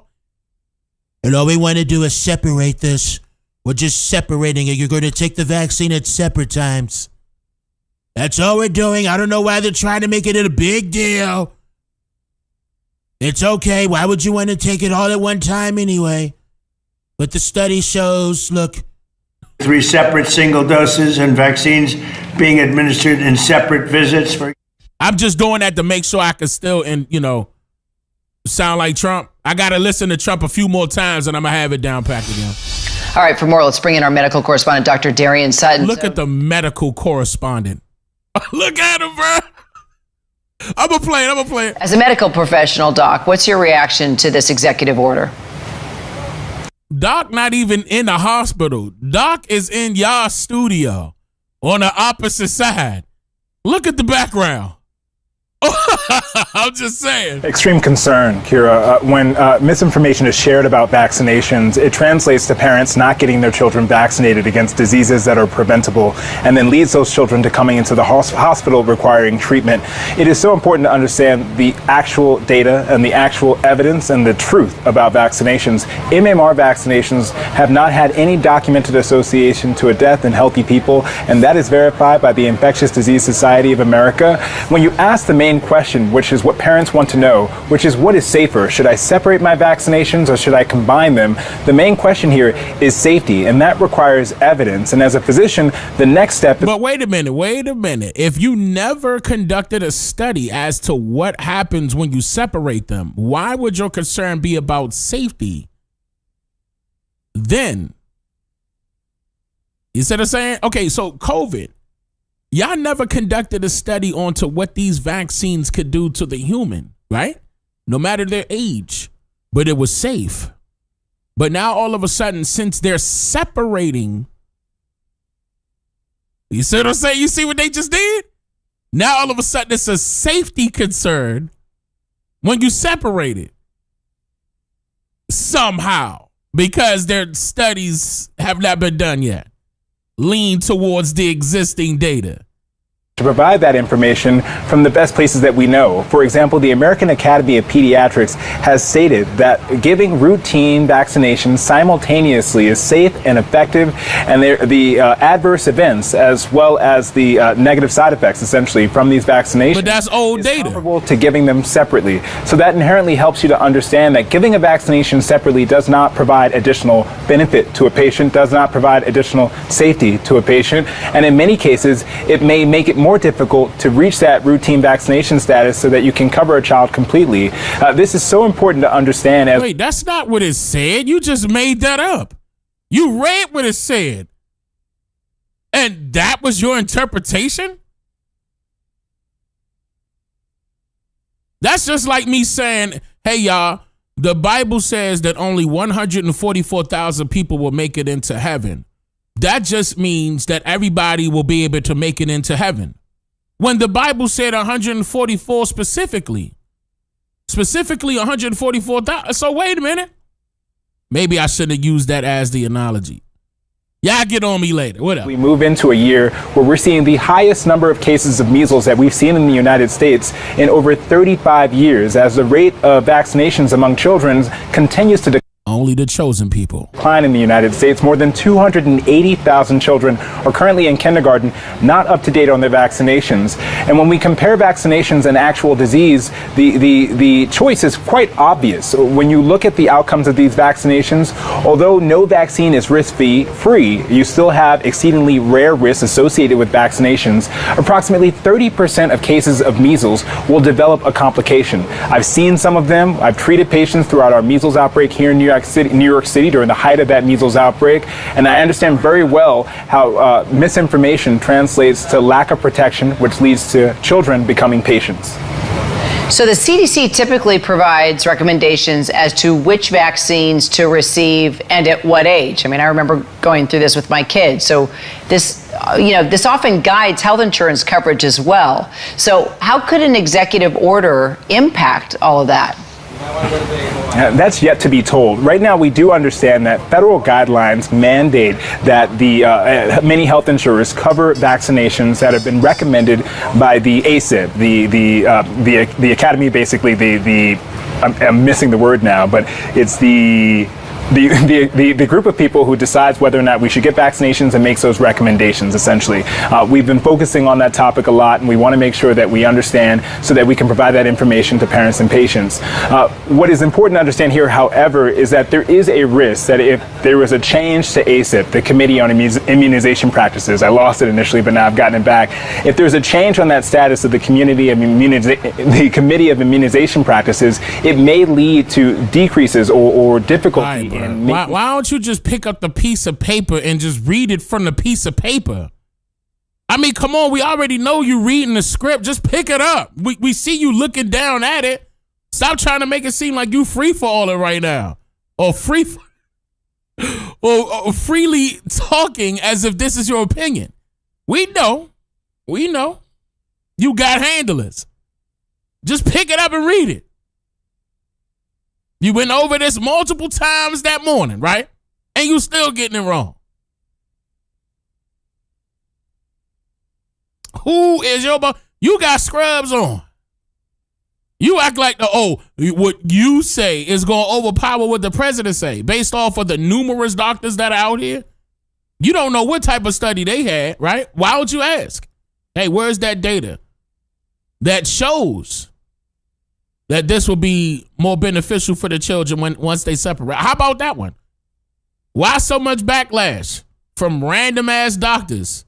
One that's in New York, that's probably from a different country. Most likely we looking at an immigrant. You say he a nurse? It said doctor. Don't forget, a lot of nurses could go get their doctorate degree. Dr. such and such. Where we at? 419? Hold on, because they probably not going to say his name again. Wait, here it is. Dr. Darren Sutton, news medical correspondent. Y'all want to look him up real quick? We got time. Go ahead. Look him up real quick. Just check and make sure. I mean, the way it sounds, he bought and paid for. You know, I got to keep up with my Mercedes bill payment. We just got to make sure that my $1 million house is paid. We just got to keep it up. We need more children to come over. It sounds like they mad because Trump may be scaring the parents away from their children. Scaring. Hold on, let me say that correctly. It sounds like they're upset that Trump administration is scaring the parents away from these clinics, away from the hospitals, and not trying to or not be willing to allow their children to get these vaccines. It doesn't sound safe anymore now, does it? You said, man, this dude bio says internet personality? You lying, Jay. You lying. Meaning what? That's it? He's not a doctor?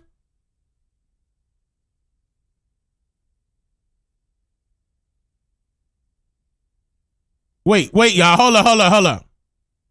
Wait, what's his name again? Hold on, y'all. Wait, hold on. Where is it at? Oh, right here. Hold on, y'all. Hold on. Let's just double check real quick. Paid actor? You got the same thing? He's board certified, but the internet personality part was like, why? He's an actor? Oh, so, okay, so he's board certified. But is he a physician? What's his area of expertise? What y'all find? Uh-oh. Oh, man. Chat don't play. Chat don't play. Set it on fire. It's a physician. Fire.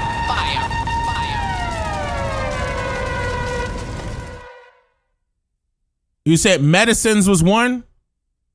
Medicine, not specifically vaccines? Interesting. Dr. Goofy is a Tubi actor? It says Disney and affiliates. You playing. Emergency medicine in NY City? Interesting.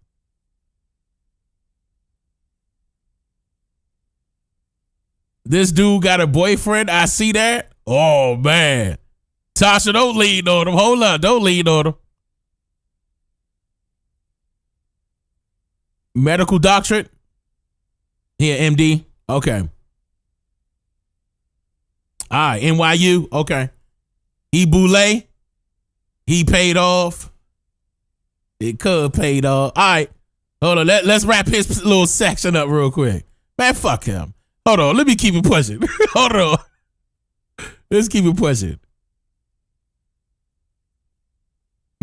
Should we stay on that medical part? I do want to stay on that medical part because I had that one where they were talking about the funeral home that was holding dead bodies.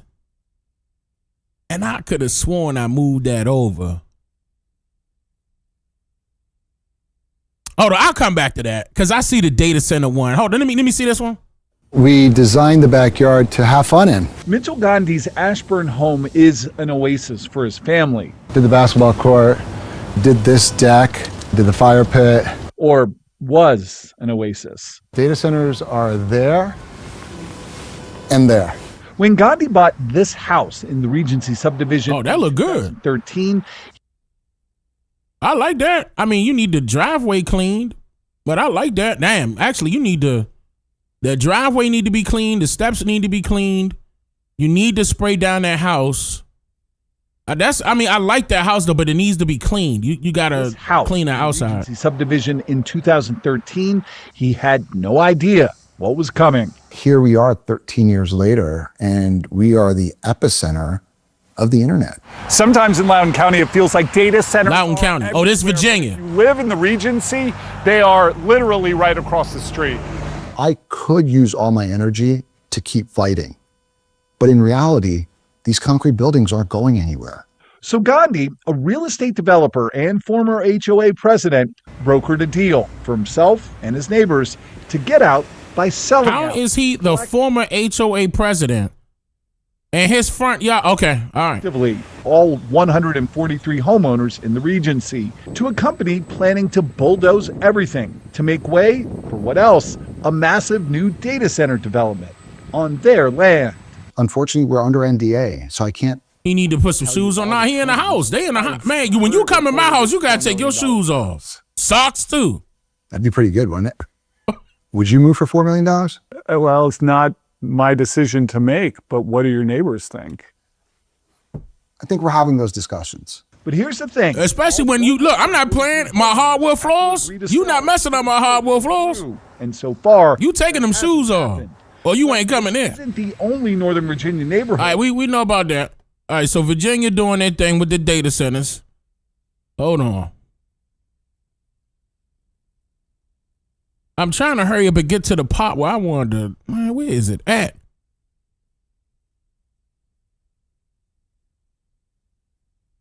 Look at the next generation of TV technology.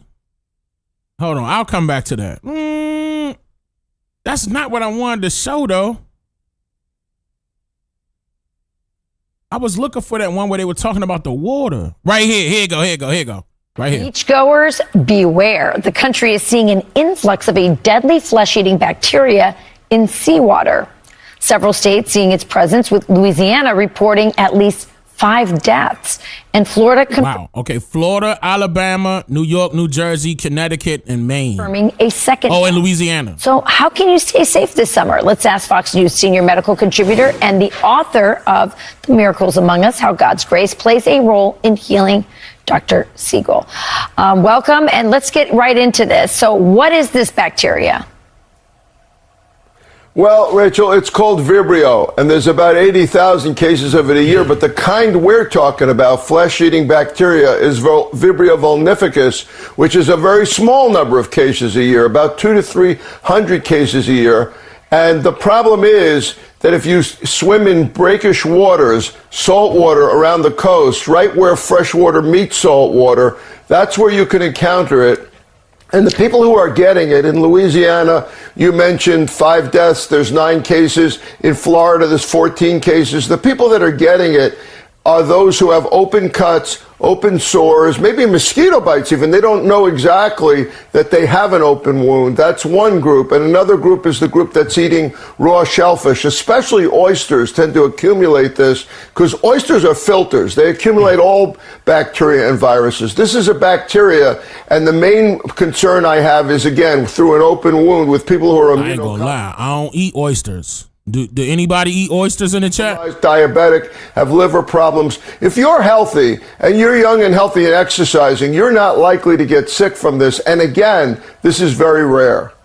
So what are the symptoms? So, and by the way, this is from Louisiana. They're reporting cases of this bacteria all the way up in the Hamptons. So it's widespread. I know you say it's rare. One, if I'm having symptoms, what kind of symptoms am I looking for? And with the oysters, how do I know if my oyster is contaminated or not?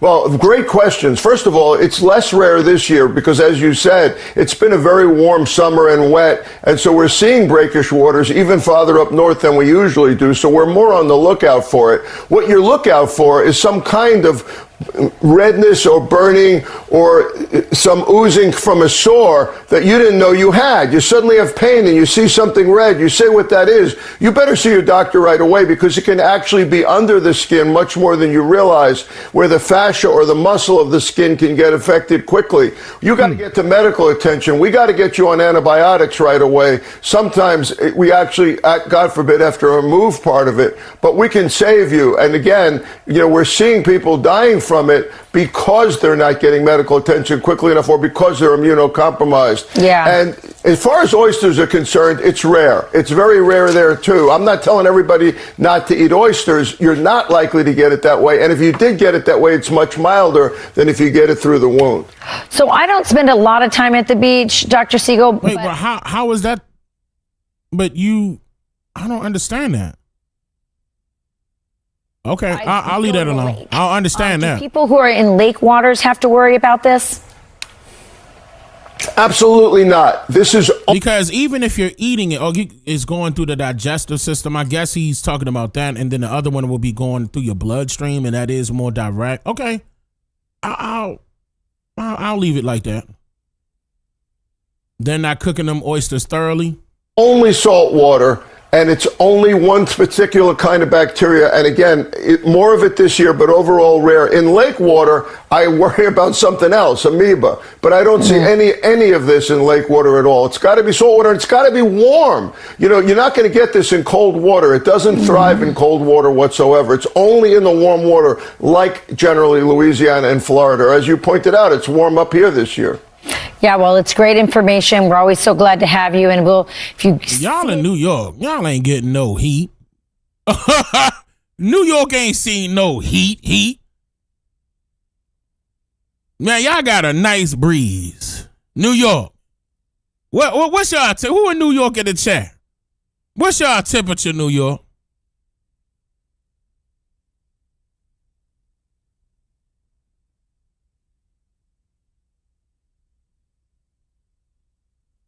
All right, let me see this one. A new type of TV on display that Best Buy believes will stop you in your tracks as you marvel at the intense, vibrant colors like you've never seen. What is an RGB LED TV? Good question. That almost looks 3D to a certain extent because the color is so true to what color is that the human eye sees. Blake Hampton is Best Buy's Senior VP of Merchandising. The best way I can explain it is... Nah, that's a big-ass commercial. Hold on. I thought it was going to be something informative.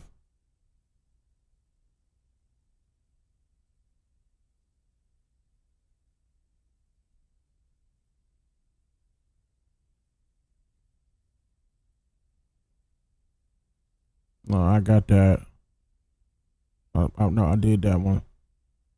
And I did that one. Hold up.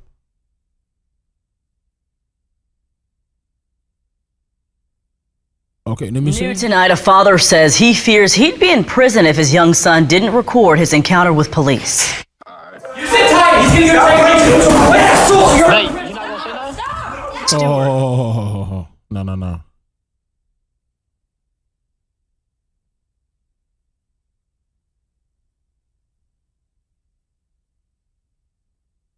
I'm looking for a specific one, y'all. And I don't think I moved it over. That's two of them not want to move over. Damn it. Oh, here you go. Fast-moving wildfires burning across multiple states in the West and Canada. Thousands have been forced to flee their homes. The so-called bug fire started in California and has now spread to Nevada. It's racing toward hundreds of homes and businesses, prompting widespread evacuations. And the reason why I pulled this over is because I heard them say bug fire. And I don't know what they meant by that. I was like, what you mean bug fire? Now, and I had another one. I'm looking for that one too, but they're calling it a bug fire. I need to look this up to find out why they're calling it a bug fire. British Columbia has declared a state of emergency as the wind-driven flames scorch western Canada, evacuating more than 20,000 people. Those flames are burning near the Washington state border, prompting fears that it could reignite the wildfires that devastated Spokane just days ago. Firefighters in that state are already battling 20 large wildfires. None have been contained. And that unrelenting heat in the west stoking those wildfires is causing other problems as well. Saturday in Colorado, dozens of people were treated for heat-related illnesses during a festival. And that heat is on the move tonight. ABC's meteorologist Leslie Lopez leads us off. Tonight, the bug fire near Reno, Nevada is burning out of control. Residents forced to evacuate as firefighters race to get the upper hand. It's just one front in a growing wildfire battle. Bug is the mountain range. According to the Interagency Fire Center, there are 94 large fires burning nationwide with more than 30,000 firefighters and other personnel deployed to battle them. Hold on, what? Tonight, the bug fire near Reno, Nevada is burning out of control. Residents forced to evacuate as firefighters race to get the upper hand. It's just one front in a growing wildfire battle across the West. According to the Interagency Fire Center, there are 94 large fires burning nationwide with more than 30,000 firefighters and other personnel. 94? 94?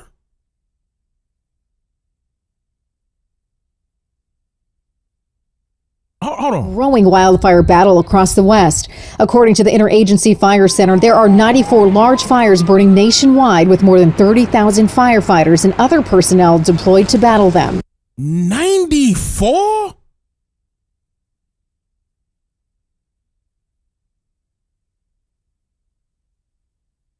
There are 94 wildfires burning nationwide, is what she said. Damn. 30,000 firefighters trying to put this out.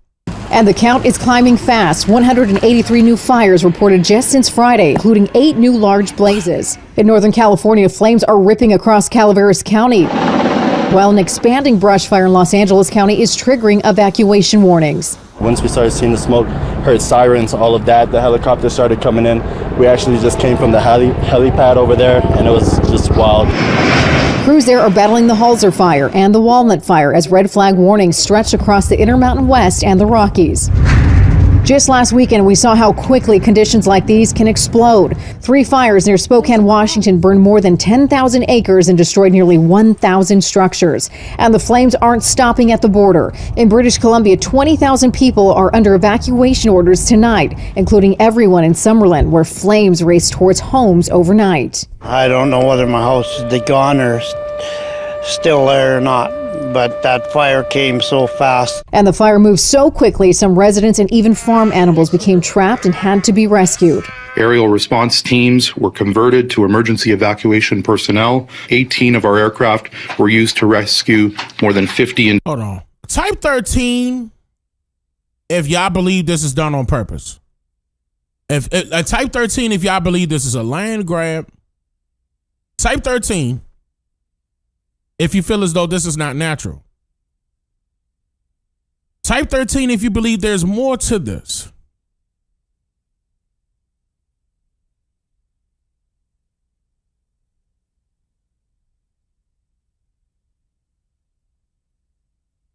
This is iffy.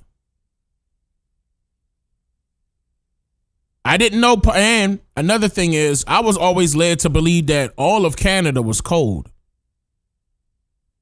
I never knew parts of Canada could get hot. I mean, I'm sure it could get hot, but wildfire hot? Well, hot as, like, let's just say Arizona or Cali, for example, that could cause a wildfire. I never knew parts of Canada would go through that. Never knew. But yeah, they 94, and then they just said they reported 138 new fires, if I'm getting that number correctly. It was well over 100. And then they said nationwide. That's not natural, in my opinion. This heat wave also, that's not fully natural. I believe there is a, besides HARP, I know some of y'all about to start saying HARP and DARPA and all the rest of them, with the weather machines and stuff like that. And then the seedings in the sky, all of that stuff is real. I'm not denying any of that. And then, their excuse is, it's because of things like this. It's because of the wildfires, or it's because of a drought, for example. Again, I'm not denying any of that, but I'm just saying it just seemed like it's a deeper thing. Okay? When these drastic events happen like this, I believe this is a land grab so they could start fresh. Take it, start fresh. Build underground and above it. That's another thing people didn't take into account. What are they building underground? So whatever it is that they're building underground won't be affected by natural environments above ground. What do y'all think? You said clearing land. Hold on, let me bring that back up. Clearing the land for takeover and insurance payouts. Also hush money. A lot of the insurance companies left California. Left them hanging. During the last major wildfire. Remember when I was covering that part? In like 4 or 5 different videos? And I was even showing you about the items that were painted blue. And they weren't touched.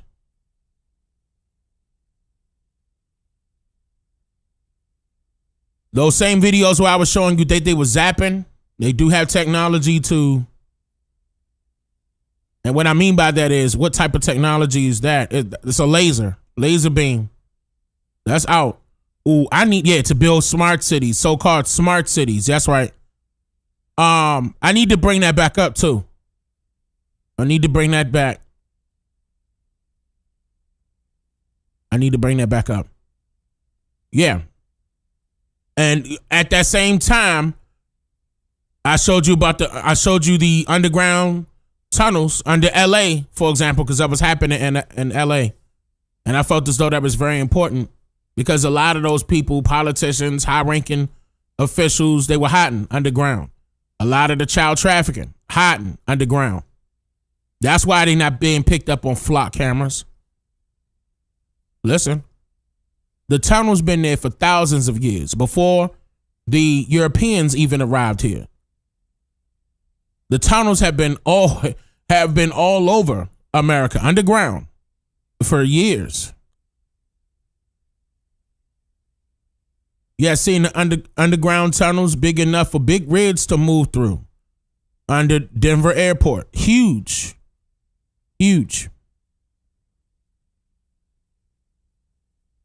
Parasitic colonizers also control the weather, HARP, and direct energy weapons. Yes, that's what I'm talking about. Direct energy weapons.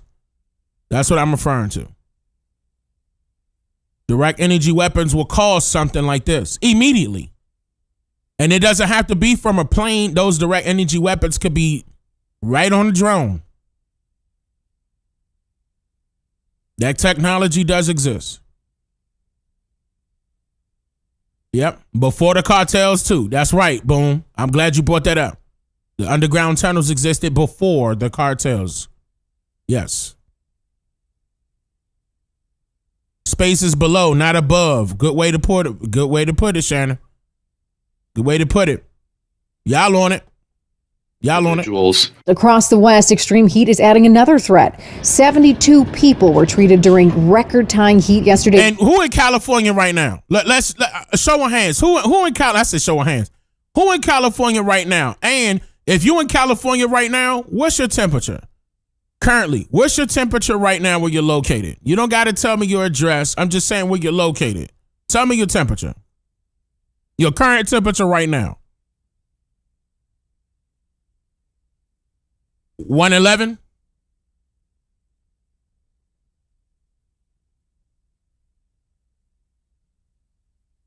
$77. 112 today. Oh, 112 the other day. It did get like that. 110, 112 out here where I'm at in Texas. It did. 72 in West Los Angeles. You in Southern Cal is 69 in Southern Cal.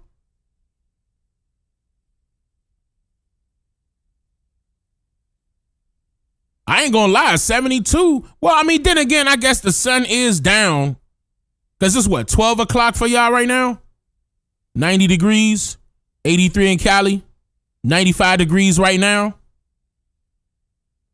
It's been in the hundreds, but it's going down in the 80s this week. Okay. California, 68. Yeah, California is big as hell, Izzo. California, one of the biggest states. It's California, right here, Texas, and Florida. Big ass states. Big land. We've had much bigger heat waves. Currently 68, but the days have been 87. Okay. They probably telling the truth. Yeah. Well, see, that's the reason why I like to go live, because the majority of the people will say where they from and what their temperature is. I used to do it all the time. Like when it was cold, I used to put this up. It was cold outside. When I was making fun when it was winter time and it was hot over here, because it's only like that long for winter over here in Texas. I was making fun of everybody like, oh, you in the cold? Oh, it's cold over there, huh? It was cold. I used to do that all the time. But nah, man. Yeah. But notice how I can't even use it right now. It ain't nowhere near cold for nobody. Well, Midwest, how y'all looking? I think Midwest, y'all. Levante, where y'all at? Hold on. Chicago and them. Wait, talk to me, y'all. Ohio. Where y'all at in the temperatures? I think everybody should be up right now. At least 80. Everybody should be up right now. And this Berkeley College is 58. What? Lawton, 82 in Lawton, Oklahoma. Okay. It's getting cold in the desert at night. Y'all burning up in DC. We had 100 heat wave during Juneteenth. Yeah, that's the only time. That's the only time. Yeah, I know DC, came down. I just talked to my mother earlier. 80 plus today, Levante. Okay. So Chi-Town not looking that bad. That's good. Okay, 70s in Cincinnati. That's not bad. 73 right now, 75 in Chicago. Okay. Only people cold are in the mountains or Alaska? No, Alaska gotta be hot, right? Ain't no way. Alaska gotta be hot right now. Who in Alaska? 89 in Arizona? Is Alaska cold right now? 71 in the DMV. Okay. And Colorado was 75 right now, but it was 93. Okay. Arizona 93 degrees. Okay, 92 in North Carolina. Yeah, I know the South gonna be up there. Alaska is 61. Okay, Alaska is 61. Well, that's not cold, but that's not hot neither. That's probably all right.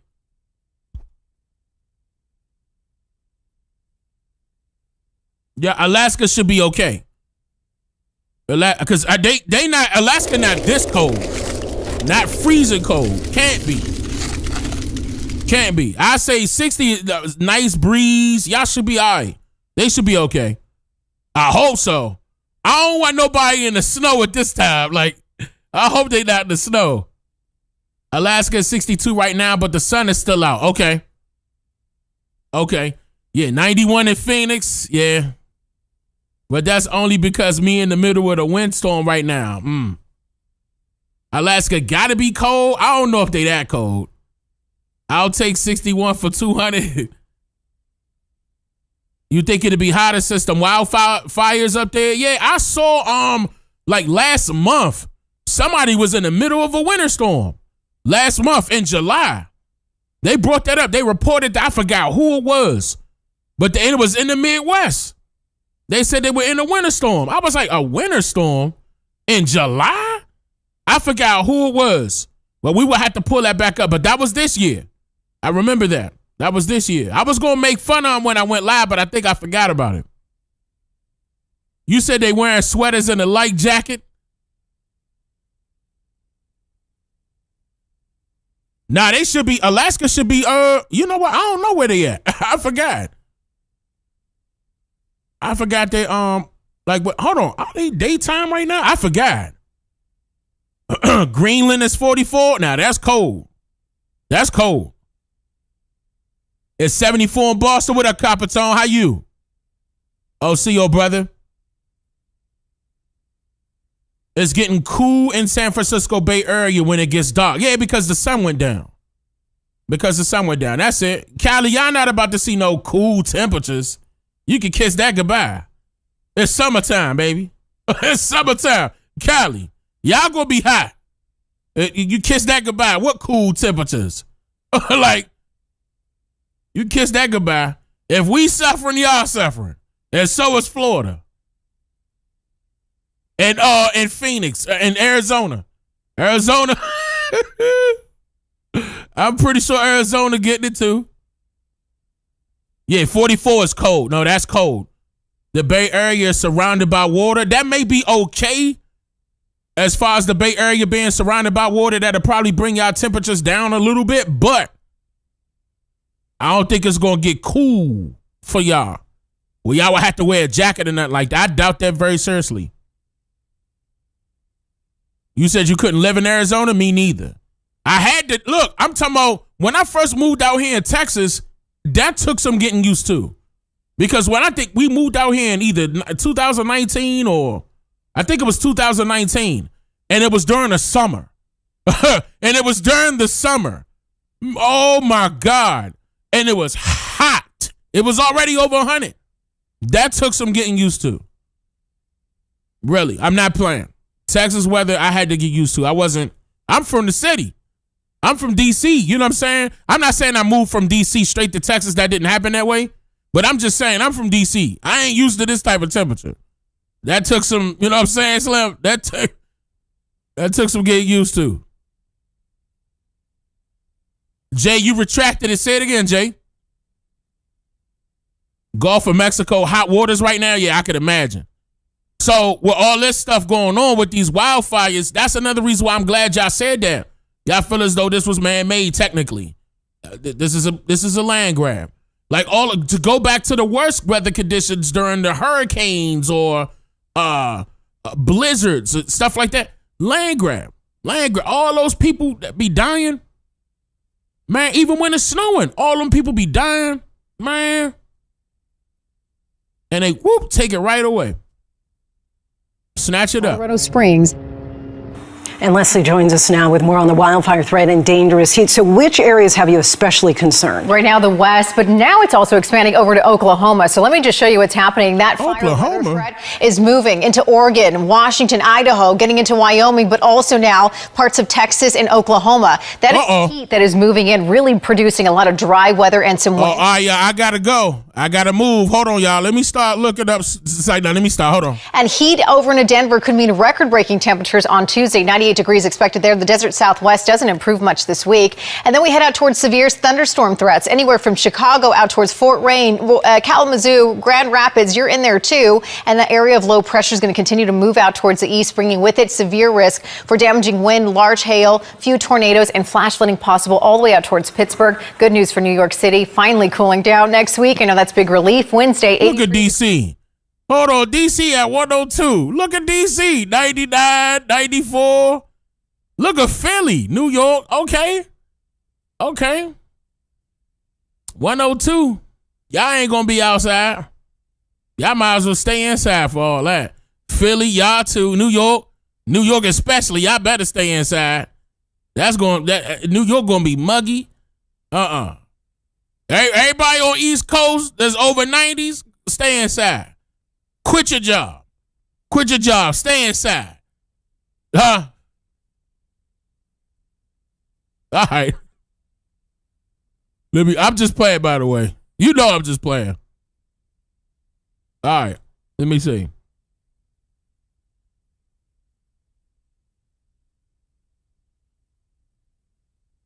Oh, no. Oh, here it is. Nah, I didn't want to play that neither. Okay, so I don't have that one I wanted to. I could have sworn I moved it over. It's all good. Yeah, I did that. Hold on, I'm just double checking, y'all. Oh, let me see this real quick. We do want to continue on with our top stories. And in fact, right now, speaking live there in the White House, we have this vantage point of President Trump. This shot just now came into our newsroom. Let's pop up the audio and listen in. Wait a minute. Okay, thank you very much. We have a few subjects that we're going to discuss, all important, but one in particular important having to do with birthright citizenship. And Will, if you would, maybe you could we'll start it off with what Howard's going to be discussing. Now, I'm not going to lie. I wanted to hear what he was going to say about the birthright citizenship one because they did another executive order. I just wanted to hear this real quick. Hold on, wait a minute. A short while ago, sir, you signed an order relating to the polysilicon industry. This is a series of trade and tariff actions under Section 232 intended to ensure that domestic polysilicon manufacturing is properly supported and protected from overseas dumping and offshore threats. Howard can speak more to the details, but polysilicon is incredibly important in the chip making industry and a number of other industries as well. And like many of your previous trade actions, sir, this is intended to ensure that we're onshoring manufacturing capacity, that we're onshoring our own supply of critical products. And chips, like I told y'all, $250K is what they paying, $350K for them coders. I'm trying to tell y'all, they started that in 2024. We're protecting American industry from malign foreign actors in that space. Thank you. So polysilicon is sort of the foundational product that makes silicon wafers that become the AI chips and the chips that are in our phones and everything. So the president's policies have brought 50% of production into America. But we need the foundational products made here. Otherwise, we're making the products here, but we need the supply chain here. So this will bring the supply chain here. We're setting prices so that the Chinese can't dump anymore, and we're setting tariffs to say build it here. We've got the industry. It does look tired. Small, and it's going to explode under your leadership. And we're having massive numbers of, I guess you'd call them factories or plants built, having to do with the manufacturing of chips, more than we've ever had before. You won it in America. Intel, we're very proud of. They've done incredible. They've really been an incredible company. But we're doing some unbelievable business. Chips will have a big percentage of the chip business by the time I leave office, which could be a long time. Who knows? But it could also be fairly quick. Hey, he always saying that. I'm noticing he always throwing in that jab like he about to do another. What y'all think? Do y'all think President Trump gonna do it again? Do y'all think he'll do another third term? Like a third term? Even though they saying you gotta go through some drastic measures to make that happen? But he keep alluding to it. I'm gonna be your last president. What y'all think? Long time? He trolling? Y'all think he trolling? Hell nah. You do? Yeah, that was it. He kept, I'm talking about every single time he get a chance, he keep throwing that up. Like he about to be the president a long time. 2028 and 2032. He playing? He holding the White House hostage? He wouldn't be the only president of the United States to have a third term, by the way. FDR. They say 2.5 years. We're going to find out. But I just want to say that it's an honor to have worked with a very smart group of people. And we're bringing the chip business back into the United States in a very big way. Jameson, do you have anything to say about that? Sir, I think you need to put this in the context of everything else that's happening. Manufacturing productivity is the highest it's been in years. We haven't seen any growth like this for forever. Under President Biden, the last part of his presidency, he lost 220,000 manufacturing jobs. The president has stabilized this. Now the manufacturing jobs are going up. So all of these indicators on the manufacturing are happening, and it's because of tariffs, it's because of trade actions, it's because of the investment credits you've given people, the tax credits, everything you're doing, the energy policy, all of it is bringing manufacturing back here, protecting American workers and American jobs. Well, tariffs are bringing up. That gold eagle right here, like that. I wish I had that. That's something I will have behind me right now. Hundreds of billions of dollars worth of dollars. Just money. The money that we've never seen anything like it with no inflation. By the way, everyone said, oh, there'll be inflation. We have very low inflation. We brought inflation way down. I inherited the worst inflation in the history of our country. They say 48 years, but I say the history of our country.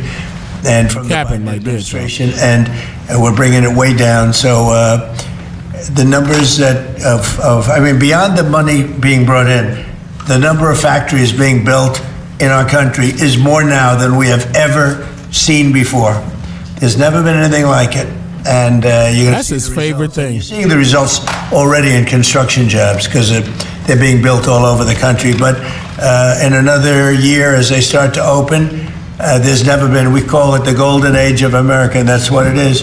Now, if we could talk, Steve, maybe you could discuss what we're dealing with on birthright citizenship. We had a very let me hear this decision in the Supreme Court concerning birthright. It was close, but a very, very unfortunate decision.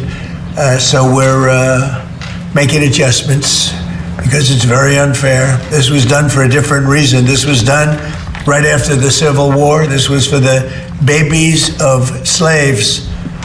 And what's happening now, people are building businesses around it. From wealthy people are building businesses around birthright citizenship.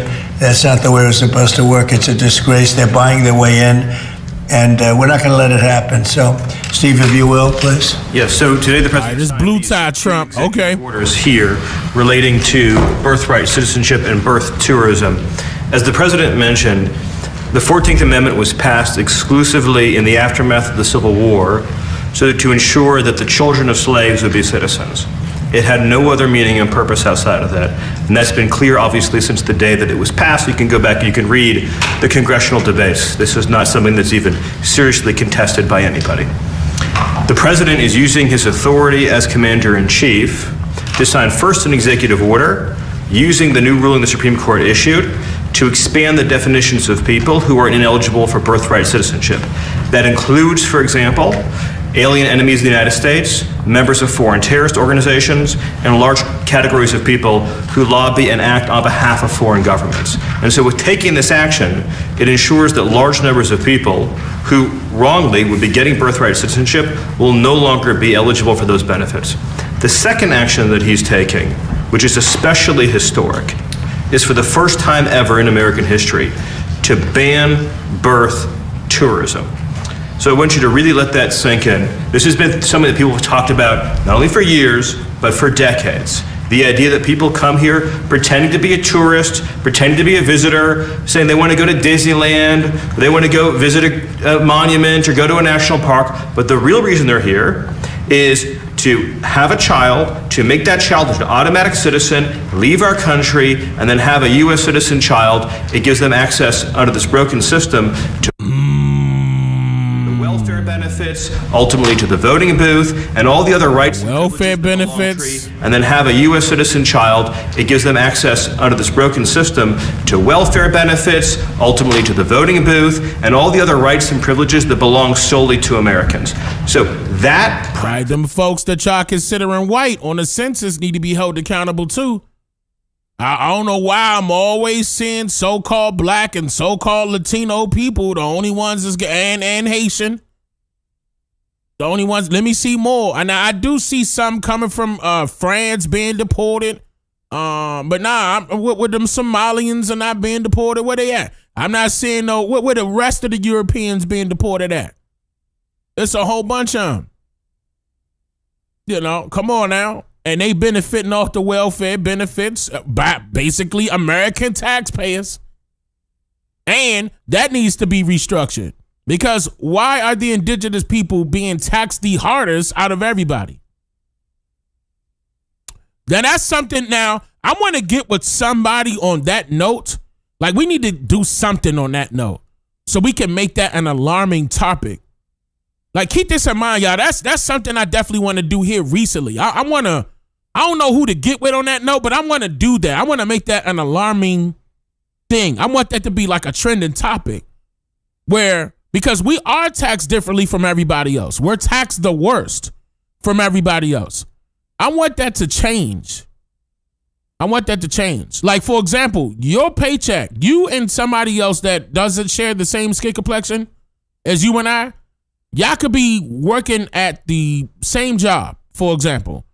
And y'all supposed to, and y'all doing the exact same thing, same job title and everything, right?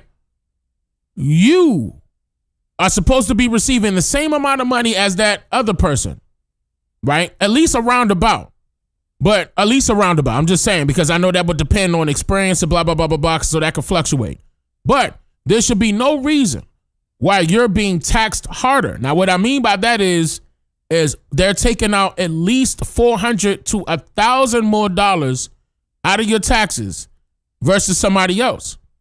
And I was encouraging people on TikTok, and I was encouraging people on YouTube, basically YouTube, and then went to TikTok, as I seen they chopped it up. I was encouraging people to, compare it with your buddies.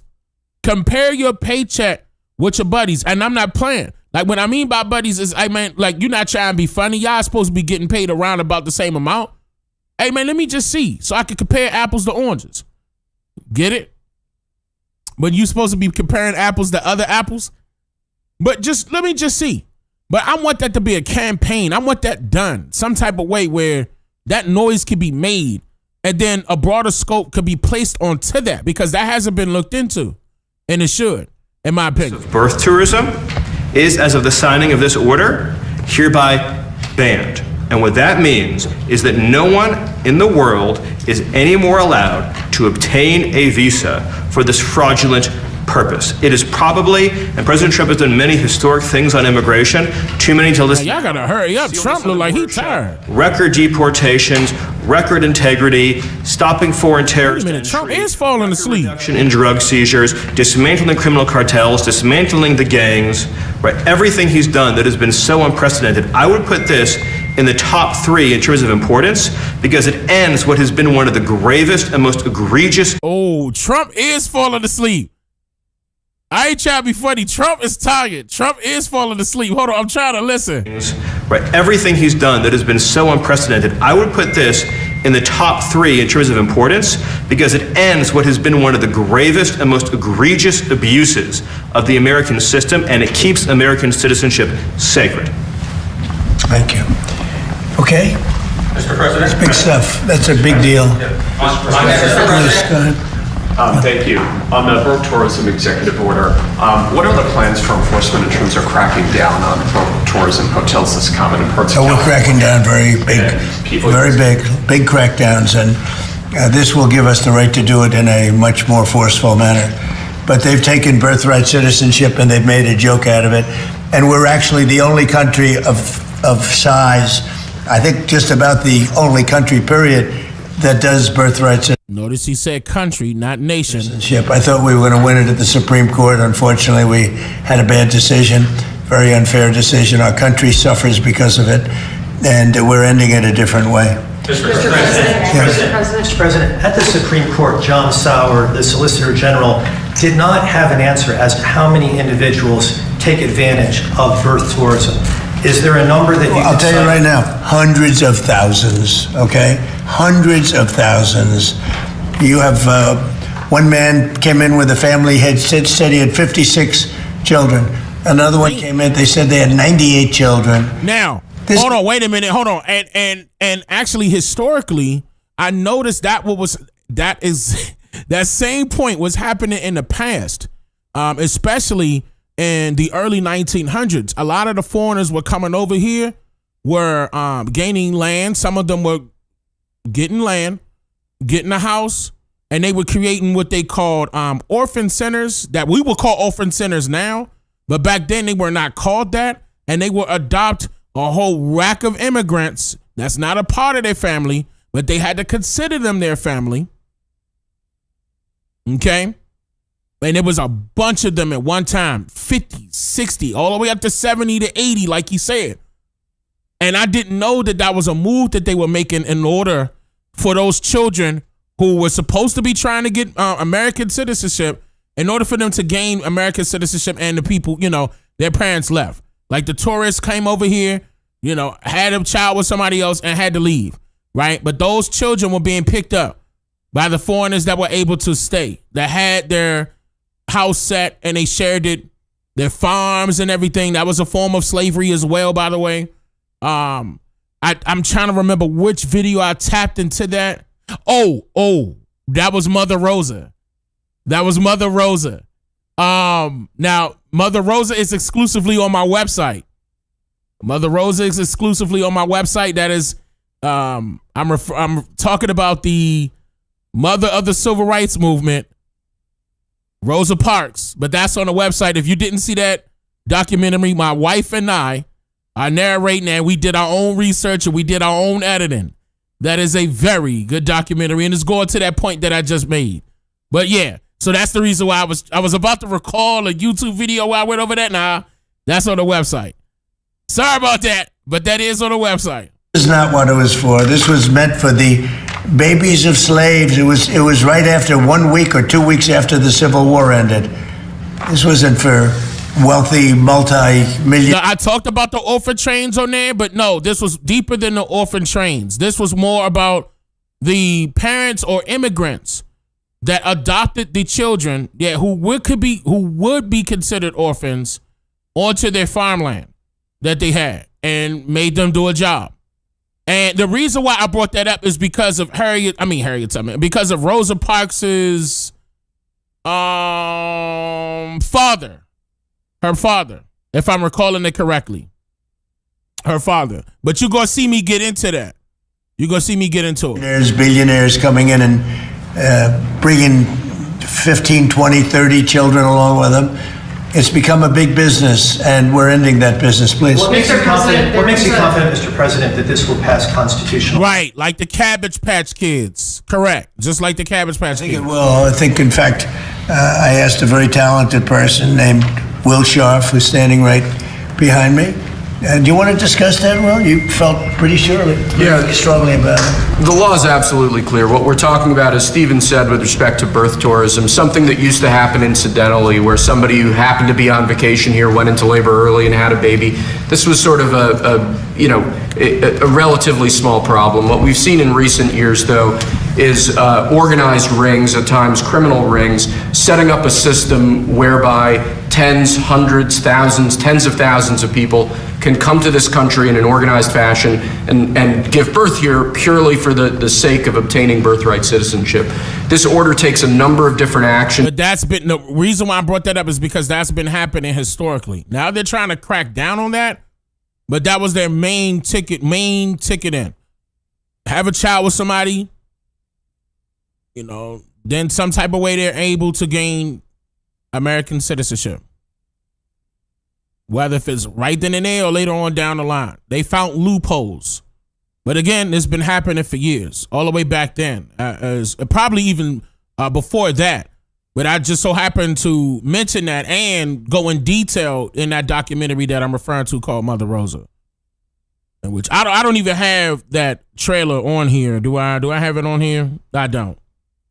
Because that was a while ago. I put Mother Rosa out. When did we put Mother Rosa out? 2024? I believe we put Mother Rosa out in 2024. So it's still good, though, if you haven't seen it. It's still up on the site. Intended to combat those sorts of organized practices. We look very heavily at denying visas to people that we have reason to believe are coming here for that purpose. Visas both for putative parents, but also for the people organizing these rings.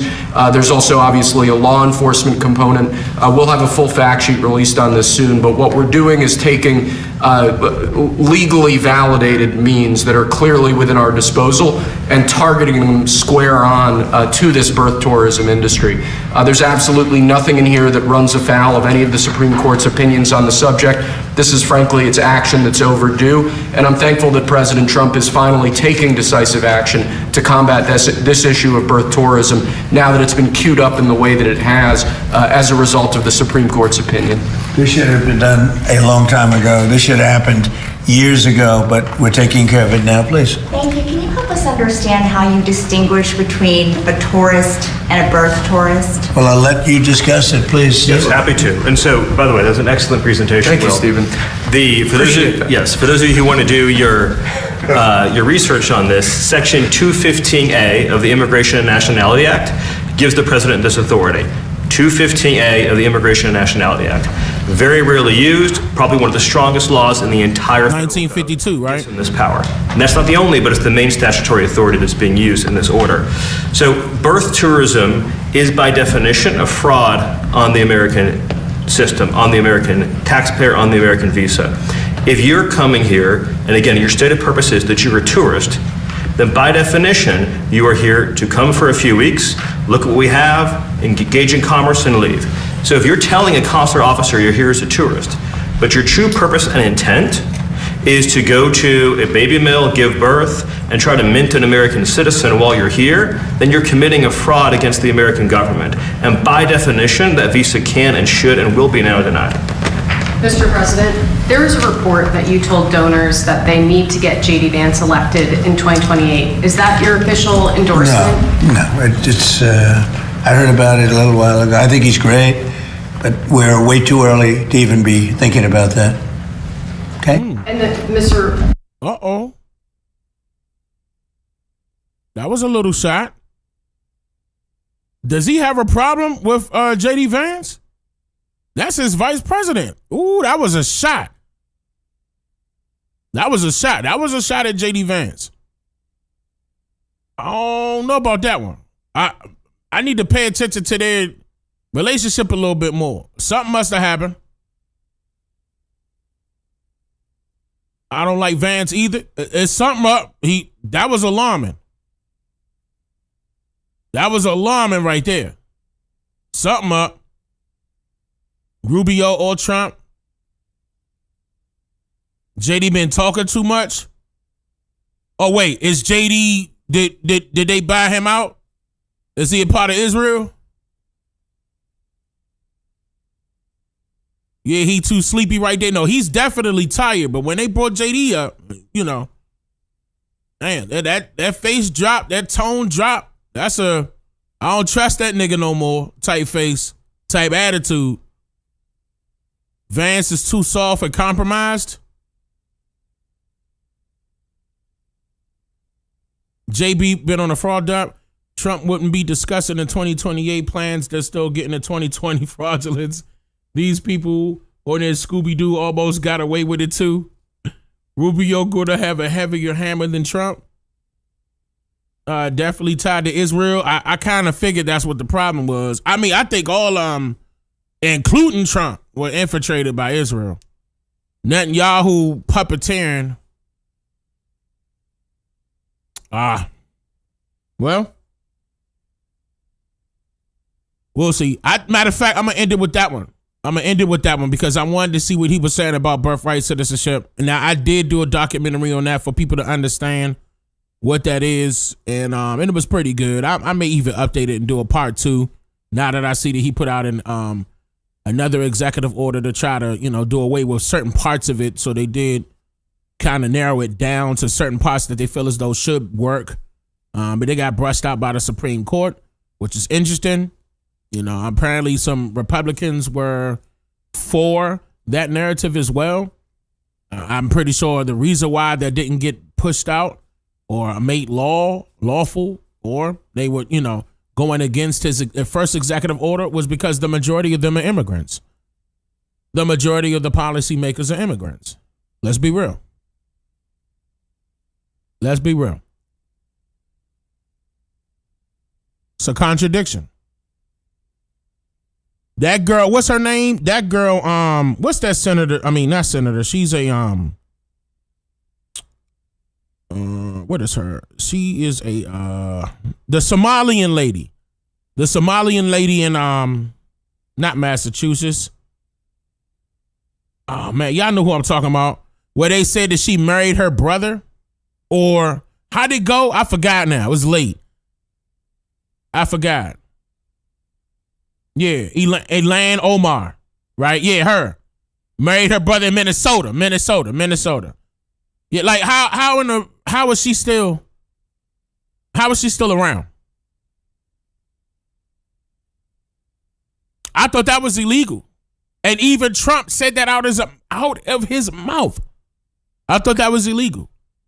If I was president, she'll be stripped of her duties, sent back home. That's fraud. That you committing fraud. Your blood brother, you gonna marry him so he could become a citizen? That's fraud. So this is protecting a lot of people, unfortunately, but that's why I felt as though the adjustments on the birthright citizenship needs to get handled. In my opinion. Yeah, it's definitely illegal. Definitely illegal. That's why he stopped her as a birthright. Yeah, I agree. Again, there are some things that I like that Trump is trying to do and has done, and there are some things that are questionable. And of course, y'all know I'm unbiased, so I'm going to state the obvious, and I'm also going to state the ones that are not so obvious and give my take on it. But yeah, this one right here, I feel as though it's a must. Birthright citizenship is a must. It's too much fraud going on, and these people are becoming policymakers, lawmakers. That's unfortunate.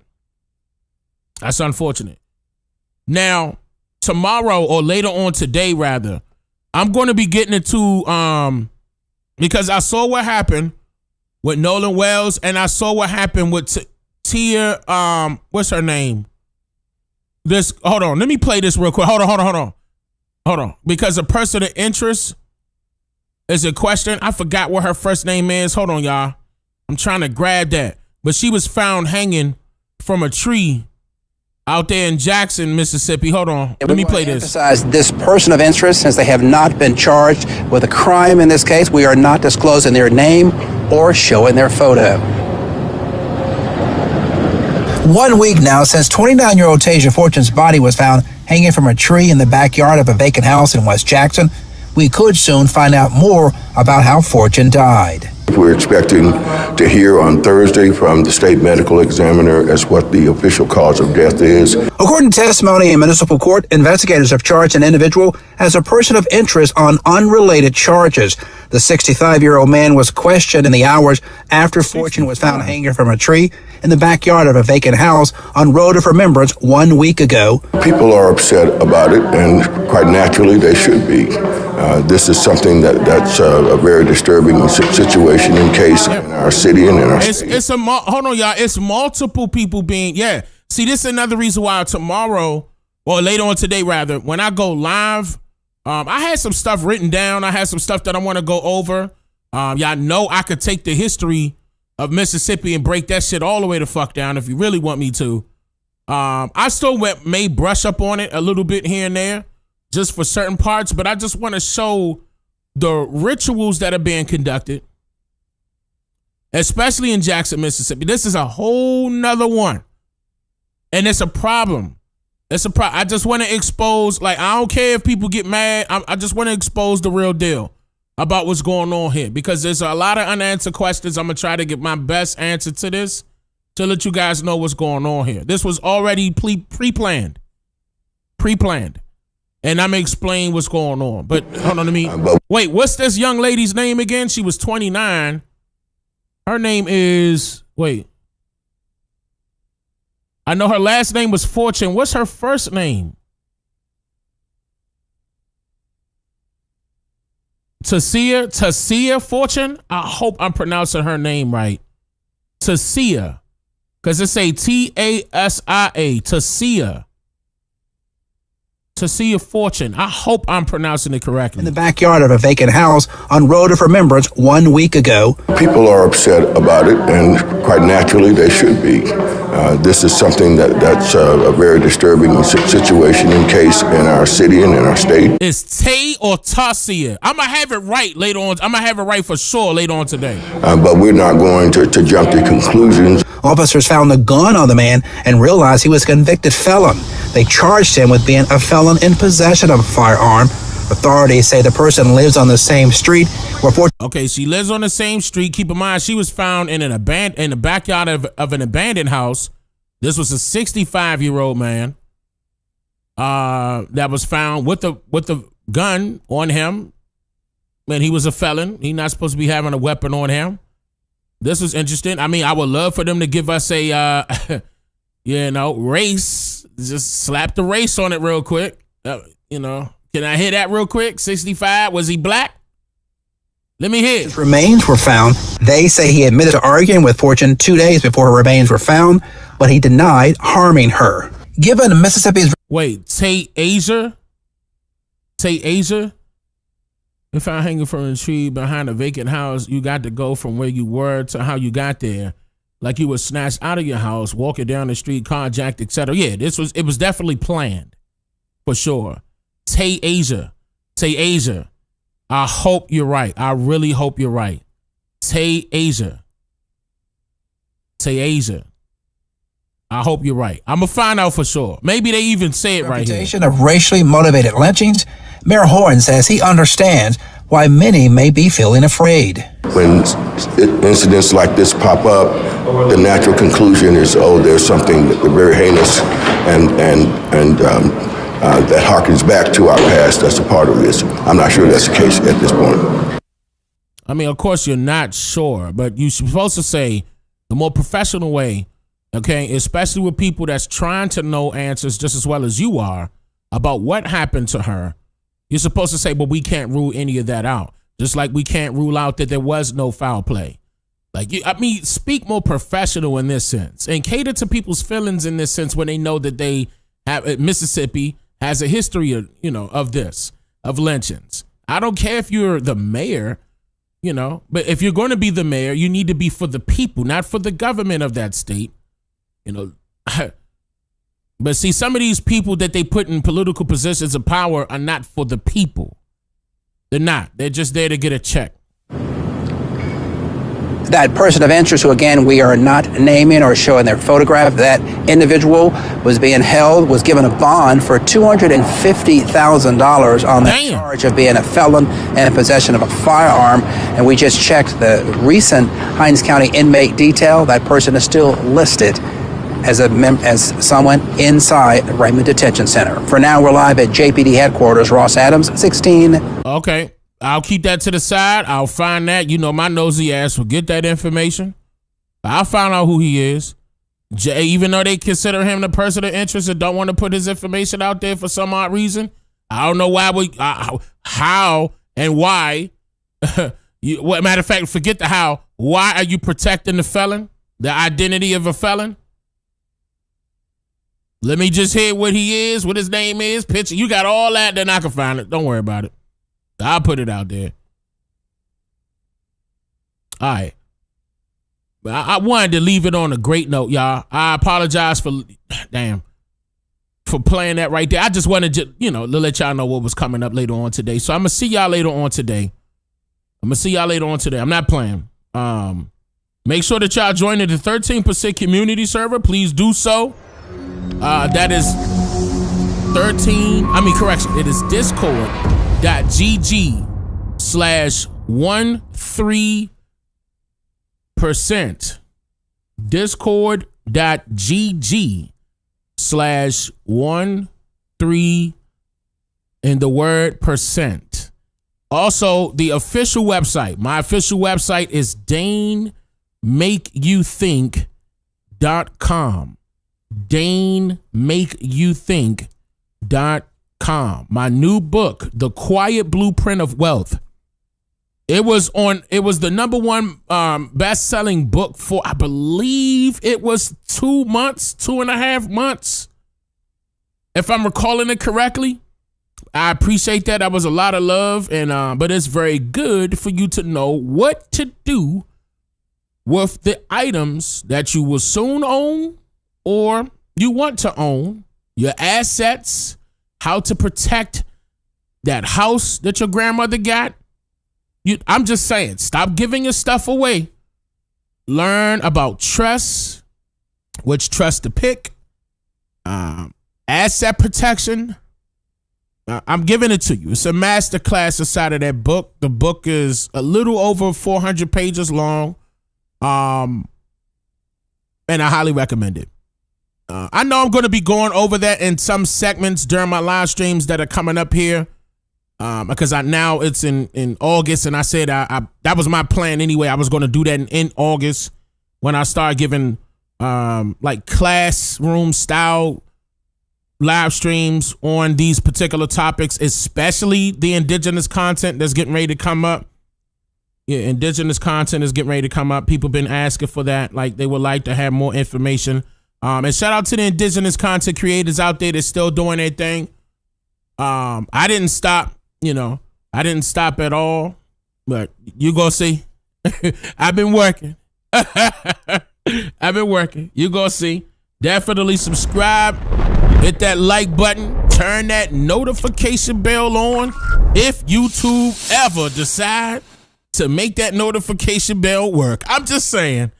Unsubscribe and resubscribe. Maybe that'll fix it. Who knows?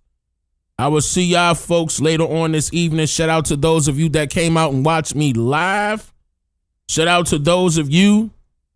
Shout out to those of you that came out and watched me live. Shout out to those of you that donated as well.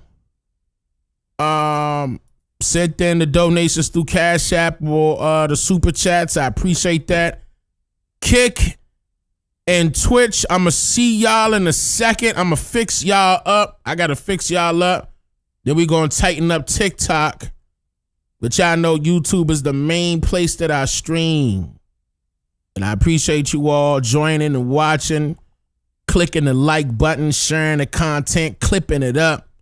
I appreciate that, y'all. This thing, we doing our thing. I'm just playing, y'all. But we are doing our thing. I appreciate that. I should play some music now, so we could go out with some music. You know what I'm saying? Like, hold on, let me turn it up a little bit, just a little bit. Yeah.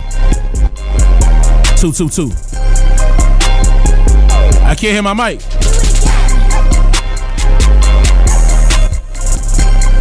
Two. Set it on fire. Oh, that's why. I got it. I fixed it. I had the boost on.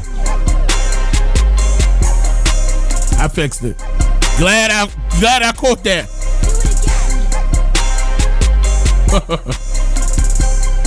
Yeah, man. Let that sink in. Let it sink in. All right.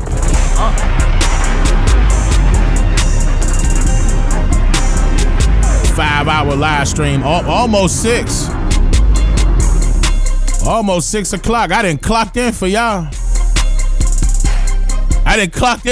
Chat.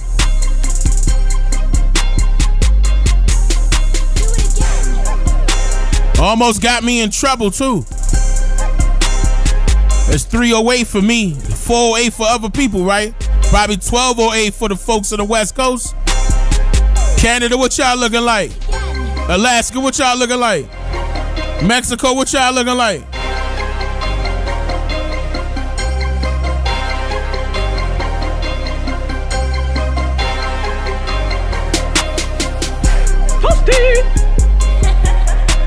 All right, y'all. 4 a.m. for certain people, that's right. Y'all take care. AJ, thank you for showing up too, brother. Hope I see you again. I'll see y'all later on this evening. Y'all take care. I'm out. Wado. I love y'all. OCO, free thinkers. I make you think, yeah. I make you think, I make you think, yeah. I make you think, yeah. I made you think, yeah. I made you think, I make you think, yeah. I make you He's think. here to make you think. I make you think, yeah. I make you think, I make you think, yeah. I make you think, yeah. I made you think, yeah. I made you think, I make you think. It's Dane Calloway.